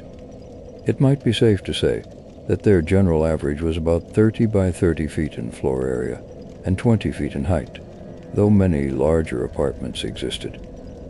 After thoroughly examining the upper regions and the glacial level, we descended story by story into the submerged part, where indeed we soon saw we were in a continuous maze of connected chambers and passages, probably leading over unlimited areas outside this particular building. The cyclopean massiveness and giganticism of everything about us became curiously oppressive, and there was something vaguely but deeply unhuman in all the contours, dimensions, portions, decorations, and construction nuances of the blasphemously archaic stonework. We soon realized, from what the carvings revealed, that this monstrous city was many million years old. We cannot yet explain the engineering principles used in the anomalous balancing and adjustment of the vast rock masses, though the function of the arch was clearly much relied on. The rooms we visited were wholly bare of all portable contents, a circumstance which sustained our belief in the city's deliberate desertion. The prime decorative feature was the almost universal system of mural sculpture, which tended to run in continuous horizontal bands 3 feet wide and arranged from floor to ceiling in alternation with bands of equal width given over to geometrical arabesques. There were exceptions to this rule of arrangement, but its preponderance was overwhelming. Often, however, a series of smooth cartouches containing oddly patterned groups of dots would be sunk along one of the arabesque bands. The technique, we soon saw, was mature, accomplished, and aesthetically evolved to the highest degree of civilized mastery, though utterly alien in every detail to any known art tradition of the human race. In delicacy of execution, no sculpture I've ever seen could approach it. The minutest details of elaborate vegetation or of animal life were rendered with astonishing vividness, despite the bold scale of the carvings, whilst the conventional designs were marvels of skillful intricacy. The arabesques displayed a profound use of mathematical principles and were made up of obscurely symmetrical curves and angles based on the quantity of 5. The pictorial bands followed a highly formalized tradition and involved a peculiar treatment of perspective, but had an artistic force that moved us profoundly, notwithstanding the intervening gulf of vast geologic periods. Their method of design hinged on a singular juxtaposition of the cross-section with the two-dimensional silhouette, and embodied an analytical psychology beyond that of any known race of antiquity. It is useless to try to compare this art with any represented in our museums. Those who see our photographs will probably find its closest analog in certain grotesque conceptions of the most daring futurists. The arabesque tracery consisted altogether of depressed lines whose depth on unweathered walls varied from 1 to 2 inches. When cartouches with dot groups appeared, evidently as inscriptions in some unknown and primeval language and alphabet, the depression of the smooth surface was perhaps 1.5 inches, and of the dots perhaps a 1/2 inch more. The pictorial bands were in countersunk low relief, their background being depressed about 2 inches from the original wall surface. In some specimens, marks of a former coloration could be detected, though for the most part the untold eons had disintegrated and banished any pigments which may have been applied. The more one studied the marvelous technique, the more one admired the things. Beneath their strict conventionalism, one could grasp the minute and accurate observation and graphic skill of the artists, and indeed, the very conventions themselves served to symbolize and accentuate the real essence or vital differentiation of every object delineated. We felt, too, that besides these recognizable excellences, there were others lurking beyond the reach of our perceptions. Certain touches here and there gave vague hints of latent symbols and stimuli which another mental and emotional background and a fuller or different sensory equipment might have made a profound and poignant significance to us. The subject matter of the sculptures obviously came from the life of the vanished epoch of their creation, and contained a large proportion of evident history. It is this abnormal historic mindedness of the primal race, a chance circumstance operating through coincidence miraculously in our favor, which made the carvings so awesomely informative to us, and which caused us to place their photography and transcription above all other considerations. In certain rooms, the dominant arrangement was varied by the presence of maps, astronomical charts, and other scientific designs on an enlarged scale, these things giving a naive and terrible corroboration to what we gathered from the pictorial friezes and dados. In hinting at what the whole revealed, I can only hope that my account will not arouse a curiosity greater than saint caution on the part of those who believe me at all. It would be tragic if any were to be allured to that realm of death and horror by the very warning meant to discourage them. Interrupting these sculptured walls were high windows and massive 12-foot doorways, both now and then retaining the petrified wooden planks, elaborately carved and polished, of the actual shutters and doors. All metal fixtures had long ago vanished, but some of the doors remained in place and had to be forced aside as we progressed from room to room. Window frames with odd transparent panes, mostly elliptical, survived here and there, though in no considerable quantity. There were also frequent niches of great magnitude, generally empty, but once in a while containing some bizarre object carved from green soapstone, which was either broken or perhaps held too inferior to warrant removal.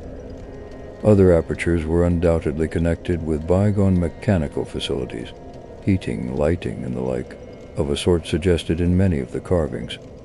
Ceilings tended to be plain, but had sometimes been inlaid with green soapstone or other tiles, mostly fallen now. Floors were also paved with such tiles, though plain stonework predominated. As I have said, all furniture and other movables were absent, but the sculptures gave a clear idea of the strange devices which had once filled these tomb-like, echoing rooms. Above the glacial sheet, the floors were generally thick with detritus, litter, and debris, but farther down this condition decreased. In some of the lower chambers and corridors, there was little more than gritty dust or ancient incrustations, while occasional areas had an uncanny air of newly swept immaculateness. Of course, where rifts or collapses had occurred, the lower levels were as littered as the upper ones. A central court, as in other structures we had seen from the air, saved the inner regions from total darkness, so that we seldom had to use our electric torches in the upper rooms, except when studying sculptured details.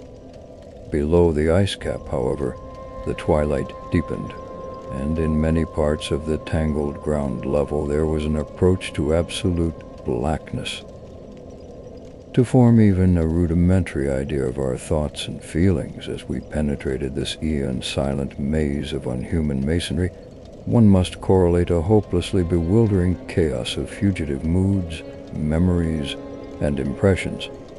The sheer appalling antiquity and lethal desolation of the place were enough to overwhelm almost any sensitive person, but added to these elements were the recent unexplained horror at the camp, and the revelations all too soon effected by the terrible mural sculptures around us. The moment we came upon a perfect section of carving, where no ambiguity of interpretation could exist, it took only a brief study to give us the hideous truth, a truth which it would be naive to claim Danforth and I had not independently suspected before, though we had carefully refrained from even hinting it to each other. There could now be no further merciful doubt about the nature of the beings which had built and inhabited this monstrous dead city millions of years ago, when man's ancestors were primitive, archaic mammals, and vast dinosaurs roamed the tropical steppes of Europe and Asia. We had previously clung to a desperate alternative, and insisted, each to himself, that the omnipresence of the five-pointed motif meant only some cultural or religious exaltation of the Archean natural object which had so patently embodied the quality of five-pointedness. As the decorative motifs of Minoan Crete exalted the sacred bull, those of Egypt the scarabæus, those of Rome the wolf and the eagle, and those of various savage tribes some chosen totem animal. But this lone refuge was now stripped from us, and we were forced to face definitely the reason-shaking realization which the reader of these pages has doubtless long ago anticipated. I can scarcely bear to write it down in black and white even now, but perhaps that will not be necessary. The things once rearing and dwelling in this frightful masonry in the age of dinosaurs were not indeed dinosaurs, but far worse. Mere dinosaurs were new and almost brainless objects, but the builders of the city were wise and old, and had left certain traces in rocks even then laid down well nigh 1,000 million years. Rocks laid down before the true life of Earth had advanced beyond plastic groups of cells. Rocks laid down before the true life of Earth had existed at all. They were the makers and enslavers of that life, and above all doubt the originals of the fiendish elder myths, which things like the narcotic manuscripts and the Necronomicon affrightedly hint about.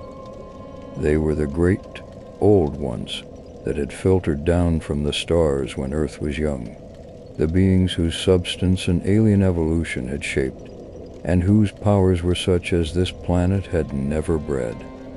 And to think that only the day before, Danforth and I had actually looked upon fragments of their millennially fossilized substance, and that poor Lake and his party had seen their complete outlines. It is of course impossible for me to relate in proper order the stages by which we picked up what we know of that monstrous chapter of pre-human life. After the first shock of the certain revelation, we had to pause a while to recuperate, and it was fully 3 o'clock before we got started on our actual tour of systematic research. The sculptures in the building we entered were of relatively late date, perhaps 2 million years ago, as checked up by geological, biological, and astronomical features, and embodied an art which would be called decadent in comparison with that of specimens we found in older buildings after crossing bridges under the glacial sheet. One edifice hewn from the solid rock seemed to go back 40 or possibly even 50 million years to the lower Eocene or upper Cretaceous, and contained bas-reliefs of an artistry surpassing anything else, with one tremendous exception that we encountered. That was, we have since agreed, the oldest domestic structure we traversed. Were it not for the support of those flashlights soon to be made public, I would refrain from telling what I found and inferred, lest I be confined as a madman. Of course, the infinitely early parts of the patchwork tale, representing the pre-terrestrial life of the star-headed beings on other planets and in other galaxies and in other universes, can readily be interpreted as the fantastic mythology of those beings themselves. Yet such parts sometimes involve designs and diagrams so uncannily close to the latest findings of mathematics and astrophysics that I scarcely know what to think. Let others judge when they see the photographs I shall publish. Naturally, no one set of carvings which we encountered told more than a fraction of any connected story, nor did we even begin to come upon the various stages of that story in their proper order. Some of the vast rooms were independent units so far as their designs were concerned, whilst in other cases a continuous chronicle would be carried through a series of rooms and corridors. The best of the maps and diagrams were on the walls of a frightful abyss below even the ancient ground level, a cavern perhaps 200 feet square and 60 feet high, which had almost undoubtedly been an educational center of some sort. There were many provoking repetitions of the same material in different rooms and buildings, since certain chapters of experience and certain summaries or phases of racial history had evidently been favorites with different decorators or dwellers. Sometimes, though, variant versions of the same theme proved useful in settling debatable points and filling in gaps.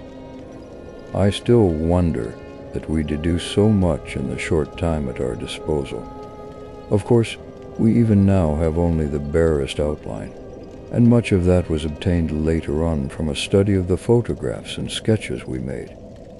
It may be the effect of this latest study, the revived memories and vague impressions acting in conjunction with his general sensitiveness and with that final supposed horror glimpse whose essence he will not reveal even to me, which has been the immediate source of Danforth's present breakdown. But it had to be, for we could not issue our warning intelligently without the fullest possible information, and the issuance of that warning is a prime necessity. Certain lingering influences in that unknown Antarctic world of disordered time and alien natural law make it imperative further exploration be discouraged.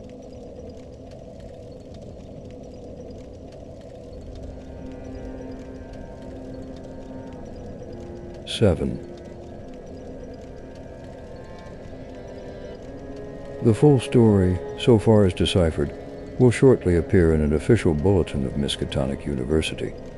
Here, I shall sketch only the salient highlights in a formless, rambling way. Myth or otherwise, the sculptures told of the coming of those star-headed things to the nascent, lifeless Earth out of cosmic space, their coming, and the coming of many other alien entities, such as at certain times embark upon spatial pioneering. They seemed able to traverse the interstellar ether on their vast membranous wings, thus oddly confirming some curious hill folklore long ago told me by an antiquarian colleague. They had lived under the sea a good deal building fantastic cities and fighting terrific battles with nameless adversaries by means of intricate devices employing unknown principles of energy.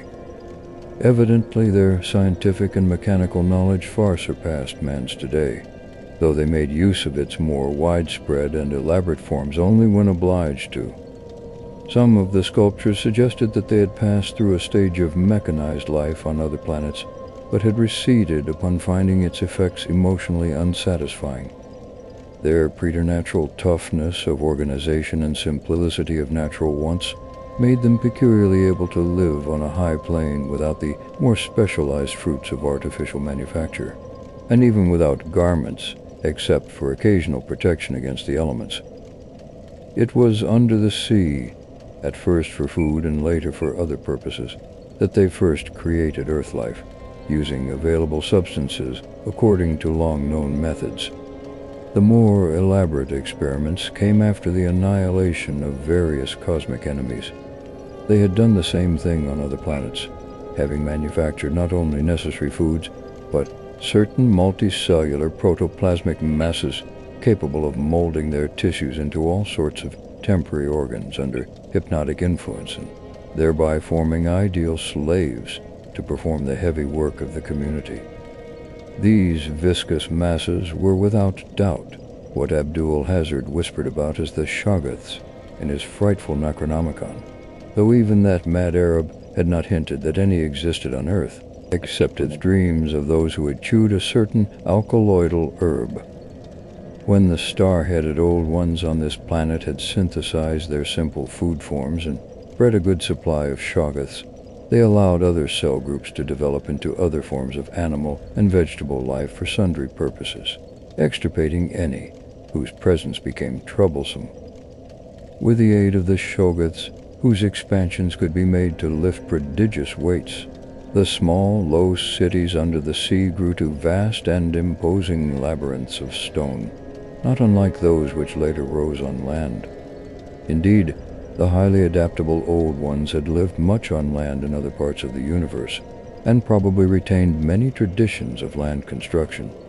As we studied the architecture of all these sculptured Paleogene cities, including that whose eon-dead corridors we were even then traversing, we were impressed by a curious coincidence, which we have not yet tried to explain, even to ourselves. The tops of the buildings, which in the actual city around us had of course been weathered into shapeless ruins ages ago, were clearly displayed in the bas-reliefs, and showed vast clusters of needle-like spires, delicate finials on certain cone and pyramid apexes, and tiers of thin, horizontal, scalloped discs capping cylindrical shafts.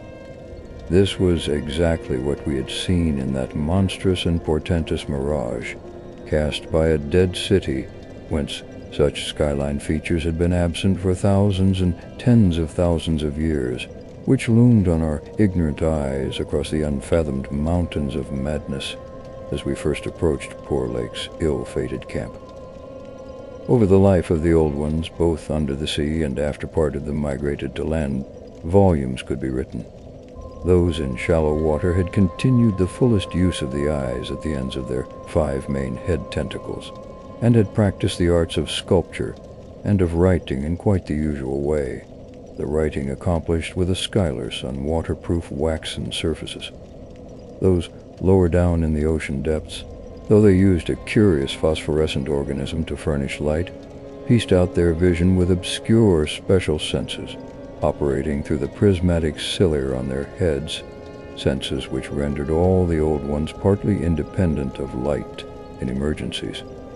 Their forms of sculpture and writing had changed curiously during the descent, embodying certain apparently chemical coating processes, probably to secure phosphorescence, which the bas-reliefs could not make clear to us. The beings moved in the sea partly by swimming using the lateral crinoid arms, and partly by wriggling with the lower tier of tentacles containing the pseudofeet. Occasionally, they accomplished long swoops with the auxiliary use of 2 or more sets of their fan-like foiling wings. On land, they locally used the pseudofeet, but now and then flew to great heights or over long distances with their wings. The many slender tentacles into which the crinoid arms branched were infinitely delicate, flexible, strong, and accurate in muscular nervous coordination, ensuring the utmost skill and dexterity in all artistic and other manual operations. The toughness of the things was almost incredible. Even the terrific pressures of the deepest sea bottoms appeared powerless to harm them. Very few seemed to die at all, except by violence, and their burial places were very limited. The fact that they covered their vertically inhumed dead with 5-pointed inscribed mounds set up thoughts in Danforth and me, which made a fresh pause and recuperation necessary after the sculptures revealed it. The beings multiplied by means of spores, like vegetable pteridatoids, as Lake had suspected. But owing to their prodigious toughness and longevity, and consequent lack of replacement needs, they did not encourage the large-scale development of new prothalli, except when they had new regions to colonize. The young matured swiftly, and received an education evidently beyond any standard we can imagine.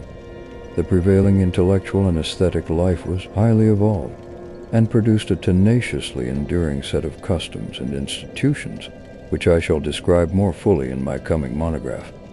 These varied slightly according to sea or land residence, but had the same foundations and essentials. Though able, like vegetables, to derive nourishment from inorganic substances, they vastly preferred organic and especially animal food. They ate uncooked marine life under the sea, but cooked their viands on land. They hunted game and raised meat herds, slaughtering with sharp weapons whose odd marks on certain fossil bones our expedition had noted. They resisted all ordinary temperatures marvelously, and in their natural state could live in water down to freezing. When the great chill of the Pleistocene drew on, however, nearly 1 million years ago, the land dwellers had to resort to special measures, including artificial heating, until at last the deadly cold appears to have driven them back into the sea. For their prehistoric flights through cosmic space, legend said, they had absorbed certain chemicals and became almost independent of eating, breathing, or heat conditions. But by the time of the Great Cold, they had lost track of the method. In any case, they could not have prolonged the artificial state indefinitely without harm. Being non-pairing and semi-vegetable in structure, the old ones had no biological basis for the family phase of mammal life, but seemed to organize large households on the principles of comfortable space utility and, as we deduce from the pictured occupations and diversions of co-dwellers, congenial mental association. In furnishing their homes, they kept everything in the center of the huge rooms, leaving all the wall spaces free for decorative treatment. Lighting, in the case of the land inhabitants, was accomplished by a device probably electrochemical in nature. Both on land and underwater they used curious tables, chairs, and couches like cylindrical frames, where they rested and slept upright with folded down tentacles, and racks for the hinged seats of dotted surfaces forming their books. Government was evidently complex and probably socialistic, though no certainties in this regard could be deduced from the sculptures we saw. There was extensive commerce, both local and between different cities. Certain small, flat counters, 5-pointed and inscribed, serving as money. Probably the smaller of the various greenish soapstones found by our expedition were pieces of such currency. Though the culture was mainly urban, some agriculture and much stock-raising existed. Mining and a limited amount of manufacturing were also practiced. Travel was very frequent, but permanent migration seemed relatively rare, except for the vast colonizing movements by which the race expanded. For personal locomotion, no external aid was used, since in land, air, and water movement alike, the old ones seemed to possess excessively vast capacities for speed. Loads, however, were drawn by beasts of burden, choggoths under the sea, and a curious variety of primitive vertebrates in the later years of land existence. These vertebrates, as well as an infinity of other life forms, animal and vegetable, marine, terrestrial, and aerial, were the products of unguided evolution, acting on life cells made by the old ones, but escaping beyond their radius of attention.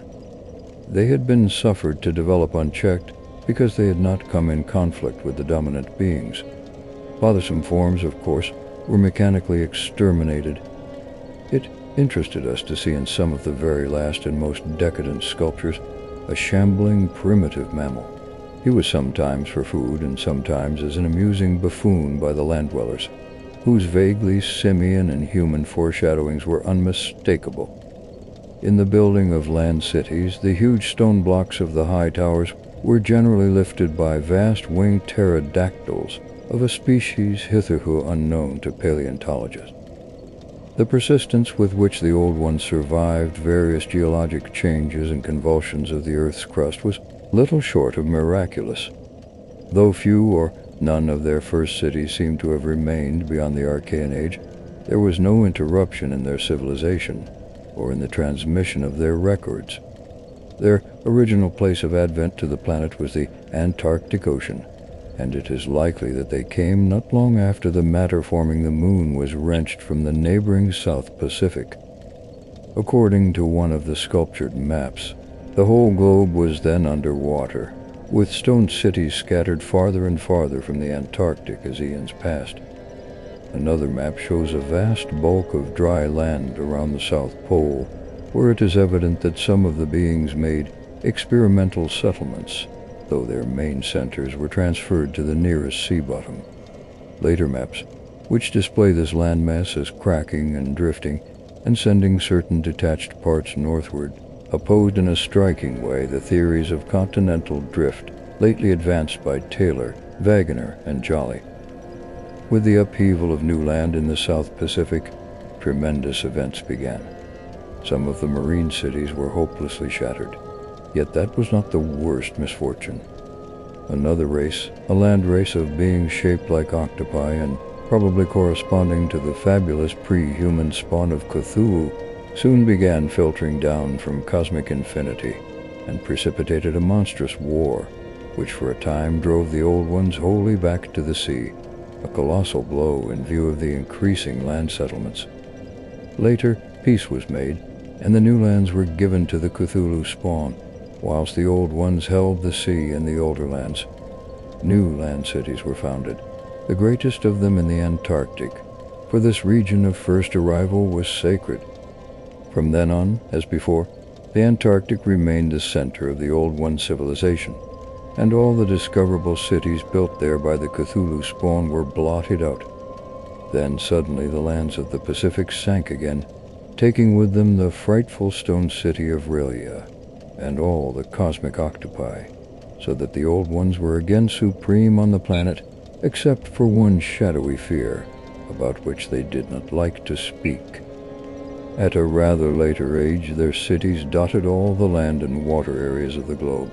Hence the recommendation in my coming monograph that some archaeologists make systematic borings with Babidy's type of apparatus in certain widely separated regions.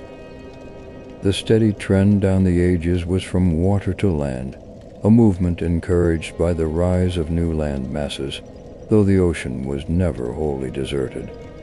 Another cause of the landward movement was the new difficulty in breeding and managing the shoggoths upon which successful sea life depended.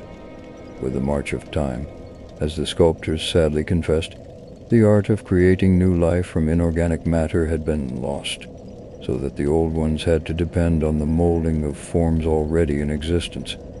On land, the great reptiles proved highly tractable, but the shoggoths of the sea, reproducing by fission and acquiring a dangerous degree of accidental intelligence, presented for a time a formidable problem. They had always been controlled through the hypnotic suggestion of the old ones, and had modeled their tough plasticity into various useful temporary limbs and organs, but now their self-modeling powers were sometimes exercised independently, and in various imitative forms implanted by past suggestion. They had, it seems, developed a semi-stable brain, whose separate and occasionally stubborn volition echoed the will of the old ones without always obeying it. Sculptured images of these shoggoths filled Danforth and me with horror and loathing. They were normally shapeless entities, composed of a viscous jelly, which looked like an agglutination of bubbles, and each averaged about 15 feet in diameter when a sphere. They had, however, a constantly shifting shape and volume, throwing out temporary developments or forming apparent organs of sight, hearing, and speech in imitation of their masters, either spontaneously or according to suggestion. They seem to have become peculiarly intractable toward the middle of the Permian Age, perhaps 150 million years ago, when a veritable war of resubjugation was waged upon them by the marine Old Ones.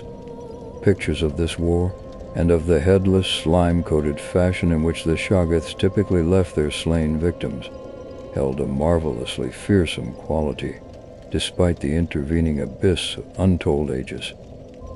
The Old Ones had used curious weapons of molecular disturbance against the rebel entities, and in the end had achieved a complete victory. Thereafter, the sculptures showed a period in which Shoggoths were tamed and broken by armed Old Ones, as the wild horses of the American West were tamed by cowboys.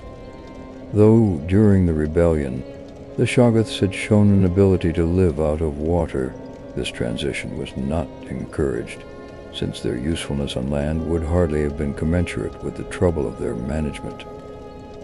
During the Jurassic Age, the Old Ones met fresh adversity in the form of a new invasion from outer space, this time by half-fungus, half-crustacean creatures from a planet identifiable as the remote and recently discovered Pluto, creatures undoubtedly the same as those figuring in certain whispered hill legends of the north, and remembered in the Himalayas as the Mi-Go, or abominable snowmen. To fight these beings, the Old Ones attempted, for the first time since their terrene advent, to sally forth again into the planetary ether, but despite all traditional preparations, found it no longer possible to leave the Earth's atmosphere. Whatever the old secret of interstellar travel had been, it was now definitely lost to the race. In the end, the Mi-Go drove the Old Ones out of all the northern lands, though they were powerless to disturb those in the sea. Little by little, the slow retreat of the elder race to their original Antarctic habitat was beginning. It was curious to note from the pictured battles that both the Cthulhu spawn and the Mi-Go seem to have been composed of matter more widely different from that which we know than was the substance of the Old Ones. They were able to undergo transformations and reintegrations impossible for their adversaries, and seem therefore to have originally come from even remote to gulfs of cosmic space. The Old Ones, but for their abnormal toughness and peculiar vital properties, were strictly material, and must have had their absolute origin within the known space-time continuum, whereas the first sources of the other beings can only be guessed at with bated breath. All this, of course, assuming that the non-terrestrial linkages and the anomalies ascribed to the invading foes are not pure mythology. Conceivably, the Old Ones might have invented a cosmic framework to account for their occasional defeats, since historical interest and pride obviously formed their chief psychological element. It is significant that their annals failed to mention many advanced and potent races of beings, whose mighty cultures and towering cities figure persistently in certain obscure legends. The changing state of the world through long geologic ages appeared with startling vividness in many of the sculptured maps and scenes. In certain cases, existing science will require revision, while in other cases its bold deductions are magnificently confirmed. As I have said, the hypothesis of Taylor, Wegener, and Jolly that all the continents are fragments of an original Antarctic landmass which cracked from centrifugal force and drifted apart over a technically viscous low surface, an hypothesis suggested by such things as the complementary outlines of Africa and South America, and the way the great mountain chains are rolled and shuffled up, receives striking support from this uncanny source. Maps evidently showing the Carboniferous world of 100 million or more years ago displayed significant rifts and chasms destined later to separate Africa from the once continuous realms of Europe, then the Volusia of hellish primal legend, Asia, the Americas, and the Antarctic continent.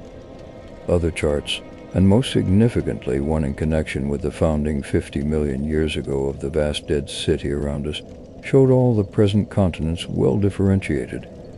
And in the latest discoverable specimen, dating perhaps from the Pliocene age, the approximate world of today appeared quite clearly, despite the linkage of Alaska with Siberia, of North America with Europe through Greenland, and of South America with the Antarctic continent through Grahamland. In the Carboniferous map, the whole globe, ocean floor and rifted landmass alike, were symbols of the Old One's vast stone cities, but in the later charts, the gradual recession toward the Antarctic became very plain. The final Pliocene specimen showed no land cities, except on the Antarctic continent and the tip of South America, nor any ocean cities north of the 50th parallel of south latitude. Knowledge and interest in the northern world, save for a study of coastlines probably made during long exploration flights on those fan-like membranous wings, had evidently declined to zero among the old ones. Destruction of cities through the upthrust of mountains, the centrifugal rending of continents, the seismic convulsions of land or sea bottom, and other natural causes was a matter of common record, and it was curious to observe how fewer and fewer replacements were made as the ages wore on. The vast, dead megalopolis that yawned around us seemed to be the last general center of the race, built early in the Cretaceous age, after a titanic earth buckling had obliterated a still vaster predecessor, not far distant. It appeared that this general region was the most sacred spot of all, where reputedly the first old ones had settled on a primal sea bottom. In the new city, many of whose features we could recognize in the sculptures, but which stretched fully 100 miles along the mountain range in each direction beyond the farthest limits of our aerial survey, there were reputed to be preserved certain sacred stones, forming part of the first sea-bottom city, which were thrust up to light after long epochs in the course of the general crumbling of strata.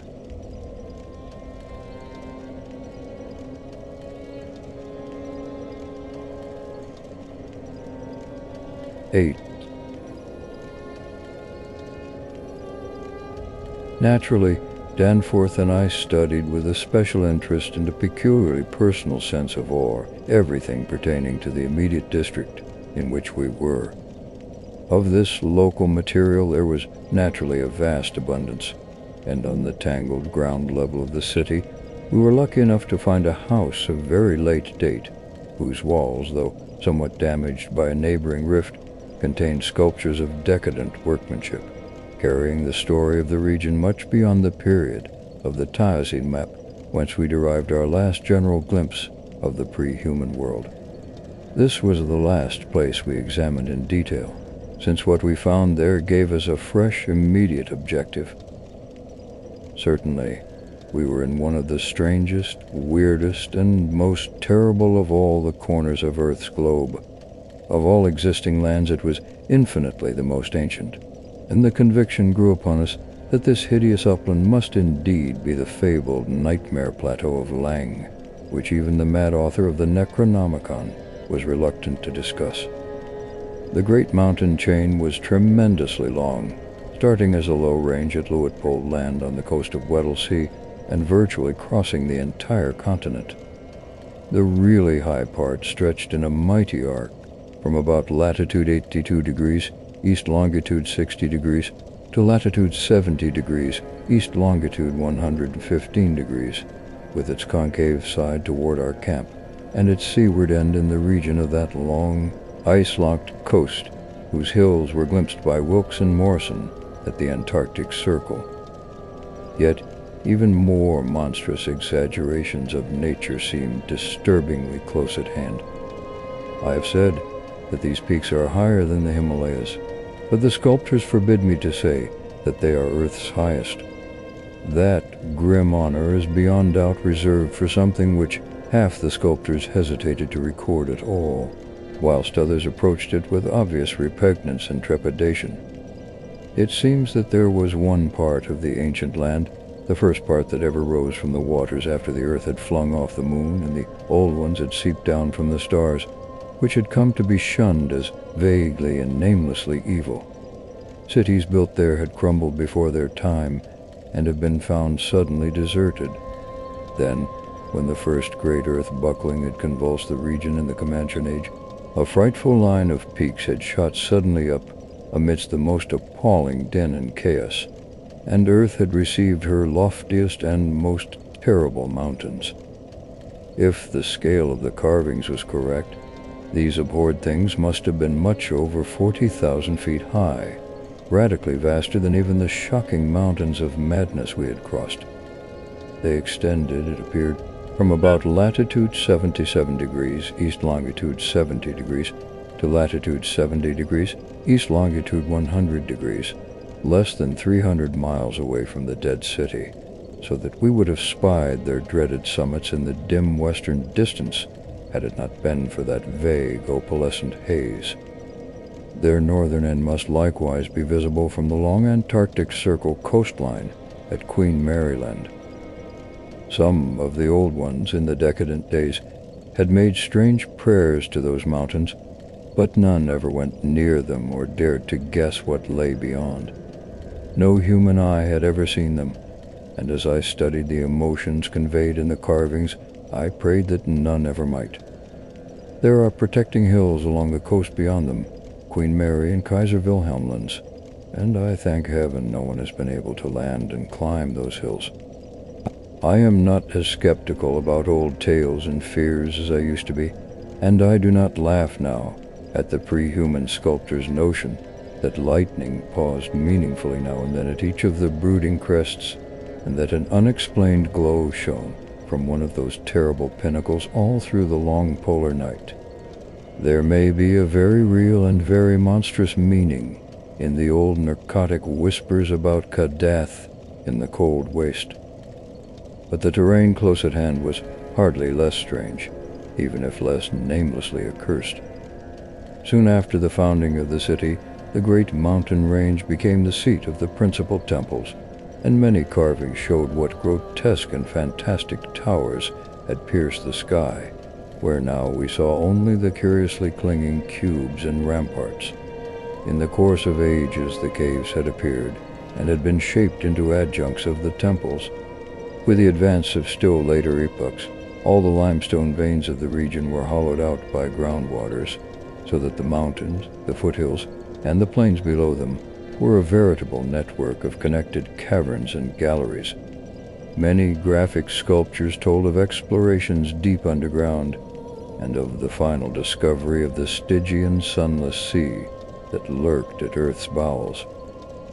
This vast nighted gulf had undoubtedly been worn by the great river which flowed down from the nameless and horrible westward mountains, and which had formerly turned at the base of the Old One's range and flowed beside that chain into the Indian Ocean between Barton Totten lands on Wilkes's coastline.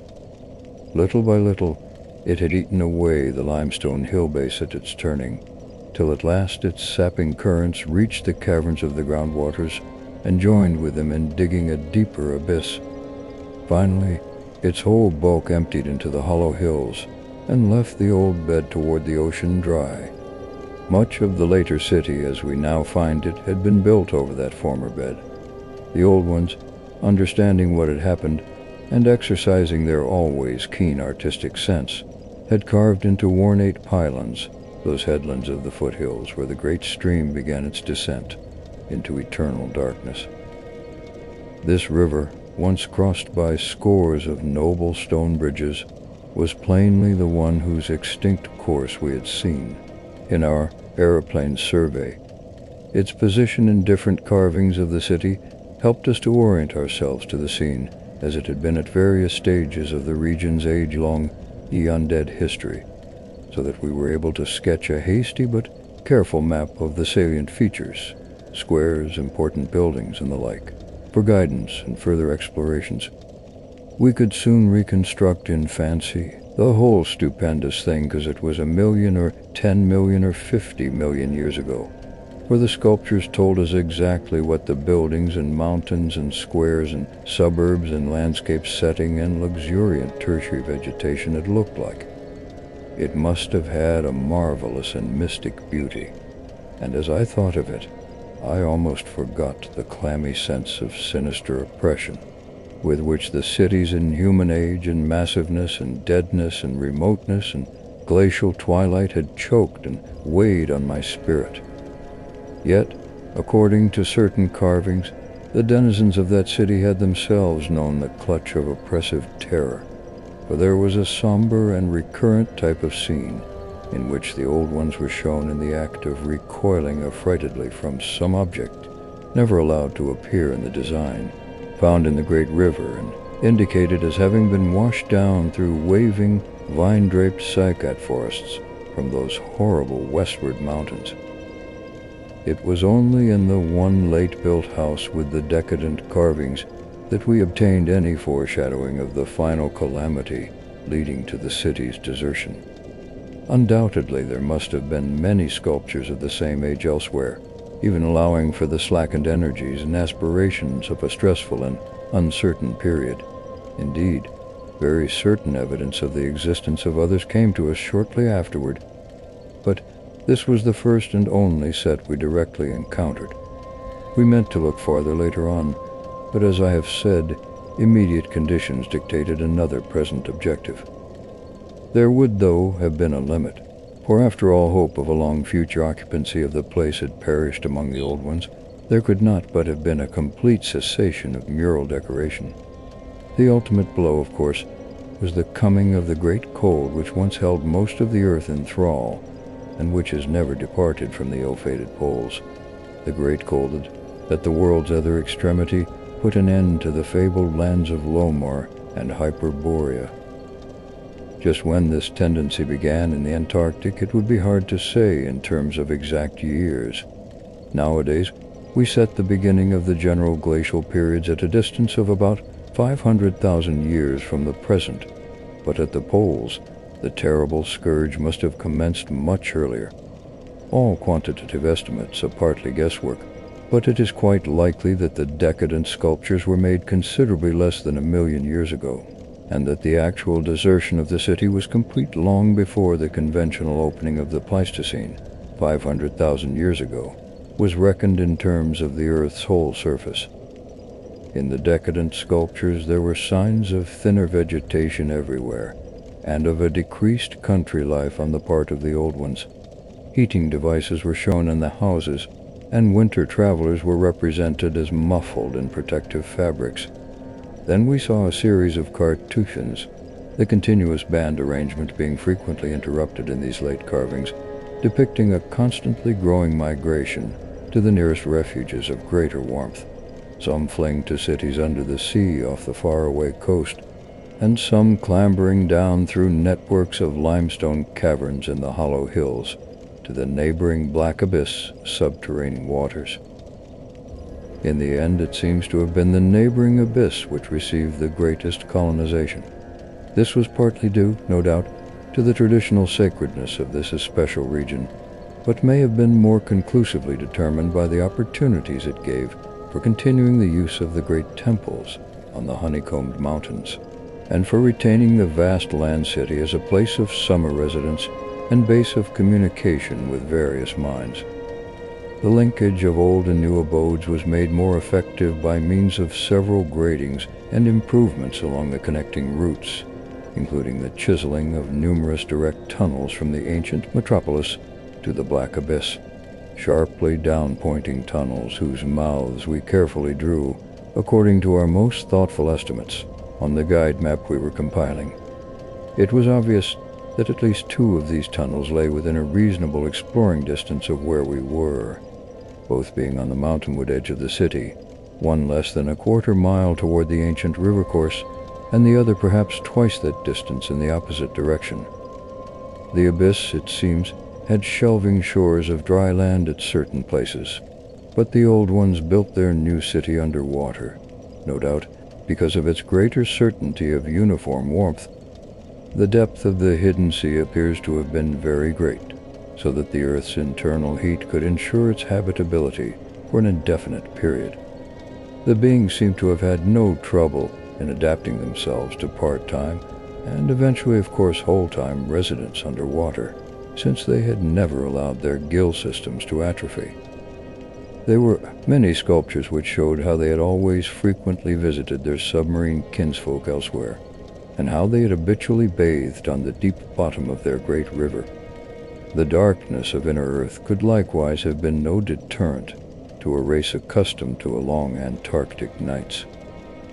Decadent though their style undoubtedly was, these latest carvings had a truly epic quality, where they told of the building of the new city in the cavern sea. The old ones had gone about it scientifically, quarrying insoluble rocks from the heart of the Honeycomb Mountains and employing expert workers from the nearest submarine city to perform the construction according to the best methods. These workers brought with them all that was necessary to establish the new venture: shoggoth tissue from which to breed stone lifters, and subsequent piece of burden for the cavern city, and other protoplasmic matter to mold into phosphorescent organisms for lighting purposes. At last a mighty metropolis rose on the bottom of that Stygian sea, its architecture much like that of the city above, and its workmanship displaying relatively little decadence because of the precise mathematical element inherent in building operations. The newly bred shoggoths grew to enormous size and singular intelligence, and were represented as taking and executing orders with marvelous quickness. They seemed to converse with the old ones by mimicking their voices, a sort of musical piping over a wide range, or Lake's dissection had indicated aright, and to work more from spoken commands than from hypnotic suggestions as in earlier times. They were, however, kept in admirable control. The phosphorescent organism supplied light with vast effectiveness, and doubtless atoned for the loss of the familiar polar auroras of the outer world night. Art and decoration were pursued, though of course with a certain decadence. The old ones seemed to realize this falling off themselves, and in many cases anticipated the policy of Constantine the Great by transplanting especially fine blocks of ancient carving from their land city, just as the emperor, in a similar age of decline, stripped Greece and Asia of their finest art to give his new Byzantine capital greater splendors than its own people could create. That the transfer of sculptured blocks had not been more extensive was doubtless owing to the fact that the land city was not at first wholly abandoned. By the time total abandonment did occur, and it surely must have occurred before the polar Pleistocene was far advanced, the old ones had perhaps become satisfied with their decadent talk, or had ceased to recognize the superior merit of the older carvings. At any rate, the eon-silent ruins around us had certainly undergone no wholesale sculptural denudation, though all the best separate statues, like other movables, had been taken away. The decadent cartouches and dados telling this story were, as I've said, the latest we could find in our limited search. They left us with a picture of the old one shuffling back and forth betwixt the land city in summer and the sea cavern city in winter, and sometimes trading with the sea-bottom cities off the Antarctic coast. By this time, the ultimate doom of the land city must have been recognized, for the sculptures showed many signs of the cold's malign encroachments. Vegetation was declining, and the terrible snows of the winter no longer melted completely even in midsummer. The saurian livestock were nearly all dead, and the mammals were standing it none too well. To keep on with the work of the upper world, it had become necessary to adapt some of the amorphous and curiously cold-resistant shoggoths to land life, a thing the old ones had formerly been reluctant to do. The great river was now lifeless, and the upper sea had lost most of its denizens, except the seals and whales. All the birds had flown away, save only the great grotesque penguins. What had happened afterward we could only guess. How long had the new sea cavern city survived? Was it still down there, a stony corpse in eternal blackness? Had the subterranean waters frozen at last? To what fate had the ocean-bottom cities of the outer world been delivered? Had any of the old ones shifted north ahead of the creeping ice cap? Existing geology shows no trace of their presence. Had the frightful Mi-Go been still a menace in the outerland world of the north? Could one be sure of what might or might not linger even to this day in the lightless and unplumbed abysses of Earth's deepest waters? Those things had seemingly been able to withstand any amount of pressure, and men of the sea have fished up curious objects at times. And has the killer whale theory really explained the savage and mysterious scars on Antarctic seals noticed a generation ago by Borch Grevink? The specimens found by Poor Lake did not enter into these guesses, for their geologic setting proved them to have lived at what must have been a very early date in the land city's history. They were, according to their location, certainly not less than 30 million years old, and we reflected that in their day the sea cavern city, and indeed the cavern itself, had no existence. They would have remembered an older scene, with lush tertiary vegetation everywhere, a younger land city of flourishing arts around them, and a great river sweeping northward along the base of the mighty mountains toward a far-away tropic ocean. And yet we could not help thinking about these specimens, especially about the 8 perfect ones that were missing from Lake's hideously ravaged camp. There was something abnormal about that whole business. The strange things we had tried so hard to lay to somebody's madness, those frightful graves, the amount and nature of the missing material, Gedney, the unearthly toughness of those archaic monstrosities, and the queer, vital freaks the sculptors now showed the race to have. Danforth and I had seen a good deal in the last few hours, and were prepared to believe and keep silent about many appalling and incredible secrets of primal nature.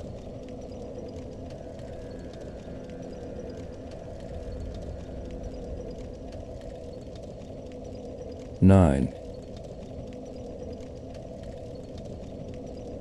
I have said that our study of the decadent sculptures brought about a change in our immediate objective. This, of course, had to do with the chiseled avenues to the black inner world, of whose existence we had not known before, but which we were now eager to find and traverse. From the evident scale of the carvings, we deduced that a steeply descending walk of about a mile through either of the neighboring tunnels would bring us to the brink of the dizzy sunless cliffs above the great abyss, down whose side adequate paths, improved by the old ones, led to the rocky shore of the hidden and nighted ocean. To behold this fabulous gulf in stark reality was a lure which seemed impossible of resistance once we knew of the thing. Yet we realized we must begin the quest at once if we expected to include it on our present flight. It was now 8 p.m., and we hadn't enough battery replacements to let our torches burn on forever. We have done so much of our studying and copying below the glacier level that our battery supply had at least 5 hours of nearly continuous use, and despite the special dry cell formula, would obviously be good for only about 4 more, though by keeping one torch unused, except for especially interesting or difficult places, we might manage to eke out a safe margin beyond that. It would not do to be without a light in these cyclopean catacombs, hence in order to make the abyss trip, we must give up all further mural deciphering. Of course, we intended to revisit the place for days and perhaps weeks of intensive study and photography, curiosity having long ago got the better of horror, but just now we must hasten. Our supply of trailblazing paper was far from unlimited, and we were reluctant to sacrifice pen notebooks or sketching paper to augment it, but we did let one large notebook go. If worse came to worst, we could resort to rock chipping, and of course it would be possible, even in case of really lost direction, to work up to full daylight by one channel or another if granted sufficient time for plentiful trial and error. So at last, we set off eagerly in the indicated direction of the nearest tunnel.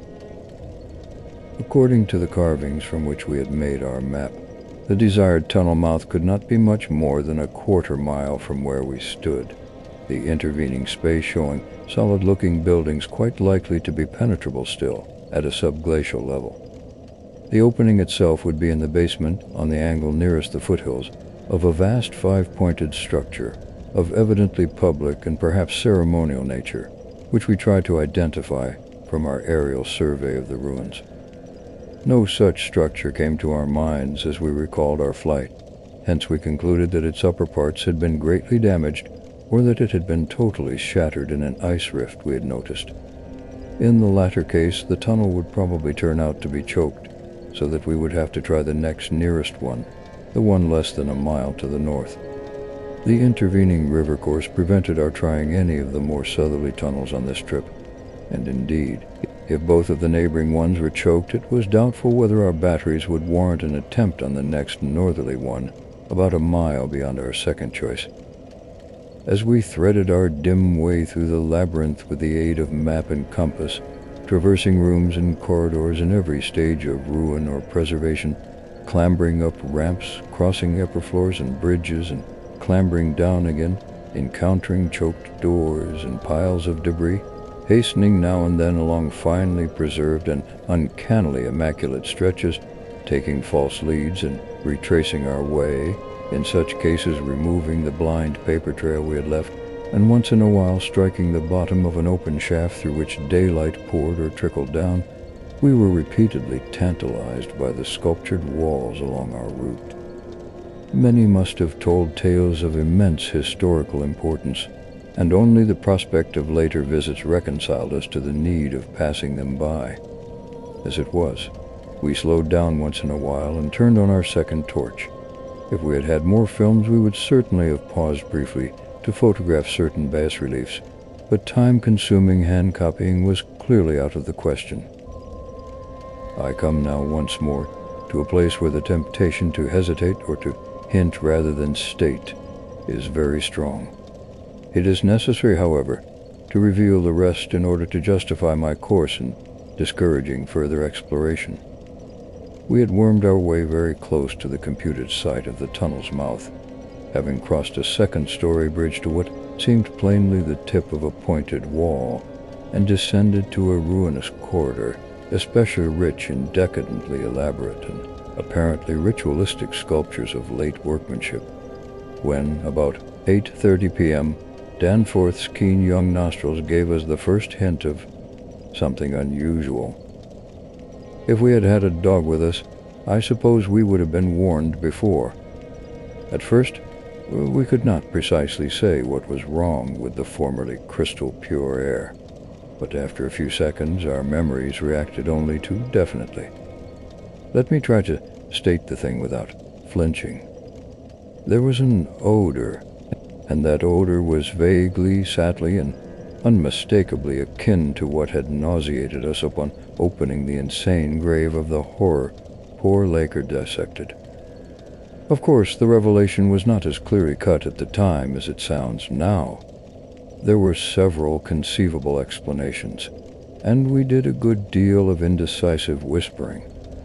Most important of all, we did not retreat without further investigation, but having come this far, we were loath to be balked by anything short of certain disaster. Anyway, what we must have suspected was altogether too wild to believe. Such things did not happen in any normal world. It was probably sheer irrational instinct which made us dim our single torch, tempted no longer by the decadent and sinister sculptures that leered menacingly from the oppressive walls, and which softened our progress to a cautious tiptoeing, crawling over the increasingly littered floor and heaps of debris.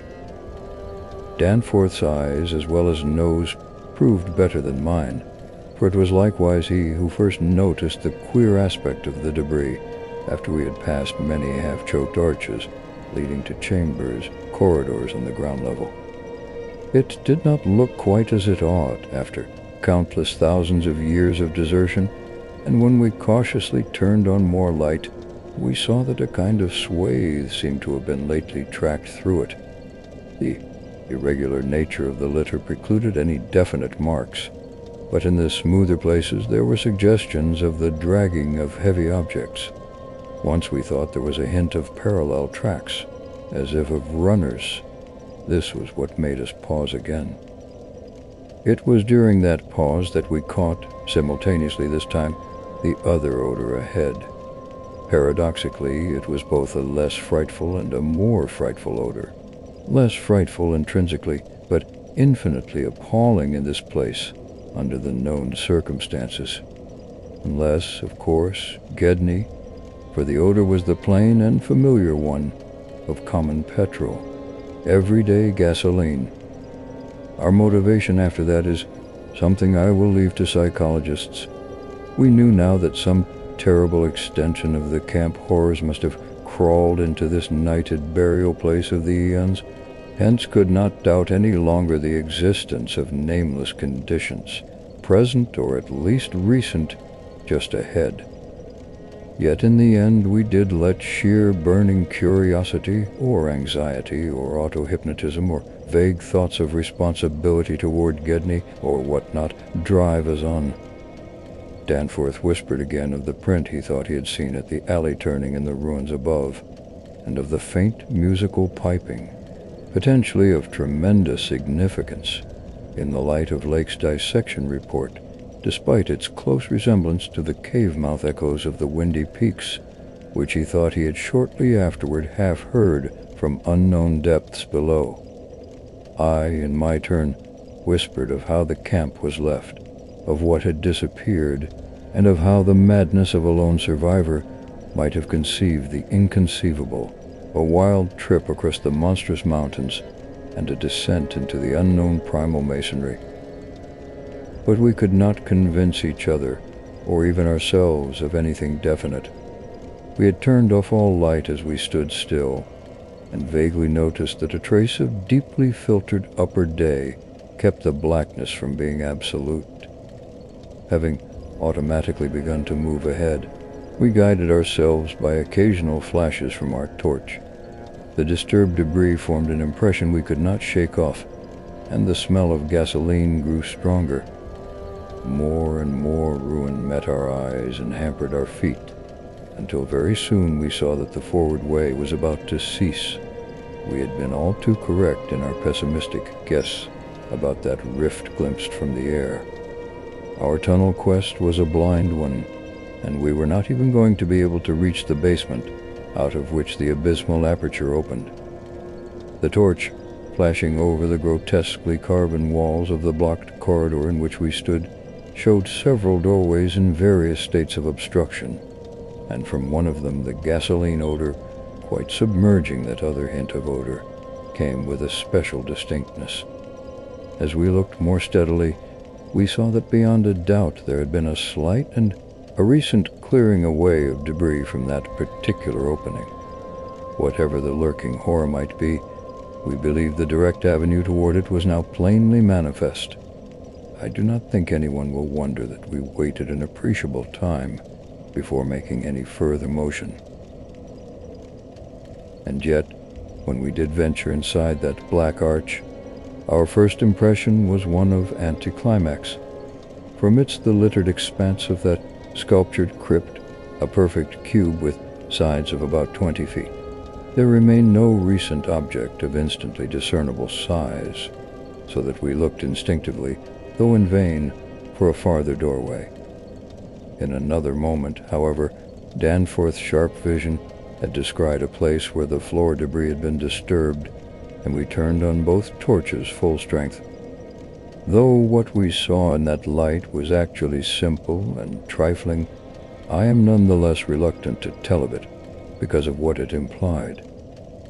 It was a rough leveling of the debris, upon which several small objects lay carelessly scattered, and at one corner of which a considerable amount of gasoline must have been spilled lately enough to leave a strong odor, even at this extreme super-plateau altitude. In other words, it could not be other than a sort of camp, a camp made by questing beings who, like us, had been turned back by the unexpectedly choked way to the abyss. Let me be plain. The scattered objects were, so far as substance was concerned, all from Lake's camp, and consisted of tin cans as queerly opened as those we had seen at that ravaged place, many spent matches, 3 illustrated books more or less curiously smudged, an empty ink bottle with its pictorial and instructional carton, a broken fountain pen, some oddly snipped fragments of fur and tent cloth, a used electric battery with circular directions, a folder that came with our type of tent heater, and a sprinkling of crumpled papers. It was all bad enough, but when we smoothed out the papers and looked at what was on them, we felt we had come to the worst.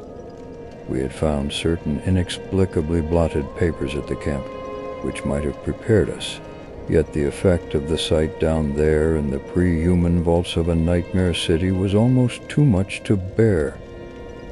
A mad Gedney might have made the groups of dots in imitation of those found on the greenish soapstones, just as the dots on those insane five-pointed grave mounds might have been made, and he might conceivably have prepared rough, hasty sketches, varying in their accuracy or lack of it, which outlined the neighboring parts of the city and traced the way from a circularly represented place outside our previous route, a place we identified as a great cylindrical tower in the carvings and as a vast circular gulf glimpsed in our aerial survey, to the present five-pointed structure and the tunnel mouth therein. He might, I repeat, have prepared such sketches, for those before us were quite obviously compiled as our own had been from late sculptures somewhere in the glacier labyrinth, though not from the ones which we had seen and used. But what this art-blind bungler could never have done was to execute those sketches in a strange and assured technique perhaps superior, despite haste and carelessness, to any of the decadent carvings from which they were taken, the characteristic and unmistakable technique of the old ones themselves and the dead city's heyday. There are those who will say Danforth and I were utterly mad not to flee for our lives after that, since our conclusions were now, notwithstanding their wildness, completely fixed, and of a nature I need not even mention to those who have read my account as far as this. Perhaps we were mad, but have I not said those horrible peaks were mountains of madness? But I think I can detect something of the same spirit, albeit in a less extreme form, in the men who stalk deadly beasts through African jungles to photograph them or study their habits.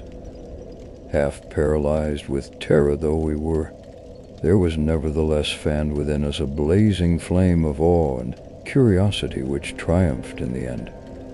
Of course, we did not mean to face that or those which we knew had been there, but we felt that they must be gone by now.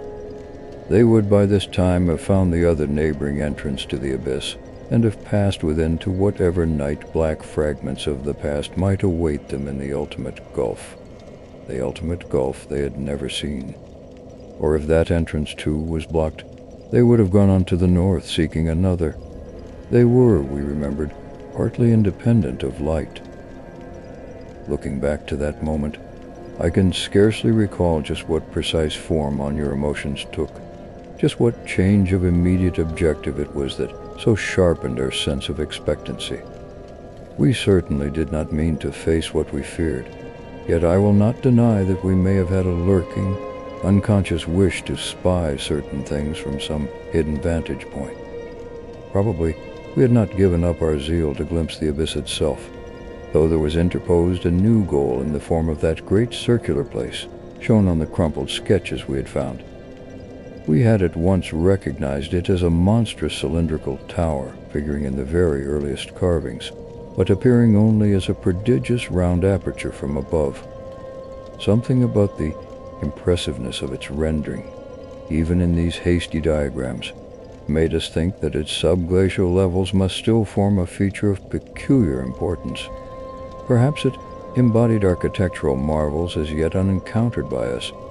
It was certainly of incredible age, according to the sculptures in which it figured, being indeed among the first things built in the city. Its carvings, if preserved, could not but be highly significant. Moreover, it might form a good present link with the upper world, a shorter route than the one we were so carefully blazing, and probably that by which those others had descended. At any rate, the thing we did was to study the terrible sketches which quite perfectly confirmed our own, and start back over the indicated course to the circular place, the course which our nameless predecessors must have traversed twice before us. The other neighboring gate to the abyss would lie beyond that. I need not speak of our journey, during which we continued to leave an economical trail of paper, for it was precisely the same in kind as that by which we had reached the cul-de-sac, except that it tended to adhere more closely to the ground level and even descend to basement corridors. Every now and then we could trace certain disturbing marks in the debris or litter underfoot, and after we had passed outside the radius of the gasoline scent, we were again faintly conscious, spasmodically, of that more hideous and more persistent scent. After the way had branched from our former course, we sometimes gave the rays of our single torch a furtive sweep along the walls, noting in almost every case the well-nigh omnipresent sculptures, which indeed seemed to have formed a main aesthetic outlet for the old ones. About 9:30 p.m., while traversing a vaulted corridor whose increasingly glaciated floor seemed somewhat below the ground level, and whose roof grew lower as we advanced, we began to see strong daylight ahead, and were able to turn off our torch. It appeared that we were coming to the vast circular place, and that our distance from the upper air could not be very great. The corridor ended in an arch surprisingly low for these megalithic ruins, but we could see much through it even before we emerged. Beyond there stretched a prodigious round space, fully 200 feet in diameter, strewn with debris and containing many choked archways, corresponding to the one we were about to cross. The walls were, in available spaces, boldly sculptured into a spiral band of heroic proportions, and displayed, despite the destructive weathering caused by the openness of the spot, an artistic splendor far beyond anything we had encountered before. The littered floor was quite heavily glaciated, and we fancied that the true bottom lay at a considerably lower depth. But the salient object of the place was the titanic stone ramp, which, eluding the archways by a sharp turn outward into the open floor, wound spirally up the stupendous cylindrical wall, like an inside counterpart of those once climbing outside the monstrous towers or ziggurats of antique Babylon. Only the rapidity of our flight and the perspective which confounded the descent with the towers in a wall had prevented our noticing this feature from the air, and thus caused us to seek another avenue to the subglacial level. Faberty might have been able to tell what sort of engineering held it in place, but Danforth and I could merely admire and marvel. We could see mighty stone corbels and pillars here and there, but what we saw seemed inadequate to the function performed. The thing was excellently preserved up to the present top of the tower, a highly remarkable circumstance in view of its exposure, and its shelter had done much to protect the bizarre and disturbing cosmic sculptures on the walls. As we stepped out into the awesome half-daylight of this monstrous cylinder bottom, 50 million years old and without doubt the most primely ancient structure ever to meet our eyes, we saw that the ramp traverse side stretched dizzily up to a height of fully 60 feet. This, we recalled from our aerial survey, meant an outside glaciation of some 40 feet, since the yawning gulf we had seen from the plain had been at the top of an approximately 20-foot mound of crumbled masonry, somewhat sheltered for 3/4 of its circumference by the massive curving walls of a line of higher ruins. According to the sculptures, the original tower had stood in the center of an immense circular plaza and had been perhaps 500 or 600 feet high, with tiers of horizontal discs near the top and a row of needle-like spires along the upper rim. Most of the masonry had obviously toppled outward rather than inward, a fortunate happening, since otherwise the ramp might have been shattered and the whole interior choked. As it was, the ramp showed sad battering, whilst the choking was such that all the archways at the bottom seemed to have been recently half cleared. It took us only a moment to conclude that this was indeed the route by which those others had descended, and that this would be the logical route for our own ascent, despite the long trail of paper we had left elsewhere. The tower's mouth was no farther from the foothills and our waiting plain than was the great terraced building we had entered, and any further subglacial exploration we might make on this trip would lie in this general region. Oddly, we were still thinking about possible later trips, even after all we had seen and guessed. Then, as we picked our way cautiously over the debris of the great floor, there came a sight which for the time excluded all other matters. It was the neatly huddled array of 3 sledges in that farther angle of the ramp's lower and outward projecting course, which had hitherto been screened from our view. There they were, the 3 sledges missing from Lake's camp, shaken by a hard usage which must have included forcible dragging along great reaches of snowless masonry and debris, as well as much hand portage over utterly unnavigable places. They were carefully and intelligently packed and strapped, and contained things memorably familiar enough: the gasoline stove, fuel cans, instrument cases, provision tins, tarpaulins obviously bulging with books, and some bulging with less obvious contents. Everything derived from Lake's equipment. After what we had found in that other room, we were in a measure prepared for this encounter. The really great shock came when we stepped over and undid one tarpaulin whose outlines had peculiarly disquieted us. It seems that others as well as Lake had been interested in collecting typical specimens, for there were 2 here, both stiffly frozen, perfectly preserved, patched with adhesive plaster where some wounds around the neck had occurred, and wrapped with patent care to prevent further damage. They were the bodies of young Gedney and the missing dog.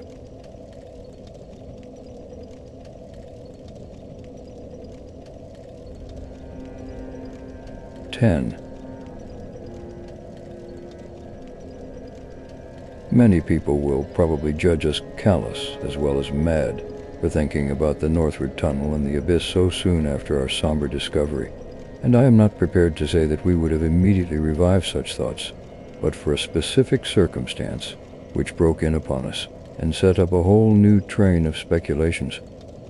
We had replaced the tarpaulin over poor Gedney, and were standing in a kind of mute bewilderment when the sounds finally reached our consciousness. The first sounds we had heard since descending out of the open, where the mountain wind whined faintly from its unearthly heights. Well known and mundane though they were, their presence in this remote world of death was more unexpected and unnerving than any grotesque or fabulous tones could possibly have been, since they gave a fresh upsetting to all our notions of cosmic harmony. Had it been some trace of that bizarre musical piping over a wide range which Lake's dissection report had led us to expect in those others, in which indeed our overwrought fancies had been reading into every wind howl we had heard since coming on the camp horror, it would have had a kind of hellish congruity with the eon-dead region around us. A voice from other epochs belongs in a graveyard of other epochs. As it was, however, the noise shattered all our profoundly seated adjustments, all our tacit acceptance of the inner Antarctic as a waste, as utterly and irrevocably void of every vestige of normal life as the sterile disk of the moon. What we heard was not the fabulous note of any buried blasphemy of Elder Earth, whose supernal toughness and age-denied polar sun had evoked a monstrous response. Instead, it was a thing so mockingly normal and so unerringly familiarized by our sea days off Victorialand and our camp days at McMurdo Sound that we shuddered to think of it here, where such things ought not to be. To be brief, it was simply the raucous squawking of a penguin. The muffled sound floated from subglacial recesses nearly opposite to the corridor whence we had come, regions manifestly in the direction of that other tunnel to the vast abyss. The presence of a living water-bird in such a direction, and a world whose surface was one of age-long and uniform lifelessness, could lead to only one conclusion. Hence our first thought was to verify the objective reality of the sound. It was, indeed, repeated, and seemed at times to come from more than one throat. Seeking its source, we entered an archway from which much debris had been cleared, resuming our trailblazing with an added paper supply taken with curious repugnance from one of the toppling bundles on the sledges when we left daylight behind. As the glaciated floor gave place to a litter of detritus, we plainly discerned some curious dragging tracks, and once Danforth found a distinct print of a sort whose description would be only too superfluous.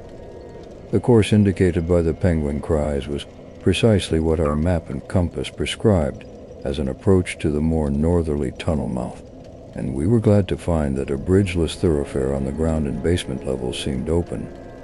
The tunnel, according to the chart, ought to start from the basement of a large pyramidal structure, which we seemed vaguely to recall from our aerial survey as remarkably well preserved. Along our path, the single torch showed a customary profusion of carvings, but we did not pause to examine any of these. Suddenly, a bulky white shape loomed up ahead of us, and we flashed on the second torch. It is odd how wholly this new quest had turned our minds from earlier fears of what might lurk near. Those other ones, having left their supplies in the great circular place, must have planned to return after their scouting trip toward or into the abyss. Yet we had now discarded all caution concerning them as completely as if they had never existed. This white, waddling thing was fully 6 feet high, yet we seemed to realize at once that it was not one of those others. They were larger and dark, and according to the sculptures, their motion over land surfaces was a swift, assured matter, despite the queerness of their sea-borne tentacle equipment. But to say that the white thing did not profoundly frighten us would be in vain. We were indeed clutched for an instant by a primitive dread almost sharper than the worst of our reasoned fears regarding those others. Then came a flash of anticlimax as the white shape sidled into a lateral archway to our left to join 2 others of its kind which had summoned it in raucous tones. For it was only a penguin, albeit of a huge unknown species larger than the greatest of the known king penguins, and monstrous in its combined albinism and virtual eyelessness. When we had followed the thing into the archway and turning both our torches on the indifferent and unheeding group of 3, we saw that they were all eyeless albinos of the same unknown and gigantic species. Their size reminded us of some of the archaic penguins depicted in the Old One's sculptures, and it did not take us long to conclude that they were descended from the same stock, undoubtedly surviving through a retreat to some warmer inner region, whose perpetual blackness had destroyed their pigmentation and atrophied their eyes to mere useless slits. That their present habitat was the vast abyss we sought was not for a moment to be doubted, and this evidence of the gulf's continued warmth and habitability filled us with the most curious and sadly perturbing fancies. We wondered, too, what had caused these 3 birds to venture out of their usual domain. The state and silence of the great dead city made it clear that it had at no time been an habitual seasonal rookery, whilst the manifest indifference of the trio to our presence made it seem odd that any passing party of those others should have startled them.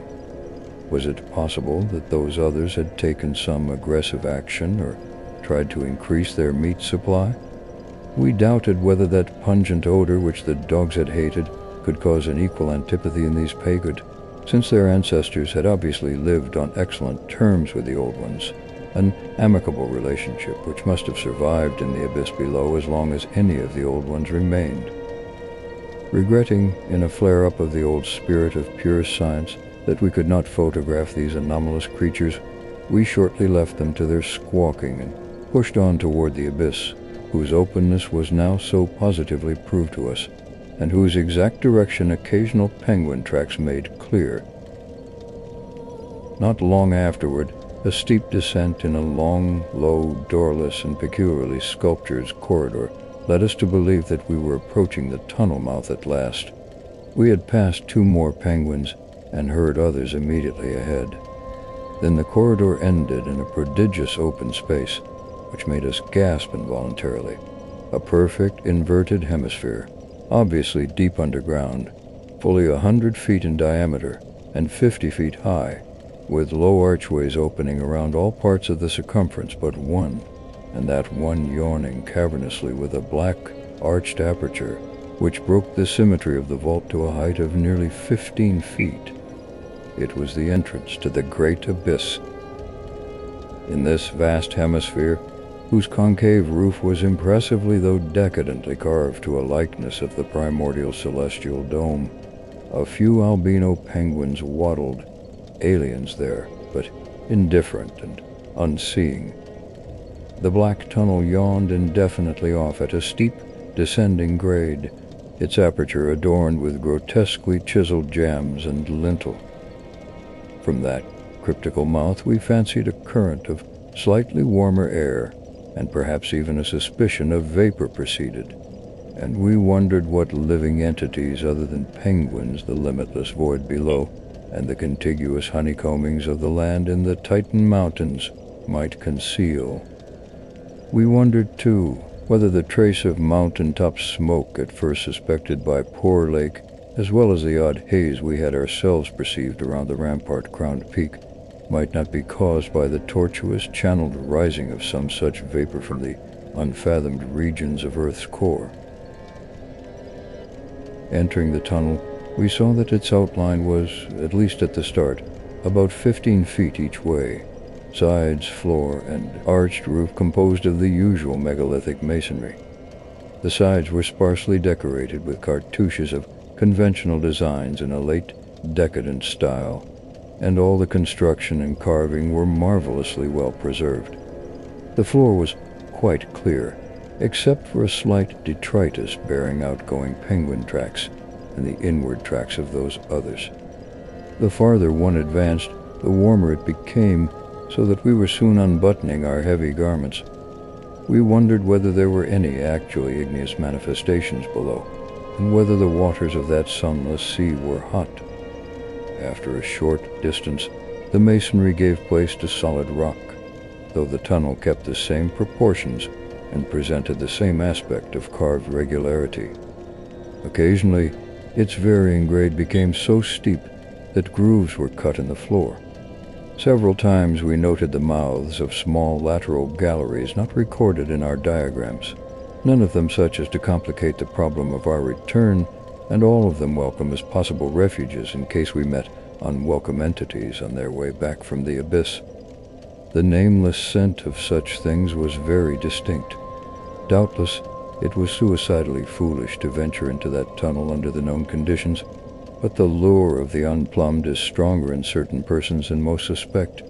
Indeed, it was just such a lure which had brought us to this unearthly polar waste in the first place.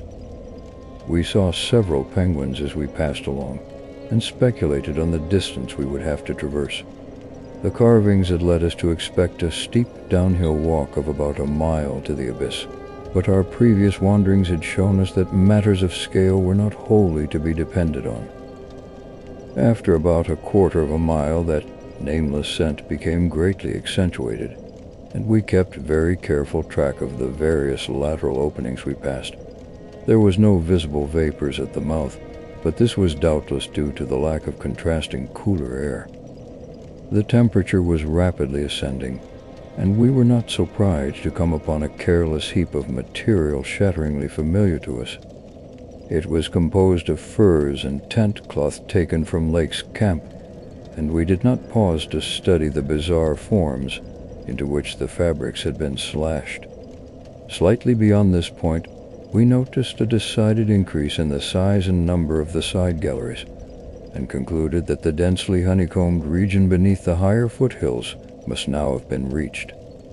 The nameless scent was now curiously mixed with another and scarcely less offensive odor, of what nature we could not guess, though we thought of decaying organisms and perhaps unknown subterranean fungi.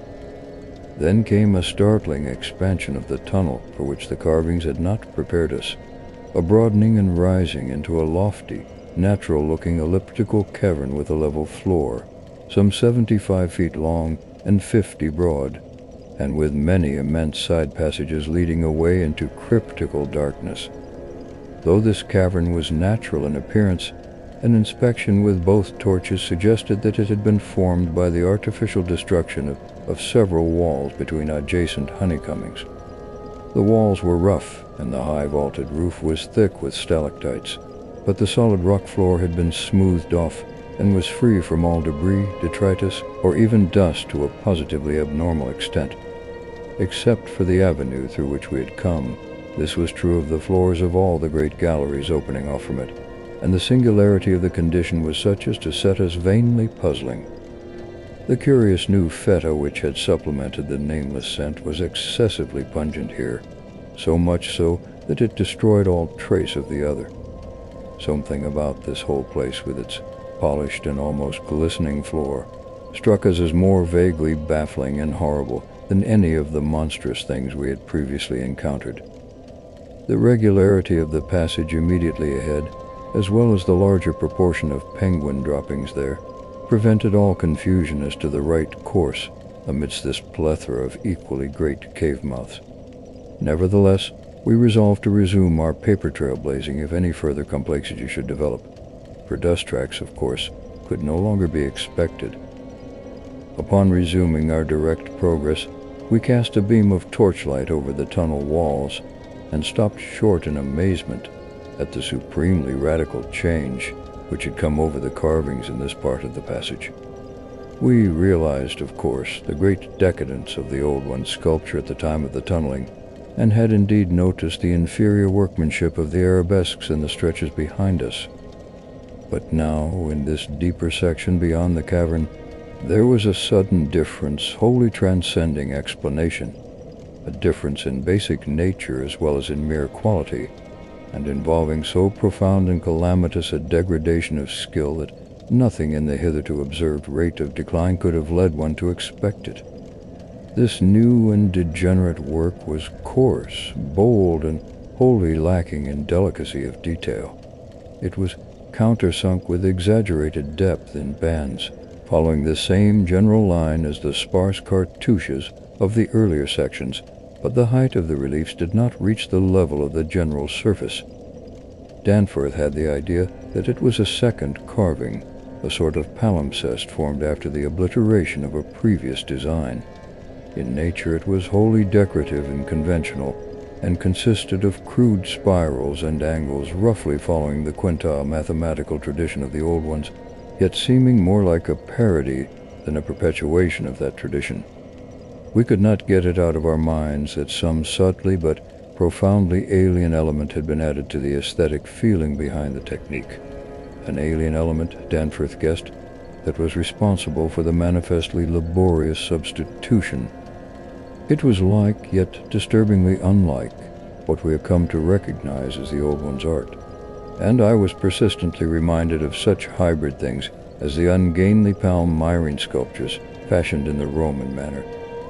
That others had recently noticed this belt of carving was hinted by the presence of a used torch battery on the floor in front of one of the most characteristic designs. Since we could not afford to spend any considerable time in study, we resumed our advance after a cursory look, though frequently casting beams over the walls to see if any further decorative changes developed. Nothing of the sort was perceived, though the carvings were in places rather sparse because of the numerous mouths of smooth-floored lateral tunnels. We saw and heard fewer penguins, but thought we caught a vague suspicion of an infinitely distant chorus of them somewhere deep within the earth. The new and inexplicable odor was abominably strong, and we could detect scarcely a sign of that other nameless scent. Puffs of visible vapor ahead bespoke increasing contrast in temperature and the relative nearness of the sunless sea cliffs of the great abyss. Then, quite unexpectedly, we saw certain obstructions on the polished floor ahead, obstructions which were quite definitely not penguins, and turned on our second torch, after making sure that the objects were quite stationary.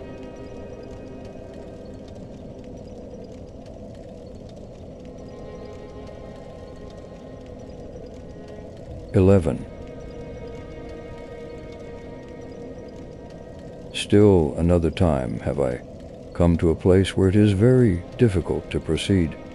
I ought to be hardened by this stage, but there are some experiences and intimations which scar too deeply to permit a feeling, and leave only such an added sensitiveness that memory re-inspires all the original horror. We saw, as I have said, certain obstructions on the polished floor ahead, and I may add that our nostrils were assailed almost simultaneously by a very curious intensification of the strange prevailing fetor, now quite plainly mixed with the nameless stench of those others which had gone before us. The light of the second torch left no doubt of what the obstructions were, and we dared approach them only because we could see, even from a distance, that they were quite as past all harming power as had been the 6 similar specimens unearthed from the monstrous star-mounded graves at Poor Lake's camp.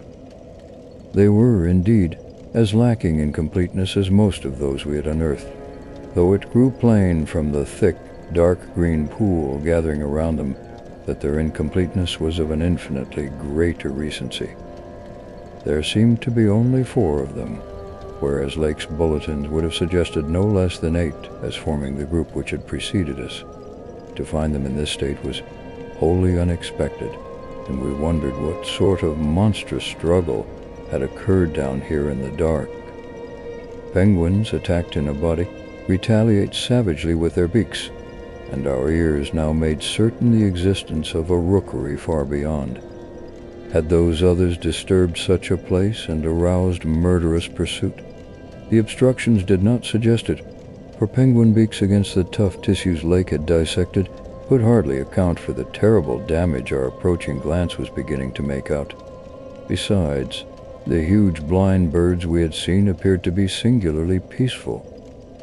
Had there, then, been a struggle among those others, and were the absent 4 responsible? If so, where were they?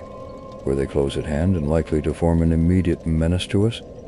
We glanced anxiously at some of the smooth-floored lateral passages as we continued our slow and frankly reluctant approach. Whatever the conflict was, it had clearly been that which had frightened the penguins into their unaccustomed wandering. It must, then, have arisen near that faintly heard rookery in the incalculable gulf beyond, since there were no signs that any birds had normally dwelt here.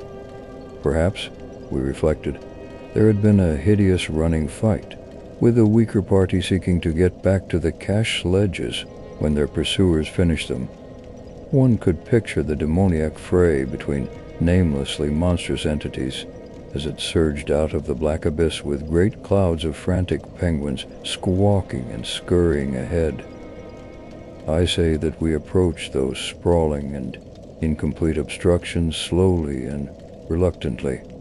What to heaven, we had never approached them at all, but had run back at top speed out of that blasphemous tunnel with the greasily smooth floors and the degenerate murals aping and mocking the things they had superseded, run back before we had seen what we did see, and before our minds were burned with something which will never let us breathe easily again. Both of our torches were turned on the obscure objects, so that we soon realized the dominant factor in their incompleteness.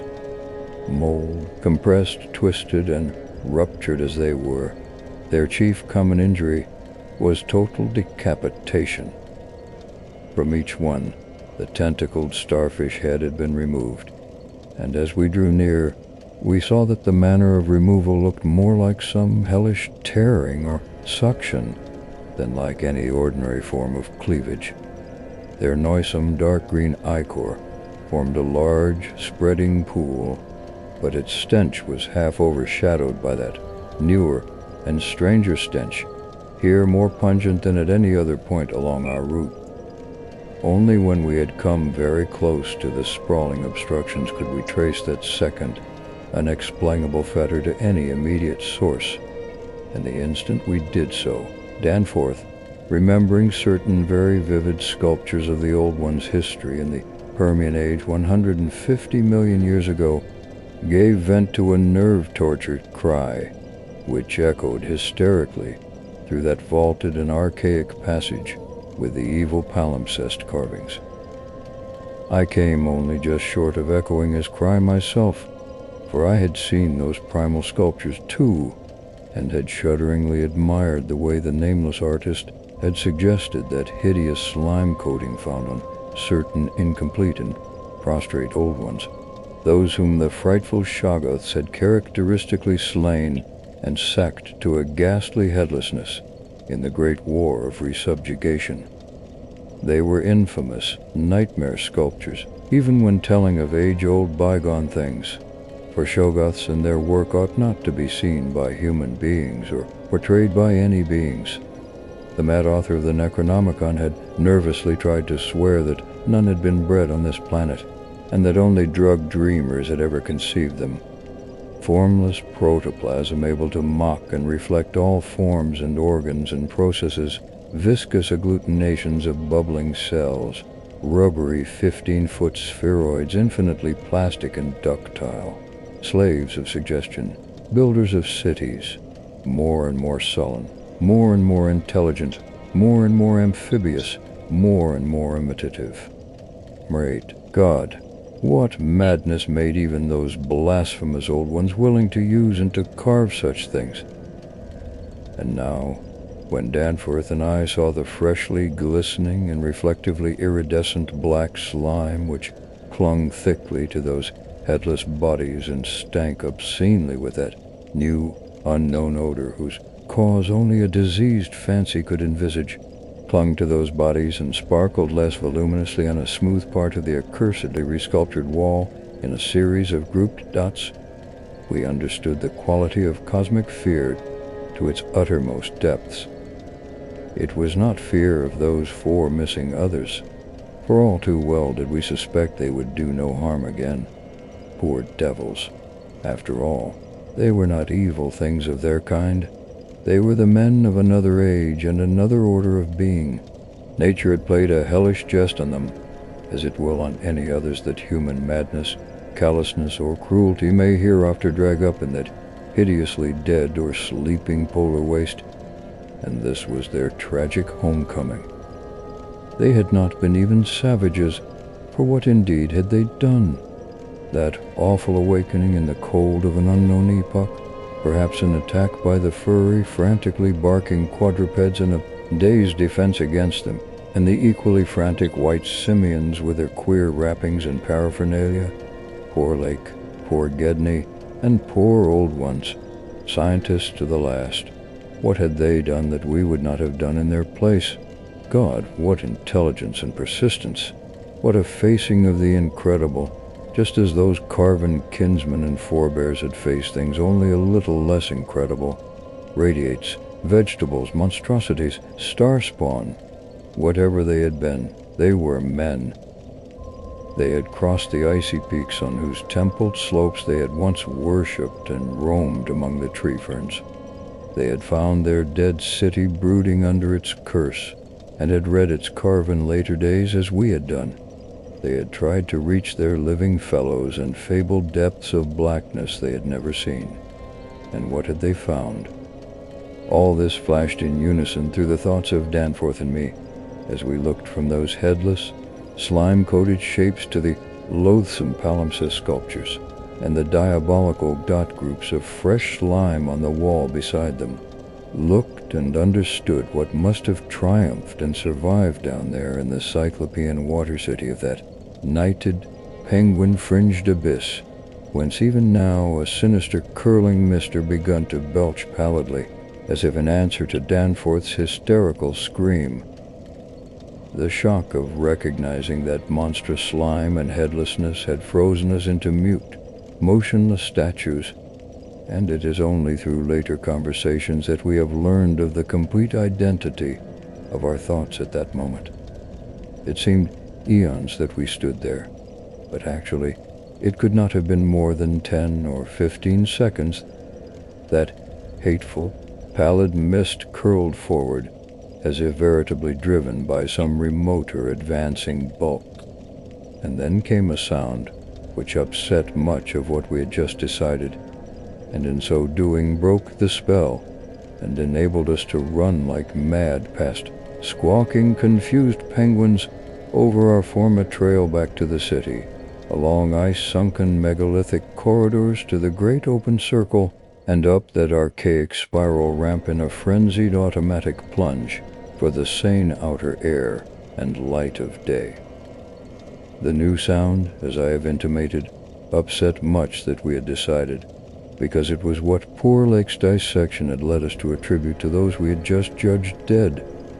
It was, Danforth later told me, precisely what he had caught, in infinitely muffled form, when at that spot beyond the alley corner, above the glacial level, and it certainly had a shocking resemblance to the wind pipings we had both heard around the lofty mounting caves.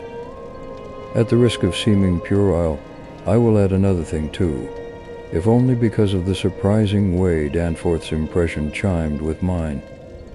Of course, common reading is what prepared us both to make the interpretation, though Danforth has hinted at queer notions about unsuspected and forbidden sources to which Poe may have had access when writing his Arthur Gordon Pym a century ago.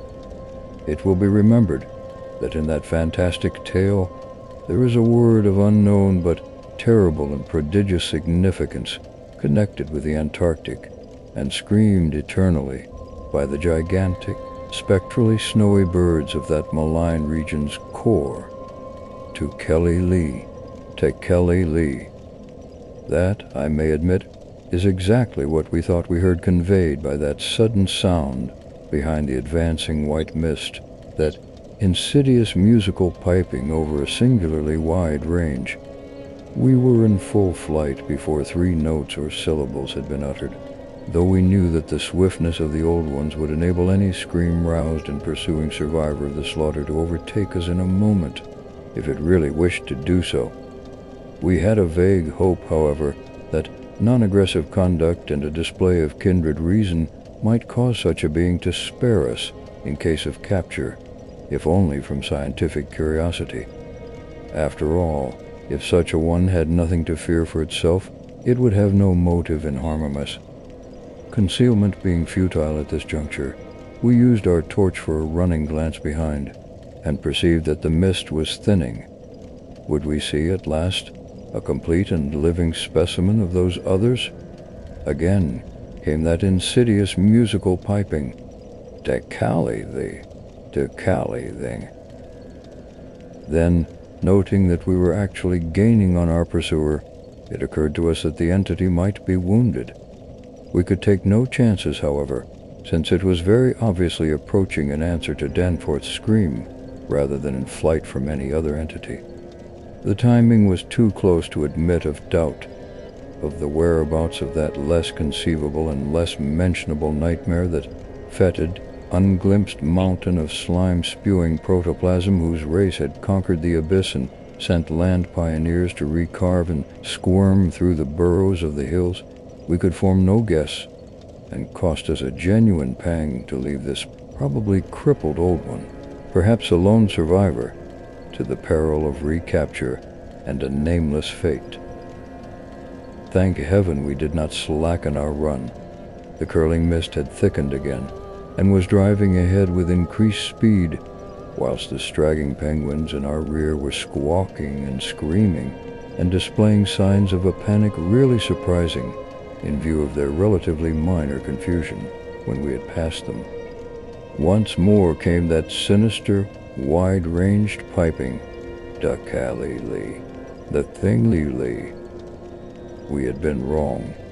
The thing was not wounded, but had merely paused on encountering the bodies of its fallen kindred and the hellish slime inscription above them. We could never know what that demon message was, but those burials at Lake's camp had shown how much importance the beings attached to their dead. A recklessly used torch now revealed ahead of us the large open cavern where various ways converged, and we were glad to be leaving those morbid palimpsest sculptures, almost felt even when scarcely seen, behind. Another thought which the advent of the cave inspired was the possibility of losing our pursuer, this bewildering focus of large galleries. There were several of the blind albino penguins in the open space, and it seemed clear that their fear of the oncoming entity was extreme to the point of unaccountability. If at that point we dimmed our torch to the very lowest limit of traveling need, keeping it strictly in front of us, the frightened squawking motions of the huge birds in the mist might muffle our footfalls, screen our true course, and somehow set up a false lead.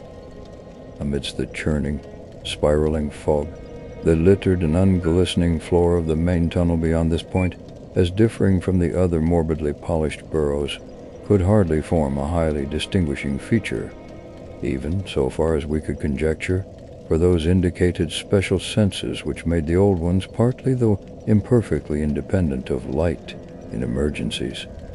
In fact, we were somewhat apprehensive lest we go astray ourselves in our haste, for we had, of course, decided to keep straight on toward the dead city, since the consequences of loss in those unknown foothill honeycombs would be unthinkable. The fact that we survived and emerged is sufficient proof that the thing did take a wrong gallery, whilst we providentially hit on the right one. The penguins alone could not have saved us, but in conjunction with the mist they seemed to have done so.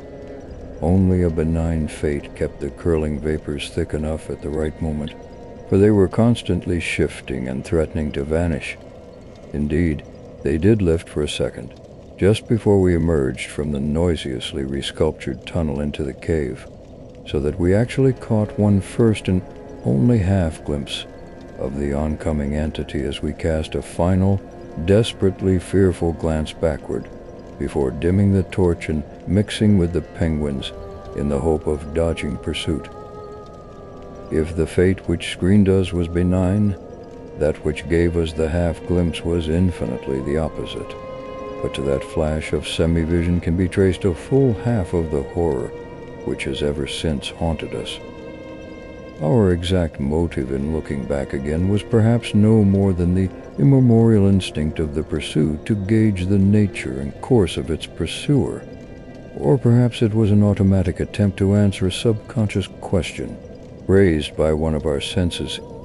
In the midst of our flight, with all our faculties centered on the problem of escape, we were in no condition to observe and analyze details. Yet even so, our latent brain cells must have wondered at the message brought them by our nostrils. Afterward, we realized what it was, that our retreat from the fetid slime coating on those headless obstructions and the coincident approach of the pursuing entity had not brought us the exchange of stenches which logic called for. In the neighborhood of the prostrate things, that new and lately unexplainable fetor had been wholly dominant, but by this time it ought to have largely given place to the nameless stench associated with those others. This it had not done, for instead, the newer and less bearable smell was now virtually undiluted, and growing more and more poisonously insistent each second. So we glanced back, simultaneously it would appear, though no doubt the incipient motion of one prompted the imitation of the other. As we did so, we flashed both torches full strength at the momentarily thinned mist, either from sheer primitive anxiety to see all we could, or in a less primitive but equally unconscious effort to dazzle the entity, before we dimmed our light and dodged among the penguins of the labyrinth center ahead. Unhappy act. Not Orpheus himself or Lot's wife paid much more dearly for a backward glance. And again came that shocking, wide-ranged piping, the Kailili, the Kailili.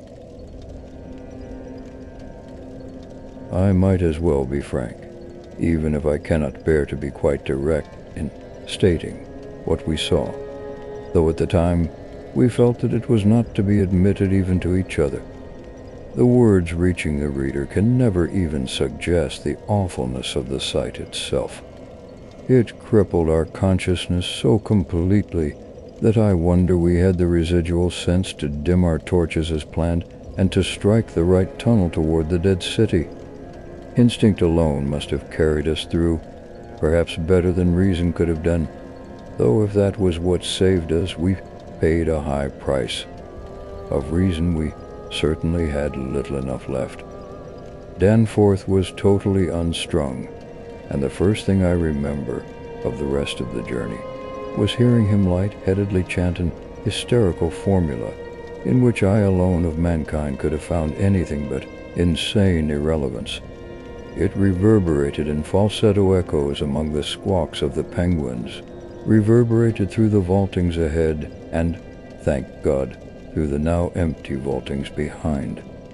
He could not have begun it at once, else we would not have been alive and blindly racing.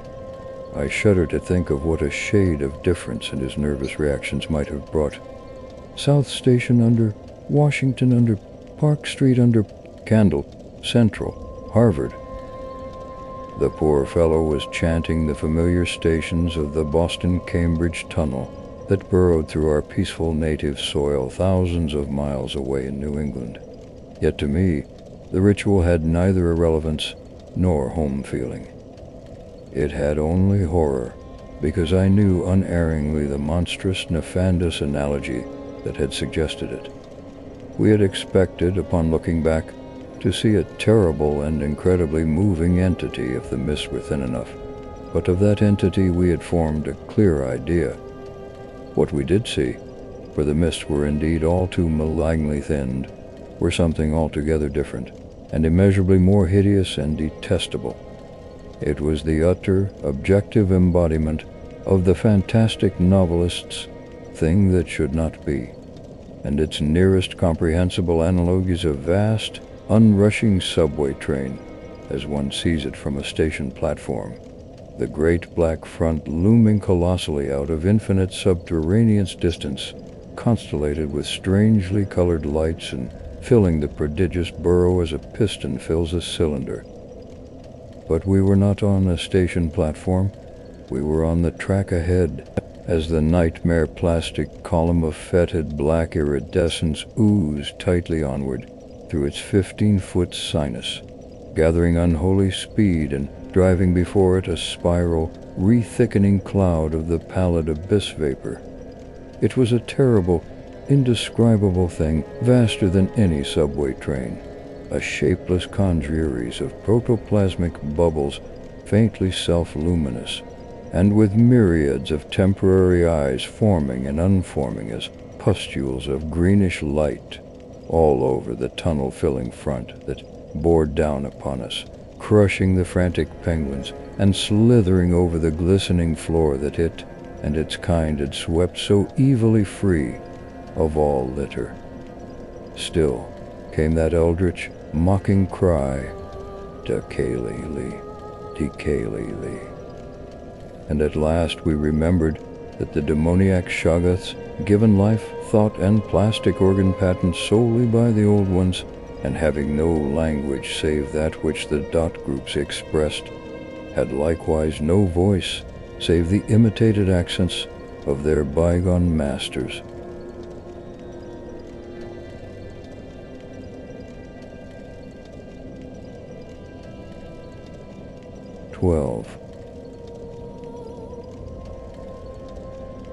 Danforth and I have recollections of emerging into the great sculptured hemisphere, and of threading our back trail through the cyclopean rooms and corridors of the dead city. Yet these are purely dream fragments involving no memory of volition, details, or physical exertion. It was as if we floated in a nebulous world or dimension without time, causation, or orientation. The gray half-daylight of the vast circular space sobered us somewhat, but we did not go near those cash sledges or look again at poor Gedney and the dog. They have a strange and titanic mausoleum, and I hope the end of this planet will find them still undisturbed. It was while struggling up the colossal spiral incline that we first felt the terrible fatigue and short breath which our race through the thin plateau air had produced. But not even the fear of collapse could make us pause before reaching the normal outer realm of sun and sky. There was something vaguely appropriate about our departure from those buried epochs, for as we wound our panting way up the 60-foot cylinder of primal masonry, we glimpse beside us a continuous procession of heroic sculptures in the dead race's early and undecayed technique, a farewell from the old ones, written 50 million years ago. Finally, scrambling out at the top, we found ourselves on a great mound of tumbled blocks, with the curved walls of higher stonework rising westward and the eroding peaks of the great mountains showing beyond the more crumbled structures toward the east. The low Antarctic sun of midnight peered redly from the southern horizon, through rifts in the jagged ruins, and the terrible age and deadness of the nightmare city seemed all the starker by contrast with such relatively known and accustomed things as the features of the polar landscape. The sky above was a churning and opalescent mass of tenuous ice vapors, and the cold clutched at our vitals. Wearily resting the outfit bags to which we had instinctively clung throughout our desperate flight, we rebuttoned our heavy garments for the stumbling climb down the mound and the walk through the eon-old stone maze to the foothills where our aeroplane waited. Of what had set us fleeing from the darkness of Earth's secret and archaic gulfs, we said nothing at all. In less than a quarter of an hour, we had found the steep grade to the foothills, the probable ancient terrace by which we had descended, and could see the dark bulk of our great plane amidst the sparse ruins on the rising slope ahead. Halfway uphill toward our goal, we paused for a momentary breathing spell and turned to look again at the fantastic Paleogean tangle of incredible stone shapes below us, once more outlined mystically against an unknown west. As we did so, we saw that the sky beyond had lost its morning haziness, the restless ice vapors having moved up to the zenith, where their mocking outlines seemed on the point of settling into some bizarre pattern which they feared to make quite definite or conclusive. There now lay revealed on the ultimate white horizon behind the grotesque city a dim elfin line of pinnacled violet, whose needle-pointed heights loomed dreamlike against the beckoning rose color of the western sky. Up toward this shimmering rim sloped the ancient tableland, the depressed course of the bygone river traversing it as an irregular ribbon of shadow. For a second, we gasped in admiration of the scene's unearthly cosmic beauty, and then vague horror began to creep into our souls.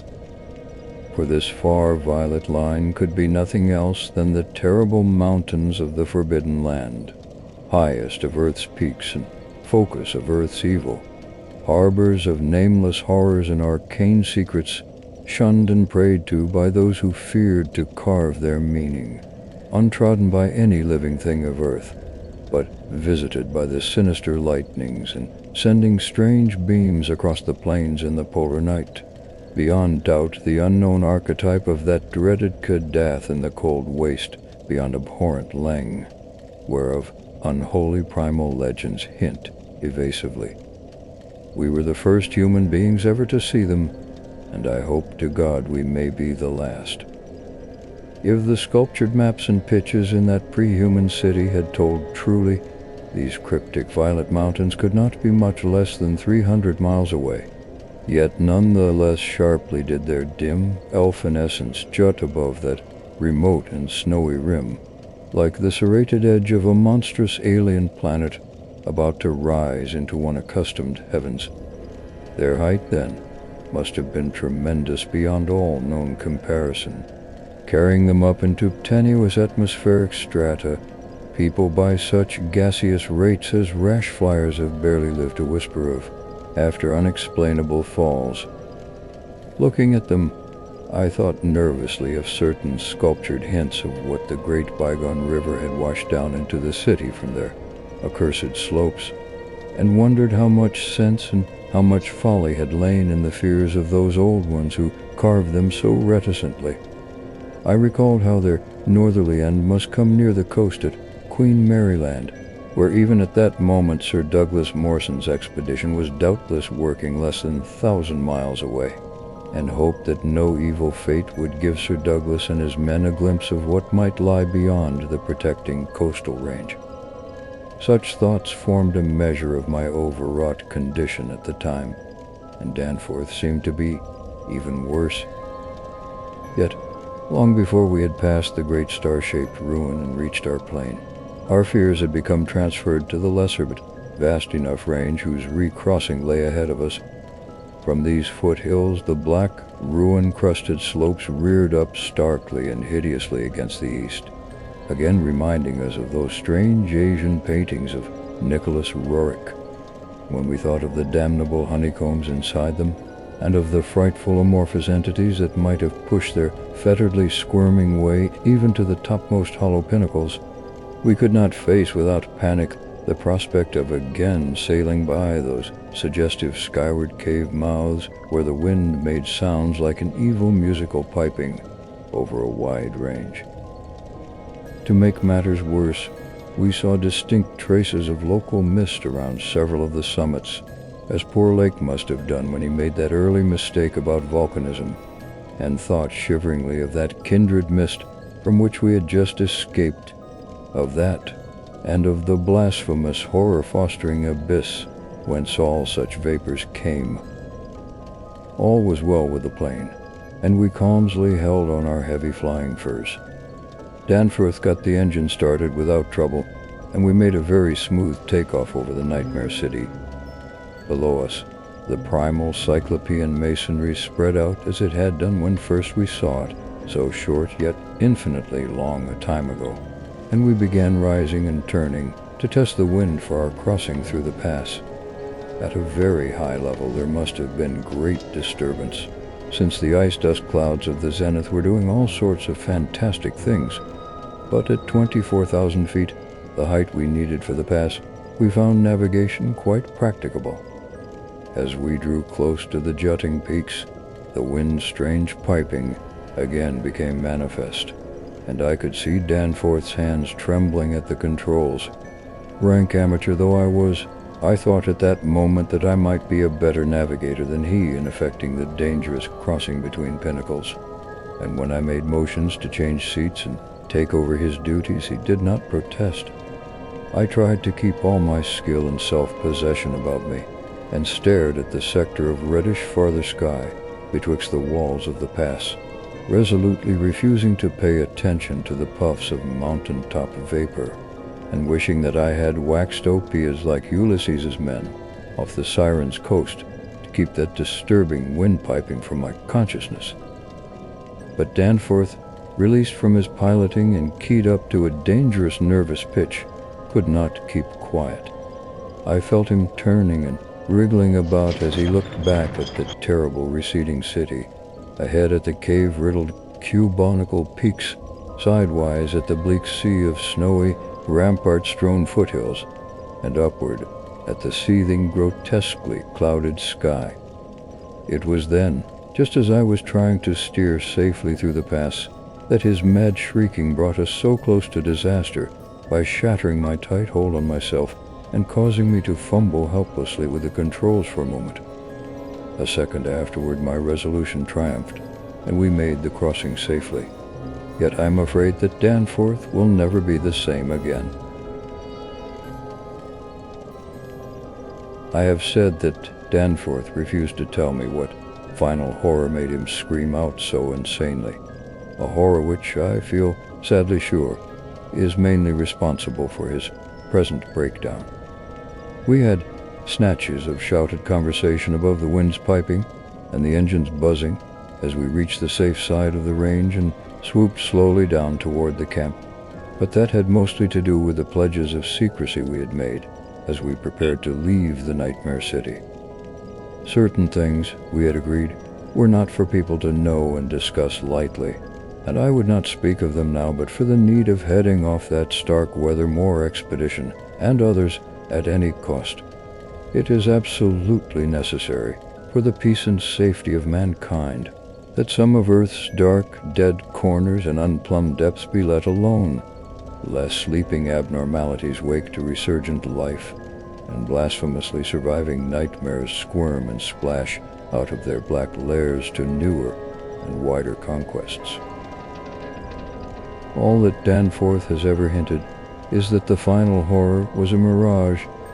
It was not, he declares, anything connected with the cubes and caves of echoing, the vaporous, wormily honeycombed mountains of madness which we crossed, but a single fantastic, demoniac glimpse among the churning zenith clouds of what lay back of those other violet westward mountains, which the old ones had shunned and feared. It is very probable that the thing was a sheer delusion, born of the previous stresses we had passed through, and of the actual, though unrecognized mirage of the dead transmontane city experienced near Legg's camp the day before. But it was so real to Danforth that he suffers from it still.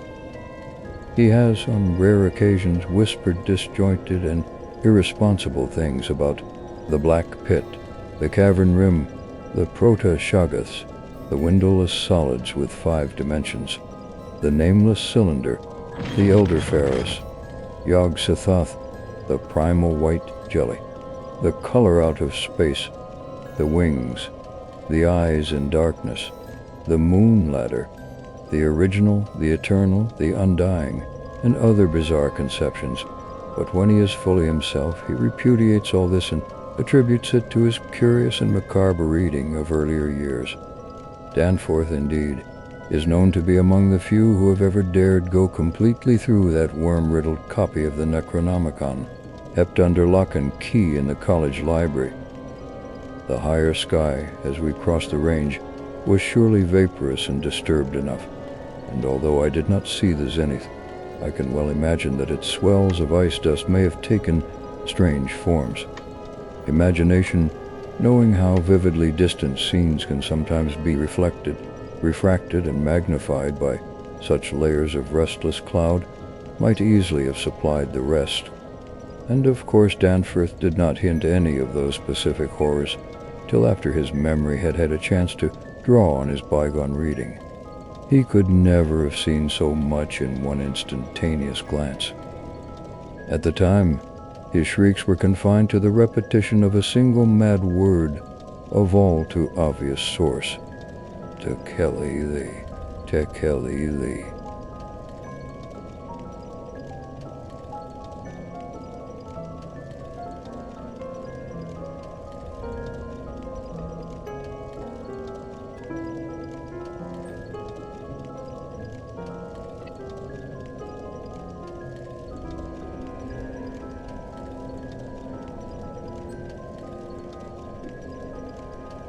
The Call of Cthulhu,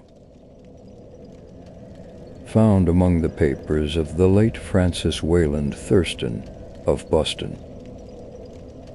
Of such great powers or beings there may be conceivably a survival of a hugely remote period when consciousness was manifested perhaps in shapes and forms long since withdrawn, before the tide of advancing humanity, forms of which poetry and legend alone have caught a flying memory and called them gods, monsters, mythical beings of all sorts and kinds. Algernon Blackwood. 1. The Horror in Clay.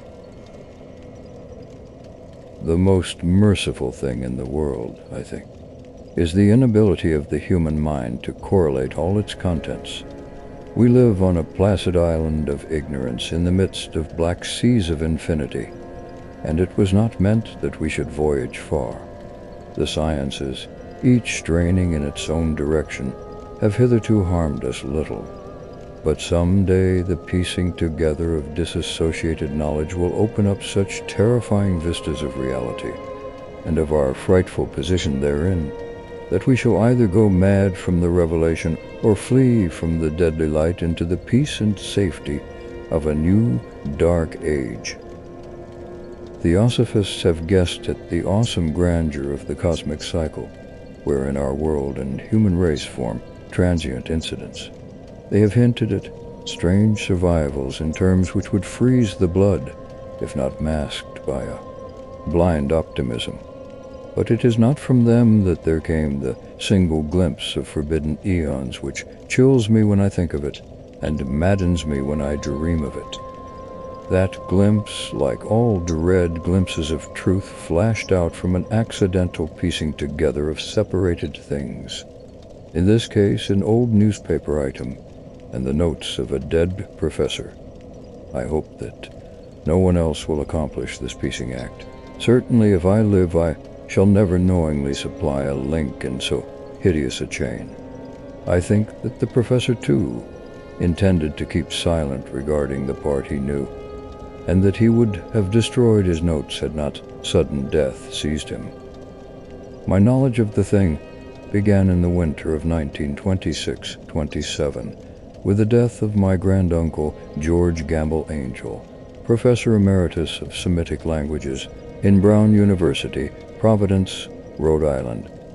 Professor Angel was widely known as an authority on ancient inscriptions, and had frequently been resorted to by the heads of prominent museums, so that his passing at the age of 92 may be recalled by many.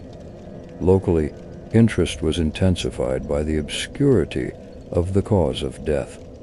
The professor had been stricken whilst returning from the Newport boat, falling suddenly, as witnesses said, after having been jostled by a nautical-looking Negro who had come from one of the queer dark courts on the precipitous hillside, which formed a shortcut from the waterfront to the deceased's home in William Street.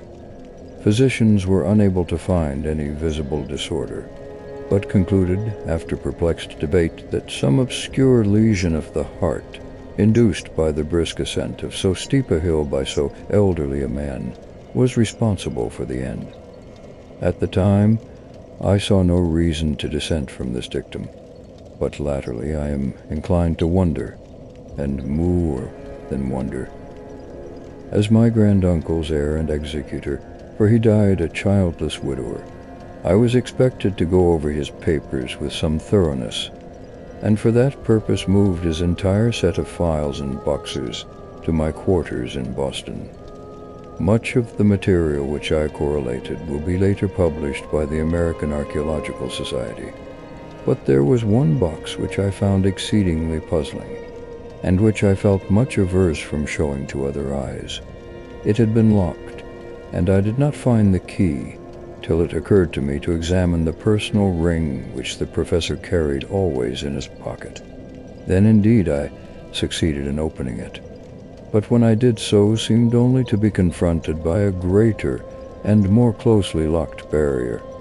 For what could be the meaning of the queer clay bas-relief, and the disjointed jottings, ramblings, and cuttings which I found? But my uncle, in his latter years, become credulous of the most superficial impostures, I resolved to search out the eccentric sculptor responsible for this apparent disturbance of an old man's peace of mind. The bas-relief was a rough rectangle less than an inch thick and about 5 by 6 inches in area, obviously of modern origin.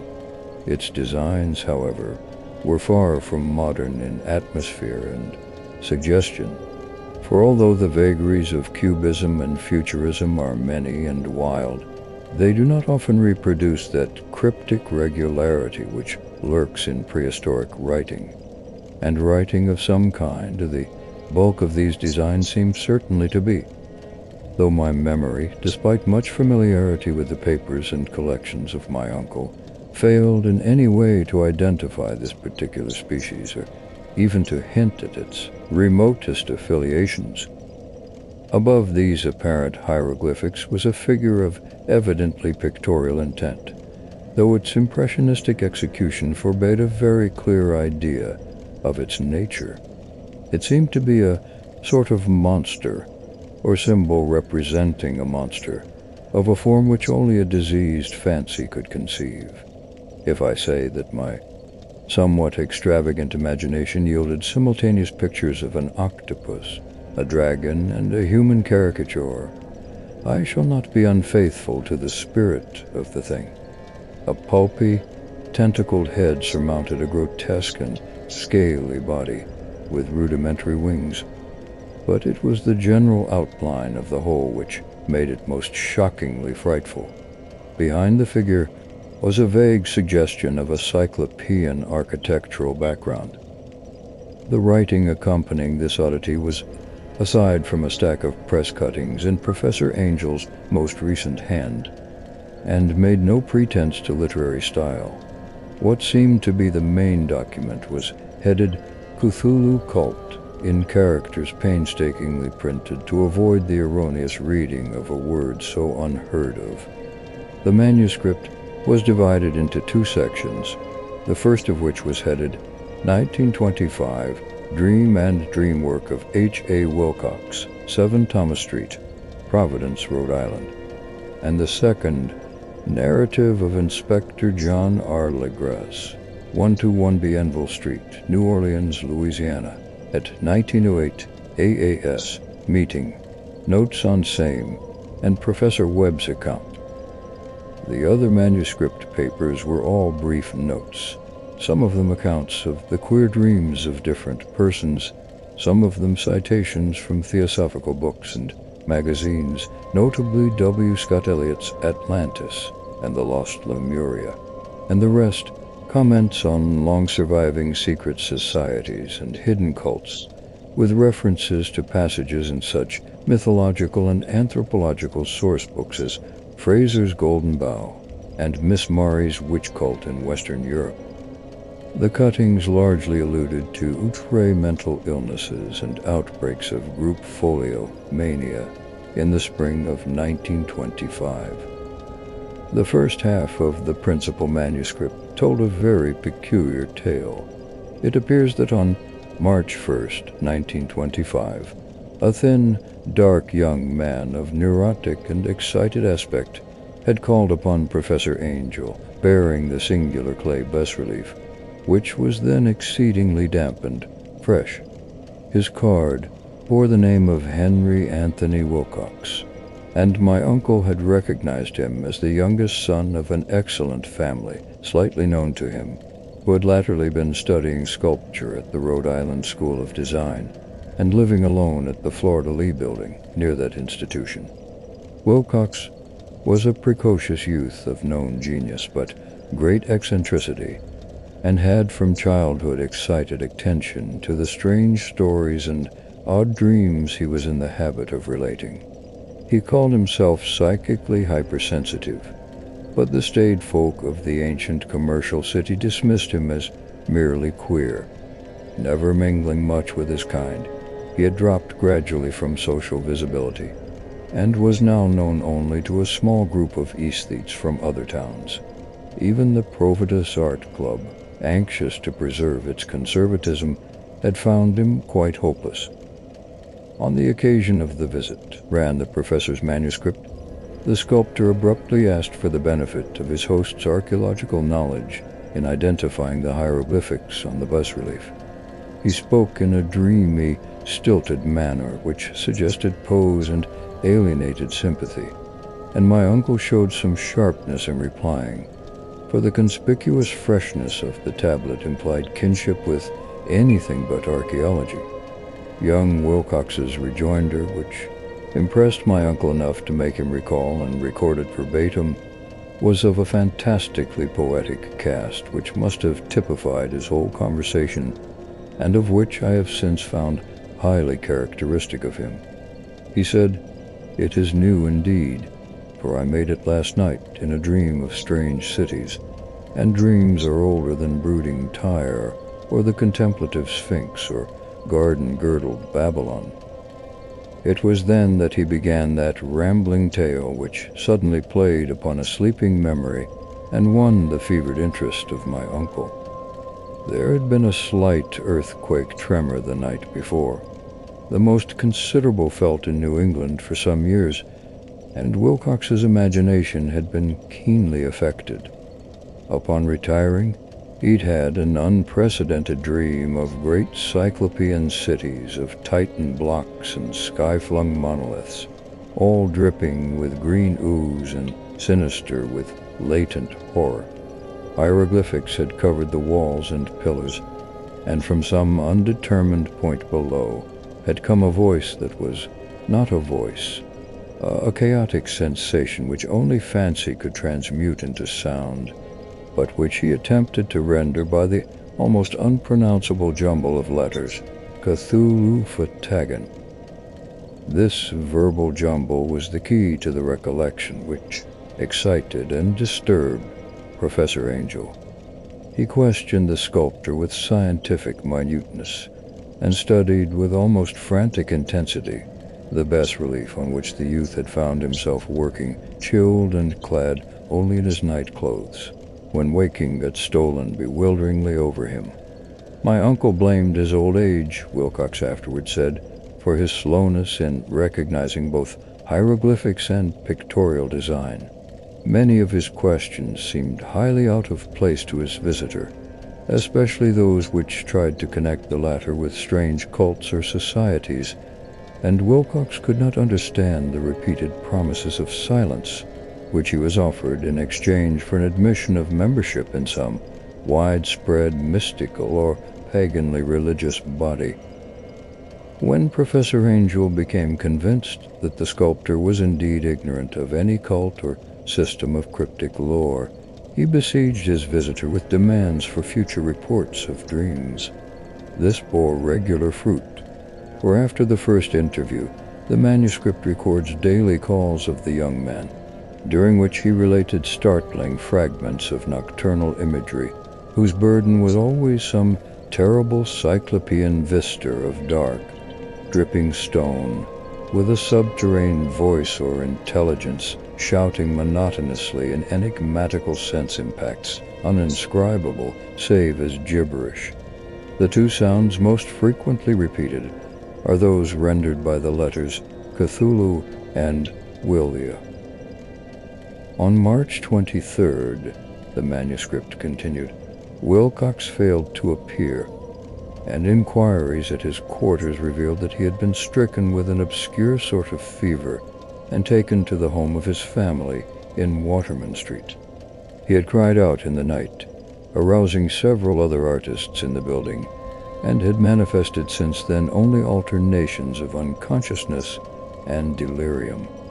My uncle at once telephoned the family, and from that time forward kept close watch of the case, calling often at the Thayer Street office of Dr. Toby, whom he learned to be in charge. The youth's febrile mind, apparently, was dwelling on strange things, and the doctor shuddered now and then as he spoke of them. They included not only a repetition of what he had formerly dreamed, but touched wildly on a gigantic thing miles high which walked or lumbered about. He at no time fully described this object, but occasional frantic words as repeated by Dr. Toby convinced the professor that it must be identical with the nameless monstrosity he had sought to depict in his dream sculpture. Reference to this object, the doctor added, was invariably a prelude to the young man's subsidence into lethargy. His temperature, oddly enough, was not greatly above normal, but his whole condition was otherwise such as to suggest true fever rather than mental disorder. On April 2nd at about 3 p.m., every trace of Wilcox's malady suddenly ceased. He sat upright in bed, astonished to find himself at home and completely ignorant of what had happened in dream or reality since the night of March 22nd. Pronounced well by his physician, he returned to his quarters in 3 days. But to Professor Angel he was of no further assistance. All traces of strange dreaming had vanished with his recovery, and my uncle kept no record of his night thoughts after a week of pointless and irrelevant accounts of thoroughly usual visions. Here the first part of the manuscript ended, but references to certain of the scattered notes gave me much material for thought, so much, in fact, that only the ingrained skepticism then forming my philosophy can account for my continued distrust of the artist. The notes in question were those descriptive of the dreams of various persons covering the same period as that in which young Wilcox had had his strange visitations. My uncle, it seems, had quickly instituted a prodigiously far-flung body of inquiries amongst nearly all the friends whom he could question without impertinence, asking for nightly reports of their dreams and the dates of any notable visions for some time past. The reception of his request seems to have been varied. but he must at the very least have received more responses than any ordinary man could have handled without a secretary.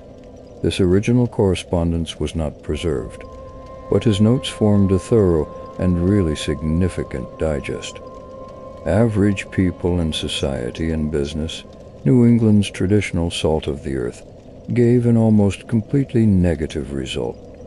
Those scattered cases of uneasy but formless nocturnal impressions appear here and there, always between March 23rd and April 2nd, the period of young Wilcox's delirium.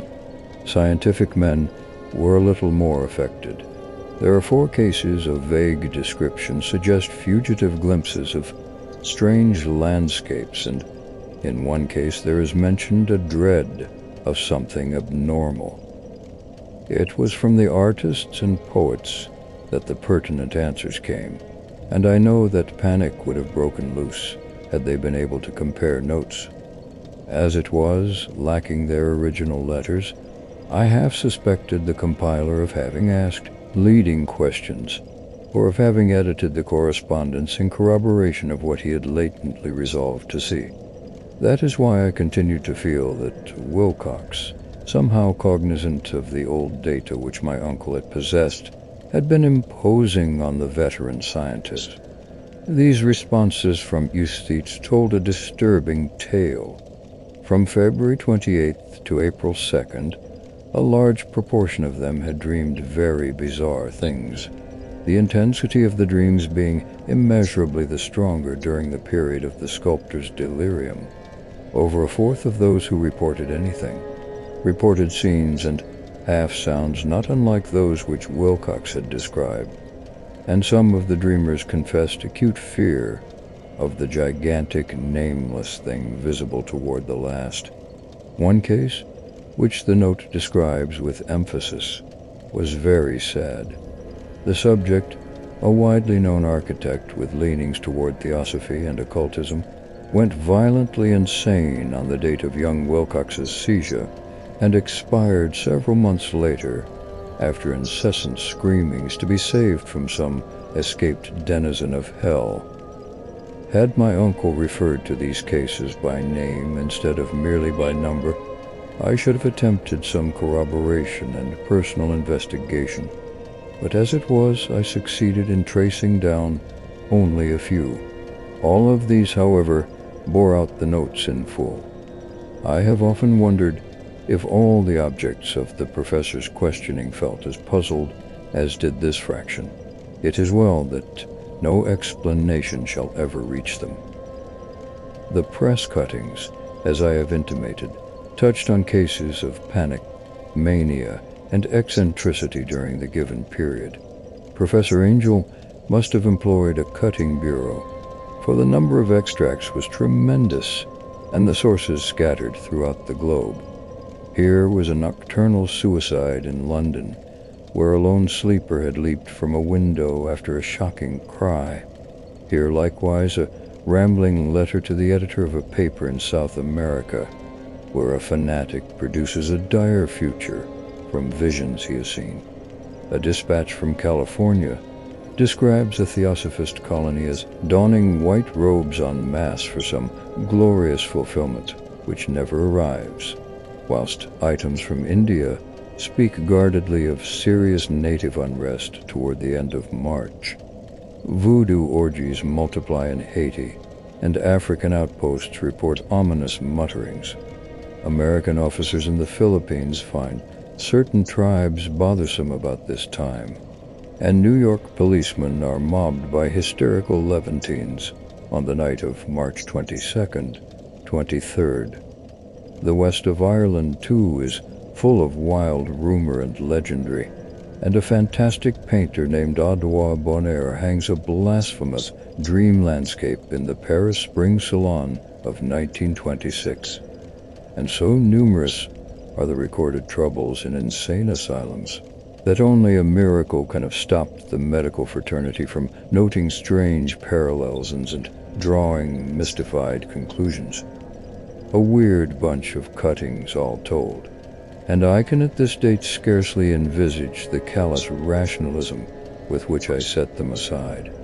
but I was then convinced that young Wilcox had known of the older matters mentioned by the professor.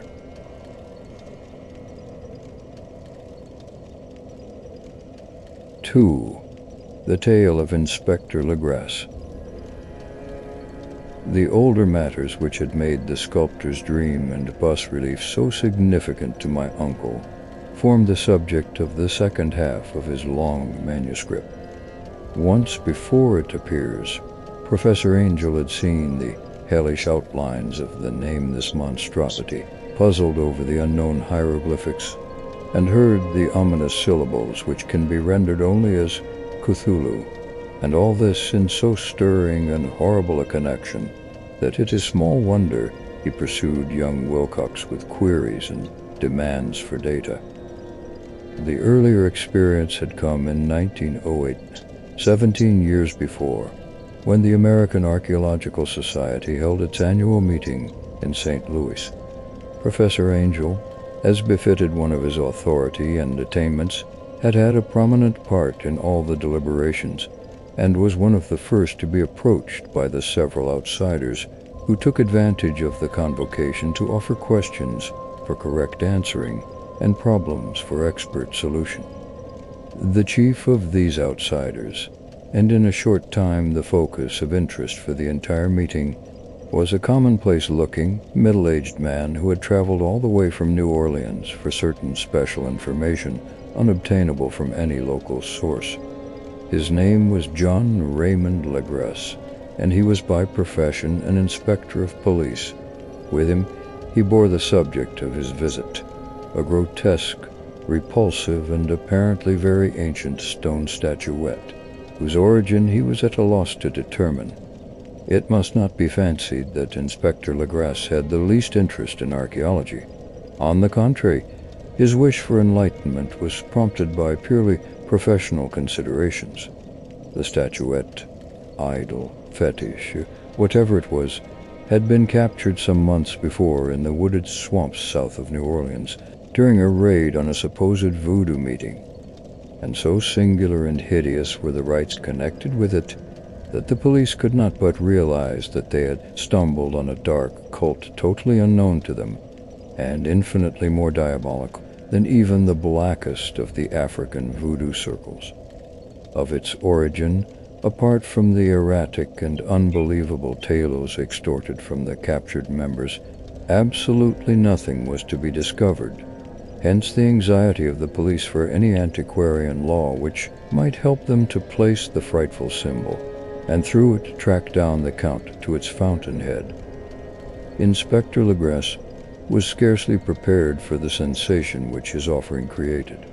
One sight of the thing had been enough to throw the assembled men of science into a state of tense excitement, and they lost no time in crowding around him to gaze at the diminutive figure, whose utter strangeness and air of genuinely abysmal antiquity hinted so potently at unopened and archaic vistas.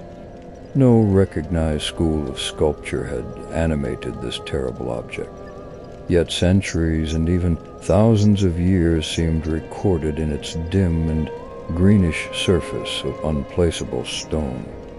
The figure, which was finally passed slowly from man to man for close and careful study, was between 7 and 8 inches in height, and of exquisitely artistic workmanship. It represented a monster of vaguely anthropoid outline, but with an octopus-like head, whose face was a mass of fears, a scaly, rubbery-looking body, prodigious claws on hind and forefoot, and long, narrow wings behind. This thing, which seemed instinct with a fearsome and unnatural malignancy, was of a somewhat bloated corpulence, and squatted evilly on a rectangular block or pedestal covered with undecipherable characters. The tips of the wings touched the back edge of the block. The seat occupied the center, whilst the long, curved claws of the doubled-up, crouching hind legs gripped the front edge and extended a quarter of the way down toward the bottom of the pedestal. The cephalopod head was bent forward, so that the ends of the facial feelers brushed the backs of huge forepaws, which clasped the crouch's elevated knees. The aspect of the whole was abnormally lifelike, and the more sadly fearful because its source was so totally unknown. Its vast, awesome, and incalculable age was unmistakable, yet not one link did it show with any known type of art belonging to civilization's youth, or indeed to any other time. Totally separate and apart, its very material was a mystery, for the soapy, greenish-black stone with its golden or iridescent flecks and striations resembled nothing familiar to geology or mineralogy. The characters along the base were equally baffling, and no member present, despite a representation of half the world's expert learning in this field, could form the least notion of even their remotest linguistic kinship. They, like the subject and material, belonged to something horribly remote and distinct from mankind as we know it, something frightfully suggestive of old and unhallowed cycles of life in which our world and our conceptions have no part.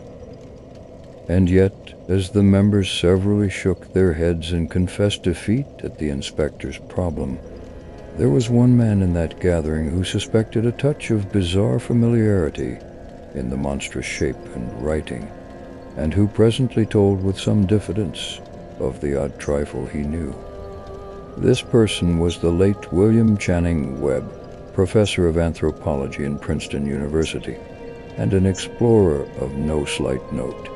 Professor Webb had been engaged 48 years before in a tour of Greenland and Iceland in search of some runic inscriptions which he failed to unearth, and whilst high up on the West Greenland coast it encountered a singular tribe or cult of degenerate Eskimo, whose religion, a curious form of devil worship, chilled him with its deliberate bloodthirstiness and repulsiveness. It was a faith of which other Eskimo knew little, and which they mentioned only with shudders, saying that it had come down from horribly ancient eons before ever the world was made. Besides nameless rites and human sacrifices, there were certain queer hereditary rituals addressed to a supreme elder devil or tornasol, and of this Professor Webb had taken a careful phonetic copy from an aged Angakok, a wizard priest, expressing the sounds in Roman letters as best he knew how. But just now of prime significance was the fetish which this cult had cherished, and around which they danced when the aurora leaped high over the ice cliffs. It was, the professor stated, a very crude bas-relief of stone, comprising a hideous picture and some cryptic writing, and so far as he could tell, it was a rough parallel in all essential features of the bestial thing now lying before the meeting. This data, received with suspense and astonishment by the assembled members, proved doubly exciting to Inspector Legrasse, and he began at once to ply his informant with questions. Having noted and copied an oral ritual among the swamp cult worshippers his men had arrested, he besought the professor to remember as best he might the syllables taken down amongst the diabolist Eskimo. There then followed an exhaustive comparison of details, and a moment of really awed silence, when both detective and scientist agreed on the virtual identity of the phrase common to two hellish rituals so many worlds of distance apart. What, in substance, both the Eskimo wizards and the Louisiana swamp priests had chanted to their kindred idols was something very like this, the word divisions being guessed at from traditional breaks in the phrase as chanted aloud. Fanglui Meglor Naf, Cthulhu Relia, Wagar Nagel Fatagan. Legrasse had one point in advance of Professor Webb, for several among his mongrel prisoners had repeated to him what older celebrants had told them the words meant. This text, as given, ran something like this: "In his house at Relia, dead Cthulhu waits dreaming." And now, in response to a general and urgent demand, Inspector Legrasse related as fully as possible his experience with the swamp worshippers, telling a story to which I could see my uncle attached profound significance. It savored of the wildest dreams of mythmaker and theosophist, and disclosed an astonishing degree of cosmic imagination among such half-castes and pariahs as might be least expected to possess it. On November 1st, 1907, there had come to the New Orleans police a frantic summons from the swamp and lagoon country to the south. The squatters there, mostly primitive but good-natured descendants of Lafitte's men, were in the grip of stark terror from an unknown thing which had stolen upon them in the night. It was voodoo, apparently, but voodoo of a more terrible sort than they had ever known, and some of their women and children had disappeared since the malevolent tom-tom had begun its incessant beating far within the black-haunted woods where no dweller ventured.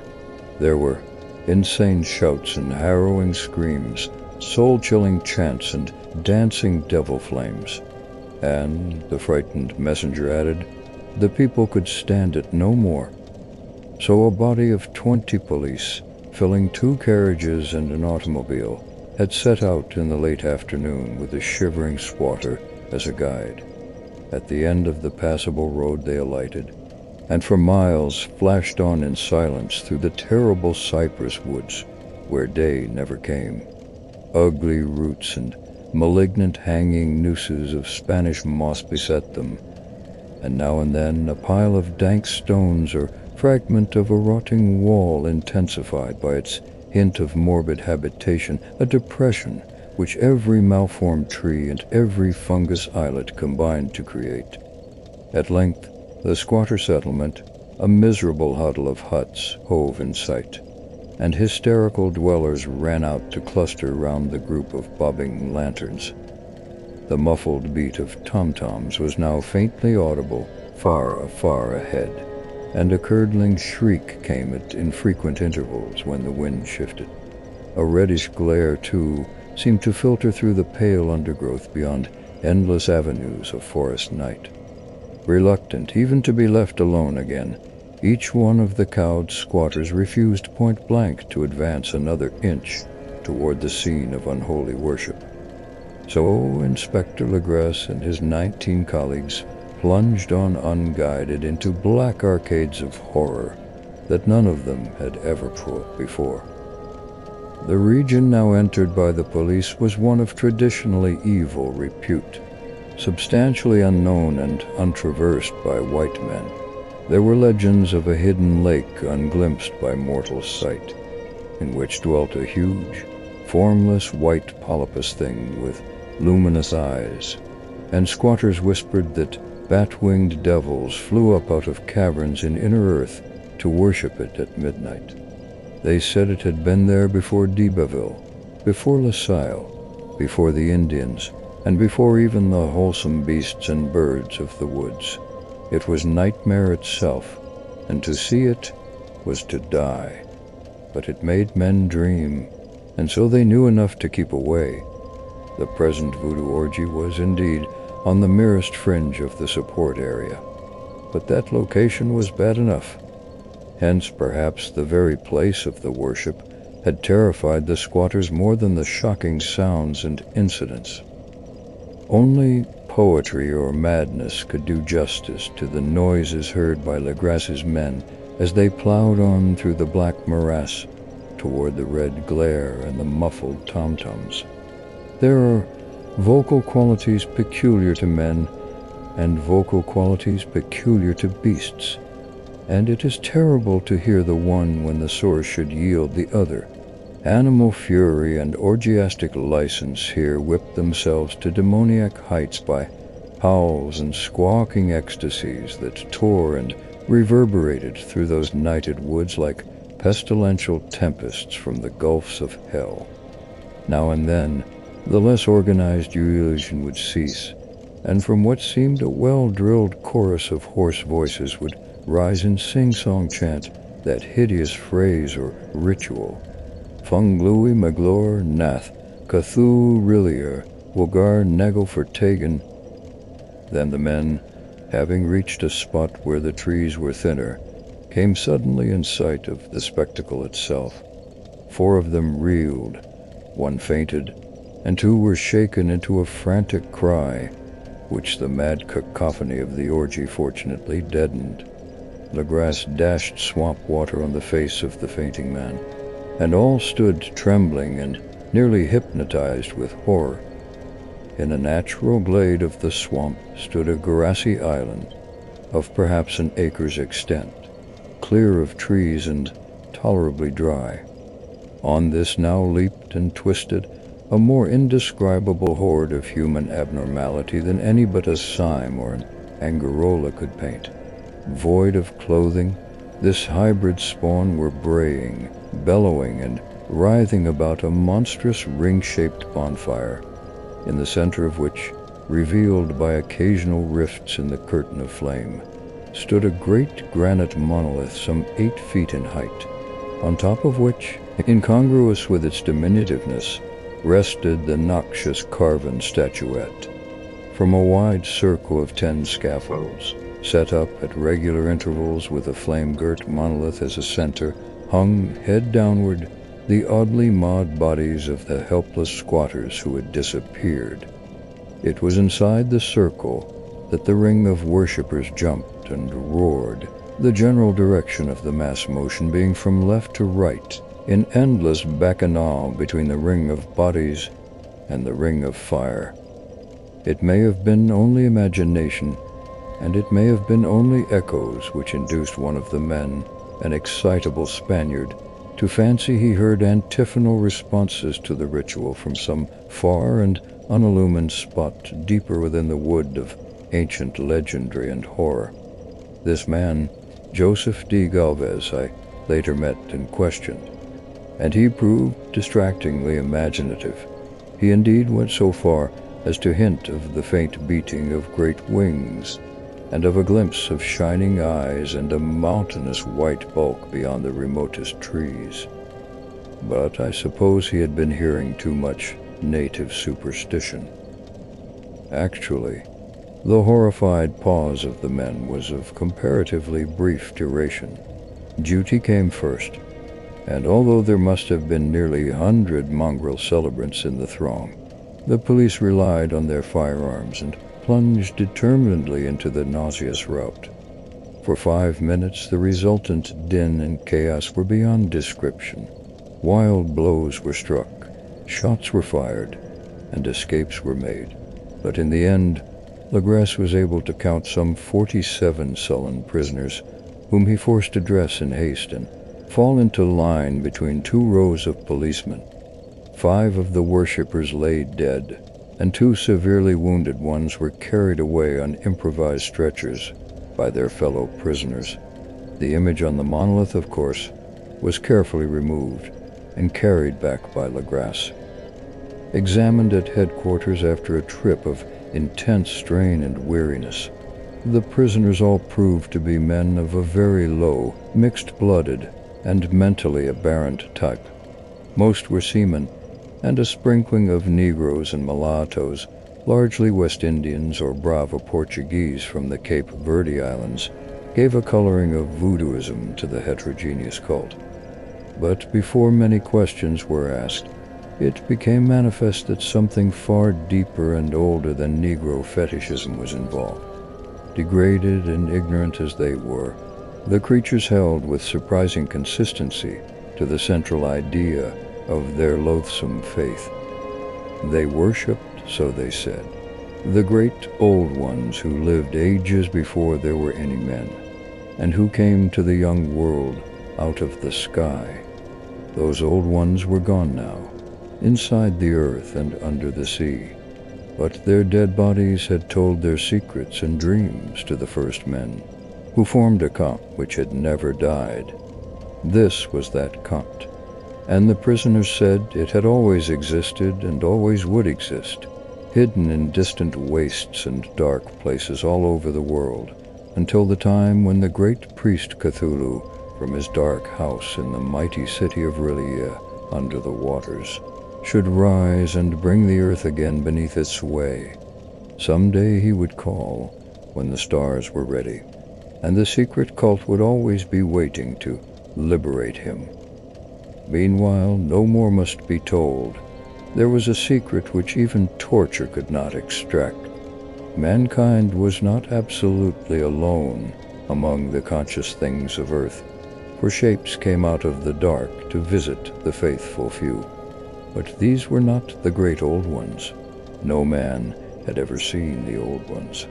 The carven idol was great Cthulhu, but none might say whether or not the others were precisely like him.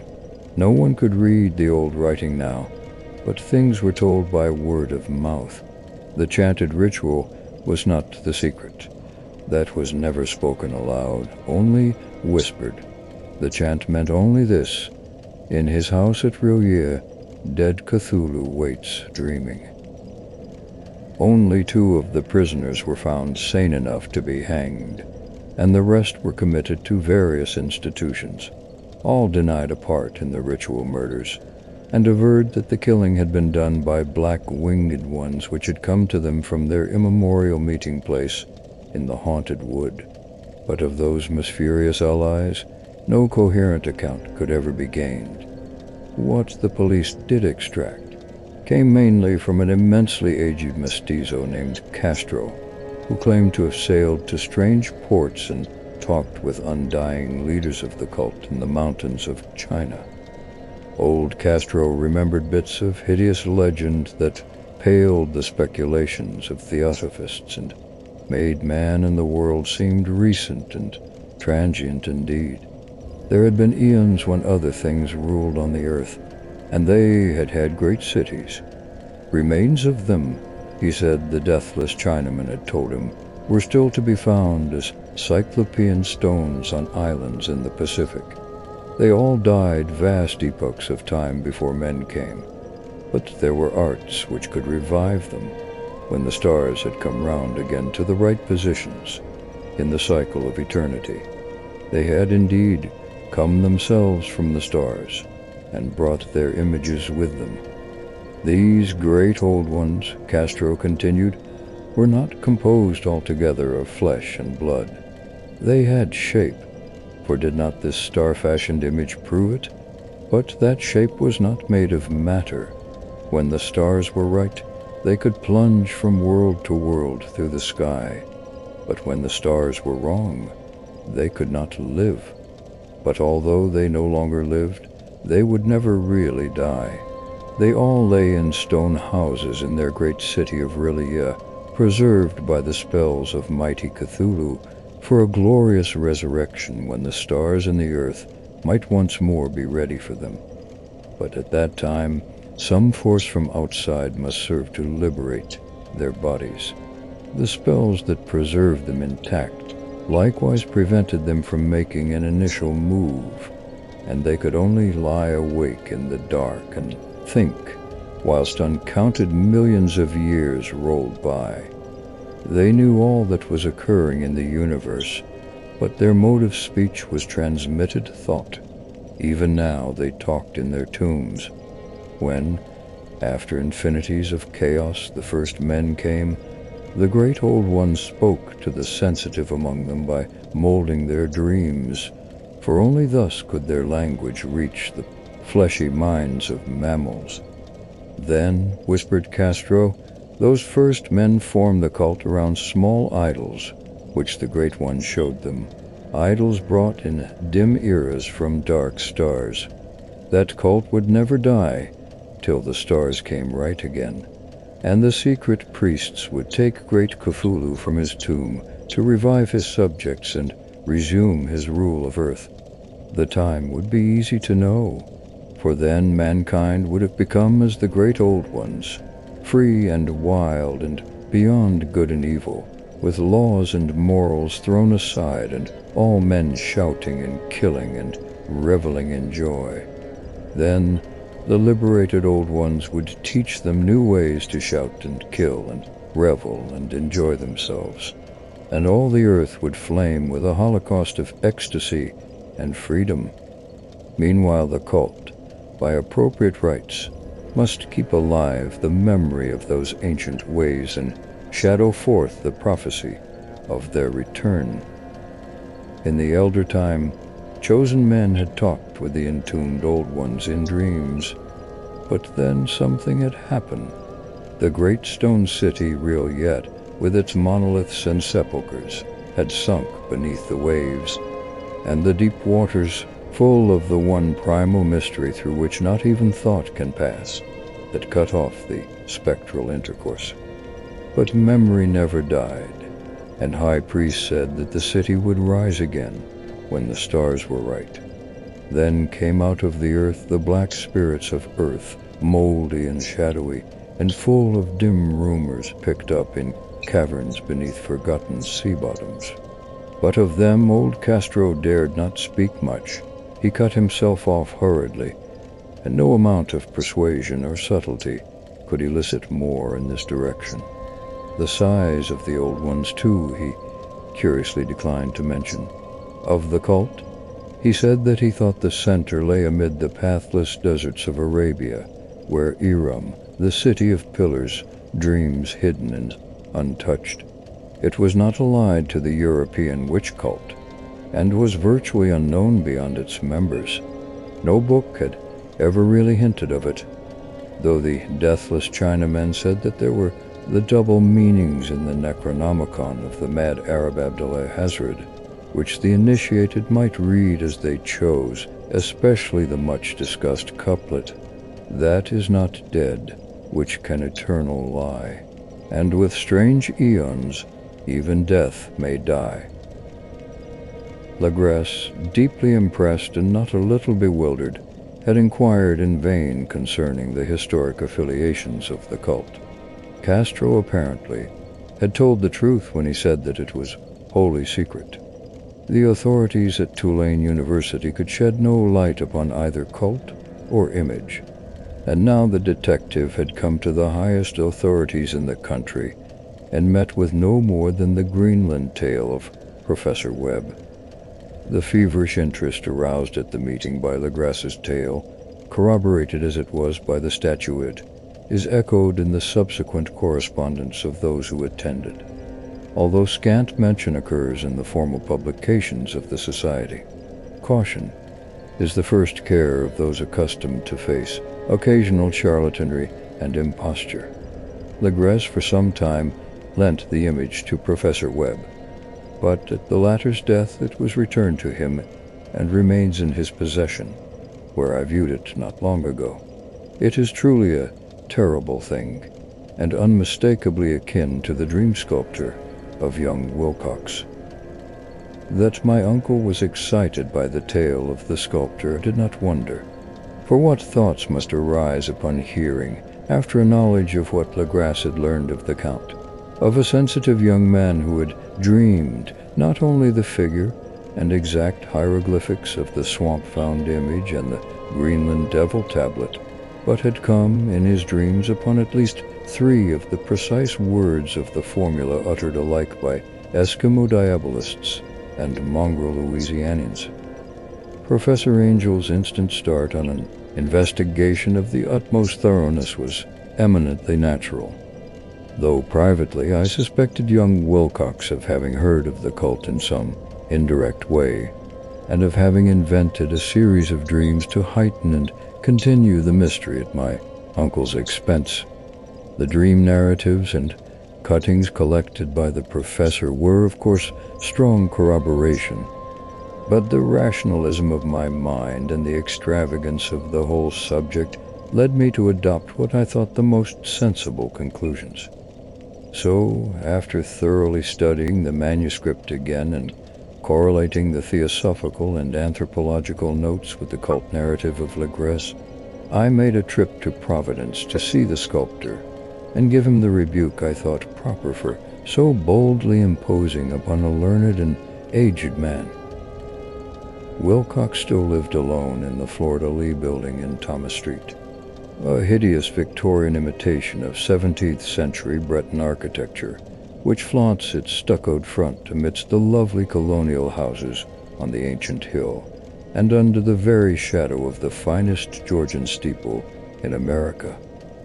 I found him at work in his rooms, and at once conceded from the specimens scattered about that his ingenious is indeed profound and authentic.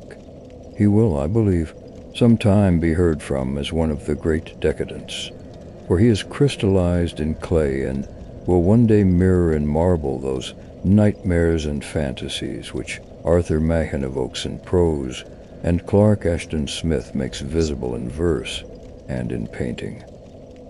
Dark, frail, and somewhat unkempt in aspect, he turned languidly at my knock and asked me my business without rising. When I told him who I was, he displayed some interest, for my uncle had excited his curiosity in probing his strange dreams, yet had never explained the reason for the study. I did not enlarge his knowledge in this regard, but sought with some subtlety to draw him out. In a short time, I became convinced of his absolute sincerity, for he spoke of the dreams in a manner none could mistake. They, and this subconscious residue, had influenced his art profoundly, and he showed me a morbid statue whose contours almost made me shake with the potency of its black suggestion. He could not recall having seen the original of this thing, except in his own dream bas-relief, but the outlines had formed themselves insensibly under his hands. It was, no doubt, the giant shape he had raved of in delirium. That he really knew nothing of the hidden cult, save from what my uncle's relentless catechism had let fall, he soon made clear, and again I strove to think of some way in which he could possibly have received the weird impressions. He talked of his dreams in a strangely poetic fashion, making me see with terrible vividness the damp, cyclopean city of slimy green stone, whose geometry, he oddly said, was all wrong, and here with frightened expectancy the ceaseless, half-mental calling from underground, Cthulhu Fatagan. These words had formed part of that dread ritual which told of dead Cthulhu's dream vigil and his stone-vaulted relia, and I felt deeply moved despite my rational beliefs. Wilcox, I was sure, had heard of the cult in some casual way, and had soon forgotten it amidst the mass of his equally weird reading and imagining. Later, by virtue of its sheer impressiveness, it had found subconscious expression in dreams, in the bas-relief, and in the terrible statue I now beheld, so that his imposture upon my uncle had been a very innocent one. The youth was of a type, but one slightly affected and slightly ill-mannered, which I could never like. But I was willing enough now to admit both his genius and his honesty. I took leave of him amicably, and wished him all the success his talent promises. The matter of the Count still remained to fascinate me, and at times I had visions of personal fame from researches into its origin and connections. I visited New Orleans, talked with Legresse and others of that old-time raiding party, saw the frightful image, and even questioned such of the mongrel prisoners as still survived. Old Castro, unfortunately, had been dead for some years. What I now heard so graphically at first hand, though it was really no more than a detailed confirmation of what my uncle had written, excited me afresh, for I felt sure that I was on the track of a very real, very secret, and very ancient religion whose discovery would make me an anthropologist of note. My attitude was still one of absolute materialism, as I wish it still were, and I discounted with almost inexplicable perversity the coincidence of the dream notes, odd cuttings collected by Professor Angel. One thing I began to suspect, which I now fear I know, is that my uncle's death was far from natural. He fell on a narrow hill street leading up from an ancient waterfront swarming with foreign mongrels after a careless push from a Negro sailor. I did not forget the mixed blood and marine pursuits of the cult members in Louisiana, and would not be surprised to learn of secret methods and poison needles as ruthless and as anciently known as the cryptic rites and beliefs. Legrasse and his men, it is true, have been let alone. But in Norway a certain seaman who saw things as dead, might not the deeper inquiries of my uncle after encountering the sculptor's data have come to sinister ears? I think Professor Angel died because he knew too much, or because he was likely to learn too much. Whether I shall go as he did remains to be seen, for I have learned much now.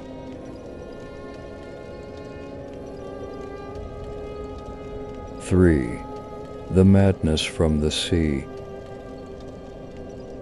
If heaven ever wishes to grant me a boon, it will be a total effacing of the results of a mere chance which fixed my eye on a certain stray piece of shelf paper. It was nothing on which I would naturally have stumbled in the course of my daily round, for it was an old number of an Australian journal, the Sydney Bulletin, for April 18th, 1925. It had escaped even the Cutting Bureau, which had at the time of its issuance been avidly collecting material for my uncle's research. I had largely given over my inquiries into what Professor Angel called the Cthulhu cult, and was visiting a learned friend in Paterson, New Jersey, the curator of a local museum and a mineralogist of note. Examining one day the reserved specimens roughly set on the store's shelves in a rear room of the museum, my eye was caught by an odd picture in one of the old papers spread beneath the stones. It was the Sydney Bulletin I have mentioned, for my friend has wide affiliations in all conceivable foreign parts, and the picture was a half-tone cut of a hideous stone image almost identical with that which Legrasse had found in the swamp. Eagerly clearing the sheet of its precious contents, I scanned the item in detail, and was disappointed to find it of only moderate length. What it suggested, however, was of portentous significance to my flagging quest, and I carefully tore it out for immediate action. It read as follows: Mystery derelict found at sea. Vigilant arrives with helpless armed New Zealand yacht in tow. One survivor and dead man found aboard. Tale of desperate battle and deaths at sea. Rescued seaman refuses particulars of strange experience. Odd idol found in his possession. Inquiry to follow. The Morrison Company's freighter Vigilant, bound from Valparaiso, arrived this morning at its wharf in Darling Harbor, having into the battled and disabled but heavily armed steam yacht, a Loot of Dunedin, New Zealand, which was sighted April 12th in south latitude 34 degrees 21 minutes, west longitude 152 degrees 17 minutes, with one living and one dead man aboard. The Vigilant left Valparaiso March 25th, and on April 2nd was driven considerably south of her course by exceptionally heavy storms and monster waves. On April 12th, the derelict was sighted, and though apparently deserted, was found upon boarding to contain one survivor in a half-delirious condition and one man who had evidently been dead for more than a week. The living man was clutching a horrible stone idol of unknown origin, about a foot in height, regarding whose nature authorities at Sydney University, the Royal Society, and the museum in College Street all profess complete bafflement, and which the survivor says he found in the cabin of the yacht, in a small carved shrine of common pattern. This man, after recovering his senses, told an exceedingly strange story of piracy and slaughter. He is Gustav Johansen, a Norwegian of some intelligence, and had been second mate of the two-masted schooner Emma of Auckland, which sailed for Callao February 20th with a complement of 11 men. The Emma, he says, was delayed and thrown widely south of her course by the great storm of March 1st, and on March 22nd, in south latitude 49 degrees 51 minutes, west longitude 128 degrees 34 minutes, encountered the Alert, manned by a queer and evil-looking crew of Kanakas and half-castes. Being ordered peremptorily to turn back, Captain Collins refused, whereupon the strange crew began to fire savagely and without warning upon the schooner, with a peculiarly heavy battery of brass cannon forming part of the yacht's equipment. The Emma's men showed fight, says the survivor, and though the schooner began to sink from shots beneath the waterline, they managed to heave alongside their enemy and board her, grappling with the savage crew on the yacht's deck, and being forced to kill them all, the number being slightly superior because of their particularly abhorrent and desperate, though rather clumsy, mode of fighting. 3 of the Emma's men, including Captain Collins and First Mate Green, were killed, and the remaining 8 and a second mate Johansen proceeded to navigate the captured yacht, going ahead in their original direction to see if any reason for their ordering back had existed. The next day, it appears, they raised and landed on a small island, although none is known to exist in that part of the ocean, and 6 of the men somehow died ashore, though Johansen is queerly reticent about this part of his story and speaks only of their falling into a rock chasm.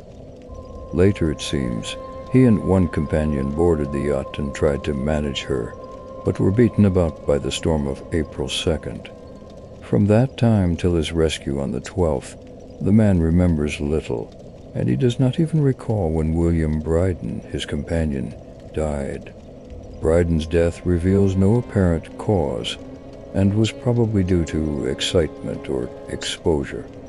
Cable advices from Dunedin report that the Alert was well known there as an island trader, and bore an evil reputation along the waterfront. It was owned by a curious group of half-castes whose frequent meetings and night trips to the woods attracted no little curiosity, and it had set sail in great haste just after the storm and earth tremors of March 1st. Our Auckland correspondent gives the Emma and her crew an excellent reputation, and Johansen is described as a sober and worthy man. The Admiralty will institute an inquiry on the whole matter beginning tomorrow, at which every effort will be made to induce Johansen to speak more freely than he has done hitherto. This was all, together with a picture of the hellish image, but what a train of ideas it started in my mind.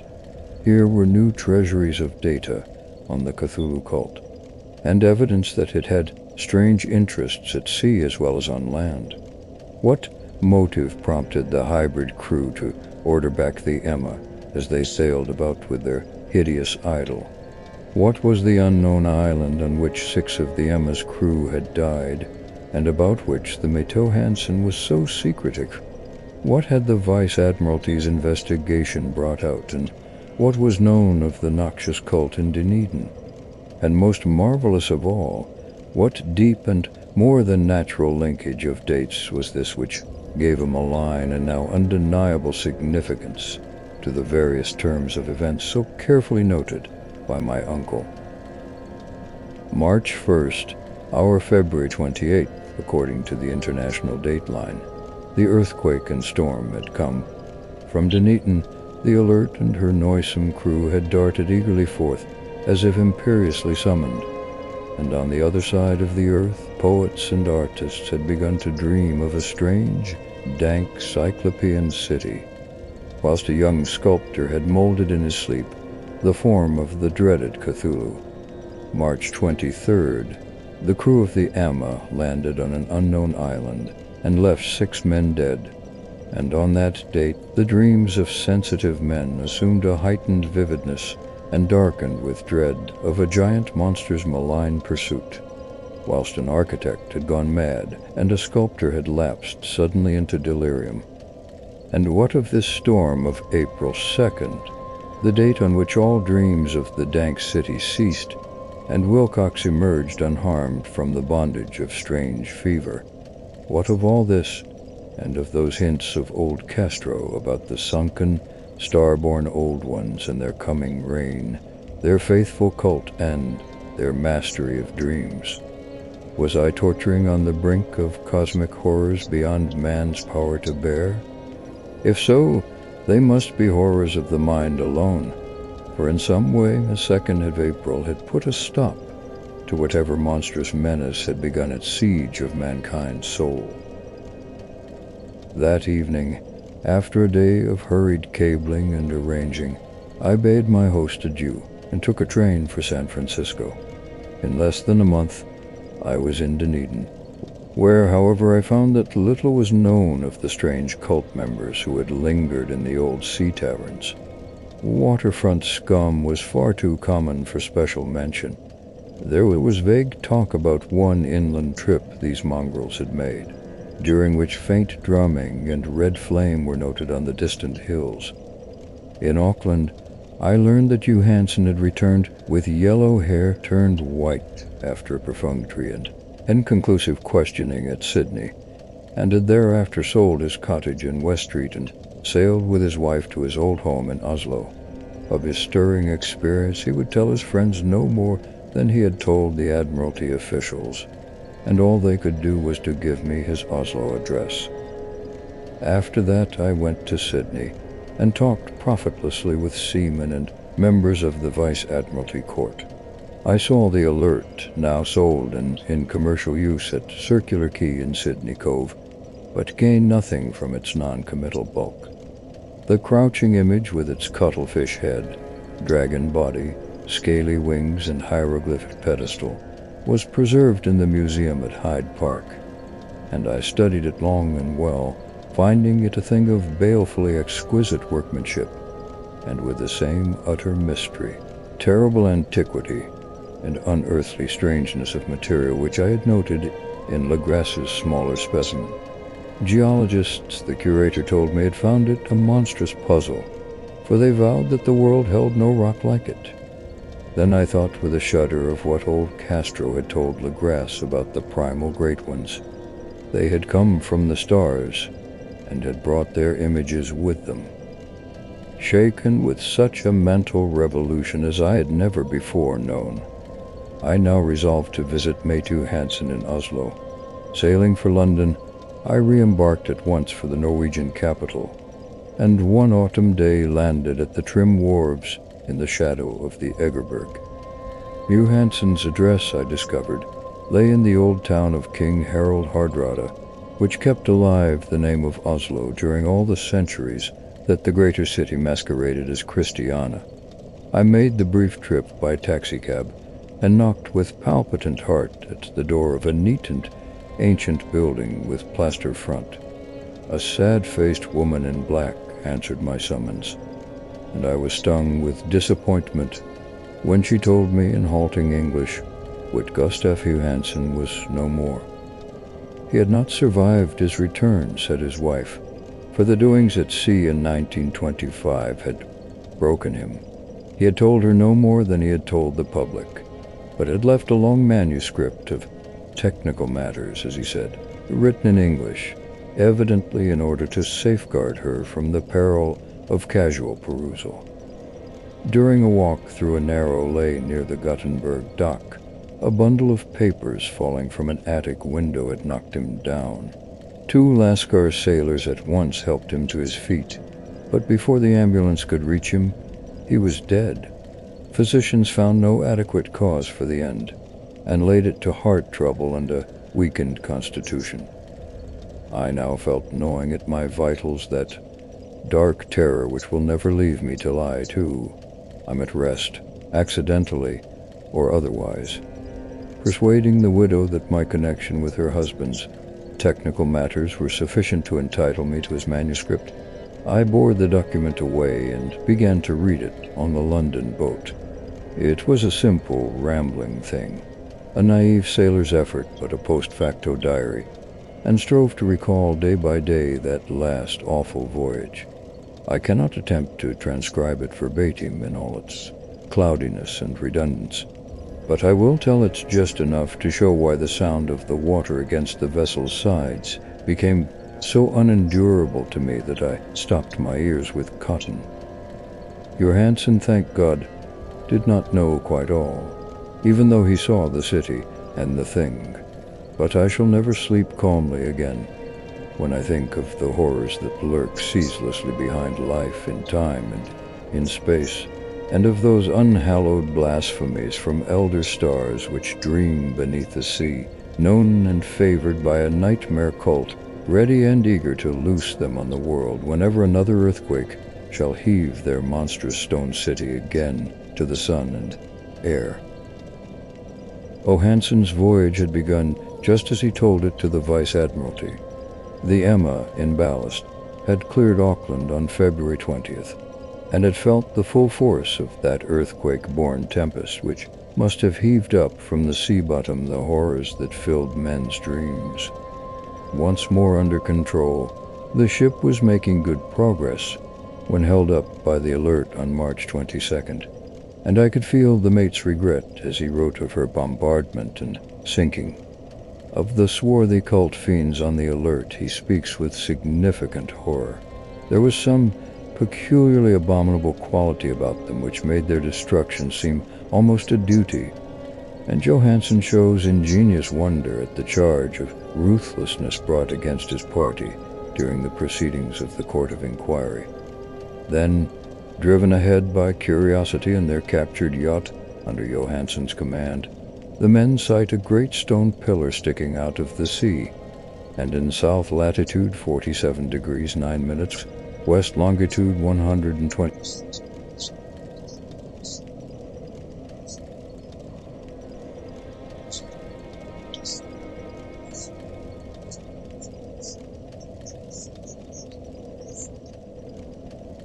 The nightmare corpse city of Frillier that was built in measureless eons behind history by the vast, loathsome shapes that seeped down from the dark stars.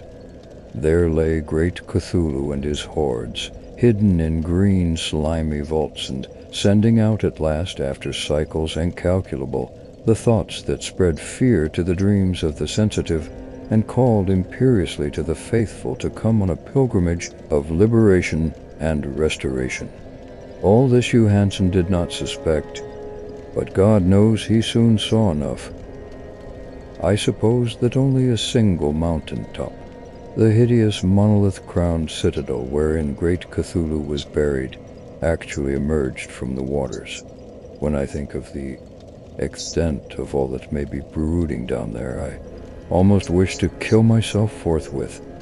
Johansen and his men were awed by the cosmic majesty of this dripping Babylon of elder demons, and must have guessed without guidance that it was nothing of this or of any sane planet. Oh, at the unbelievable size of the greenish stone blocks, at the dizzying height of the great carven monolith, and at the stupefying identity of the colossal statues and bas-reliefs with the queer image found in the shrine on the Alert, is poignantly visible in every line of the mate's frightened description. Without knowing what futurism is like, Johansen achieved something very close to it when he spoke of the city. For instead of describing any definite structure or building, he dwells only on broad impressions of vast angles and stone surfaces, surfaces too great to belong to anything right or proper for this earth, and impious with horrible images and hieroglyphs. I mention his talk about angles because it suggests something Wilcox had told me of his awful dreams. He had said that the geometry of the dream place he saw was abnormal, non-Euclidean, and loathsomely redolent of spheres and dimensions apart from ours. Now, an unlettered seaman felt the same thing whilst gazing at the terrible reality. Johansen and his men landed at a sloping mud bank on this monstrous acropolis, and clambered slippery up over Titan oozy blocks which could have been no mortal staircase. The very sun of heaven seemed distorted when viewed through the polarizing miasma welling out from the sea-soaked perversion, and twisted menace and suspense lurked leeringly in those crazily elusive angles of carven rock, where a second glance showed concavity after the first showed convexity. Something very like fright had come over all the explorers before anything more definite than rock and ooze and weed was seen. Each would have fled had he not feared the scorn of the others. and it was only half-heartedly that they searched, vainly as it proved, for some portable souvenir to bear away. It was Rodriguez, the Portuguese, who climbed up the foot of the monolith and shouted of what he had found. The rest followed him and looked curiously at the immense carved door, with the now familiar squid dragon bas-relief. It was, Johansen said, like a great barn door, and they all felt that it was a door because of the ornate lintel, threshold, and jambs around it, though they could not decide whether it lay flat like a trap door or slantwise like an outside cellar door. As Wilcox would have said, the geometry of the place was all wrong. One could not be sure that the sea and the ground were horizontal, hence the relative position of everything else seemed phantasmally variable. Dryden pushed at the stone in several places without result. Then Donovan felt over it delicately around the edge, pressing each point separately as he went. He climbed interminably along the grotesque stone molding. That is, one would call it climbing if the thing was not, after all, horizontal, and the men wondered how any door in the universe could be so vast. Then, very softly and slowly, the acre-great panel began to give inward at the top, and they saw that it was balanced. Donovan slid or somehow propelled himself down or along the jamb and rejoined his fellows, and everyone watched the queer recession of the monstrously carven portal. In this fantasy of prismatic distortion it moved anomalously in a diagonal way, so that all the rules of matter and perspective seemed upset. The aperture was black, with a darkness almost material. That tenebrousness was indeed a positive quality, for it obscured such parts of the inner walls as ought to have been revealed, and actually burst forth like smoke from its eon-long imprisonment, visibly darkening the sun as it slunk away into the shrunken and gibber sky, unflapping the membranous wings. The odor arising from the newly opened depths was intolerable, and at length the quick-eared Hawkins thought he heard a nasty, slobbering sound down there. Everyone listened, and everyone was listening still when it lumbered slubberingly into sight and gropingly squeezed its gelatinous green immensity through the black doorway into the tainted outside air of that poisoned city of madness. Poor Johansen's handwriting almost gave out when he wrote of this. Of the 6 men who never reached the ship, he thinks 2 perished of pure fright in that accursed instant. The thing cannot be described. There is no language for such abysms of shrieking and immemorial lunacy, such eldritch contradictions of all matter, force, and cosmic order. A mountain walked or stumbled. God, what wonder that across the earth a great architect went mad, and poor Wilcox raved with fever in that telepathic instant. The thing of the idols, the green, sticky spawn of the stars, had awaked to claim its own. The stars were right again, and what an age-old cult had failed to do by design, a band of innocent sailors had done by accident. After vigintillions of years, great Cthulhu was loose again, and ravening for delight. 3 men were swept up by the flabby claws before anybody turned. God rest them, if there be any rest in the universe. They were Donovan, Guerrera, and Anstrom. Parker slipped as the other 3 were plunging frenziedly over endless vistas of green-crusted rock to the boat. And Johansen swears he was swallowed up by an angle of masonry which shouldn't have been there, an angle which was acute but behaved as if it were obtuse. So only Bryden and Johansen reached the boat and pulled desperately for the alert as the mountainous monstrosity flopped down the slimy stones and hesitated, floundering at the edge of the water. Steam had not been suffered to go down entirely, despite the departure of all hands for the shore, and it was the work of only a few moments of feverish rushing up and down between wheel and engines to get the alert underway. Slowly, Amidst the distorted horrors of that indescribable scene, she began to churn the lethal waters, whilst on the masonry of that charnel shore that was not of earth, the Titan thing from the stars lavered and jibbed like Polypheme cursing the fleeing ship of Odysseus. Then, bolder than the storied Cyclops, great Cthulhu slid greasily into the water and began to pursue with vast, wave-raising strokes of cosmic potency. Brian looked back and went mad, laughing shrilly as he kept on laughing at intervals till death found him one night in the cabin, whilst Johansen was wandering deliriously. But Johansen had not given out yet. Knowing that the thing could surely overtake the Alert until steam was fully up, he resolved on a desperate chance, and, setting the engine for full speed, ran lightning-like on deck and reversed the wheel. There was a mighty eddying and foaming in the noisome brine, and as the steam mounted higher and higher, the brave Norwegian drove his vessel head-on against the pursuing jelly which rose above the unclean froth like the stern of a demon galleon. The awful squid head with the writhing feelers came nearly up to the bowsprit of the sturdy yacht, but the Hansen drove on relentlessly. There was a bursting as of an exploding bladder, a slushy nastiness as of a cloven sunfish, a stench as of 1,000 opened graves, and a sound that the chronicler would not put on paper. For an instant the ship was befouled by an acrid and blinding green cloud, and then there was only a venomous seething astern, where, God in heaven, the scattered plasticity of that nameless sky-spawn was nebulously recombining in its hateful original form, whilst its distance widened every second as the Alert gained impetus from its mounting steam. That was all. After that, Johansen only brooded over the idol in the cabin and attended to a few matters of food for himself and the laughing maniac by his side. He did not try to navigate after the first bold flight, for the reaction had taken something out of his soul. Then came the storm of April 2nd, and a gathering of the clouds about his consciousness.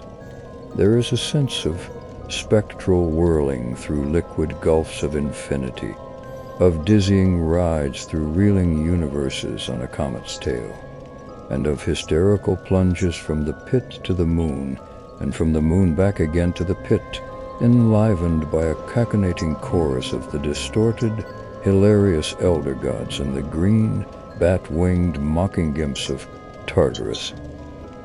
Out of that dream came rescue. The Vigilant, the Vice-Admiralty Court, the streets of Dunedin, and the long voyage back home to the old house by the Egerberg. He could not tell. They would think him mad. He would write of what he knew before death came, but his wife must not guess. Death would be a boon, if only it could blot out the memories. That was the document I read, and now I have placed it in the tin box beside the bas-relief and the papers of Professor Angel. With it shall go this record of mine, this test of my own sanity, wherein is pieced together that which I hope may never be pieced together again. I have looked upon all that the universe has to hold of horror, and even the skies of spring and the flowers of summer must ever afterward be poison to me. But I do not think my life will be long. As my uncle went, as poor Johansen went, so I shall go. I know too much, and the cult still lives. Cthulhu still lives too, I suppose, again in that chasm of stone which has shielded him since the sun was young. His accursed city is sunken once more, for the Vigilant sailed over the spot after the April storm. But his ministers on earth still bellow and prance and slay around idol-capped monoliths in lonely places. He must have been trapped by the sinking whilst within his black abyss, or else the world would by now be screaming with fright and frenzy. Who knows the end? What has risen may sink, and what has sunk may rise. Loathsomeness waits and dreams in the deep, and decay spreads over the tottering cities of men. A time will come, but I must not and cannot think. Let me pray that, if I do not survive this manuscript, my executors may put caution before audacity, and see that it meets no other eye.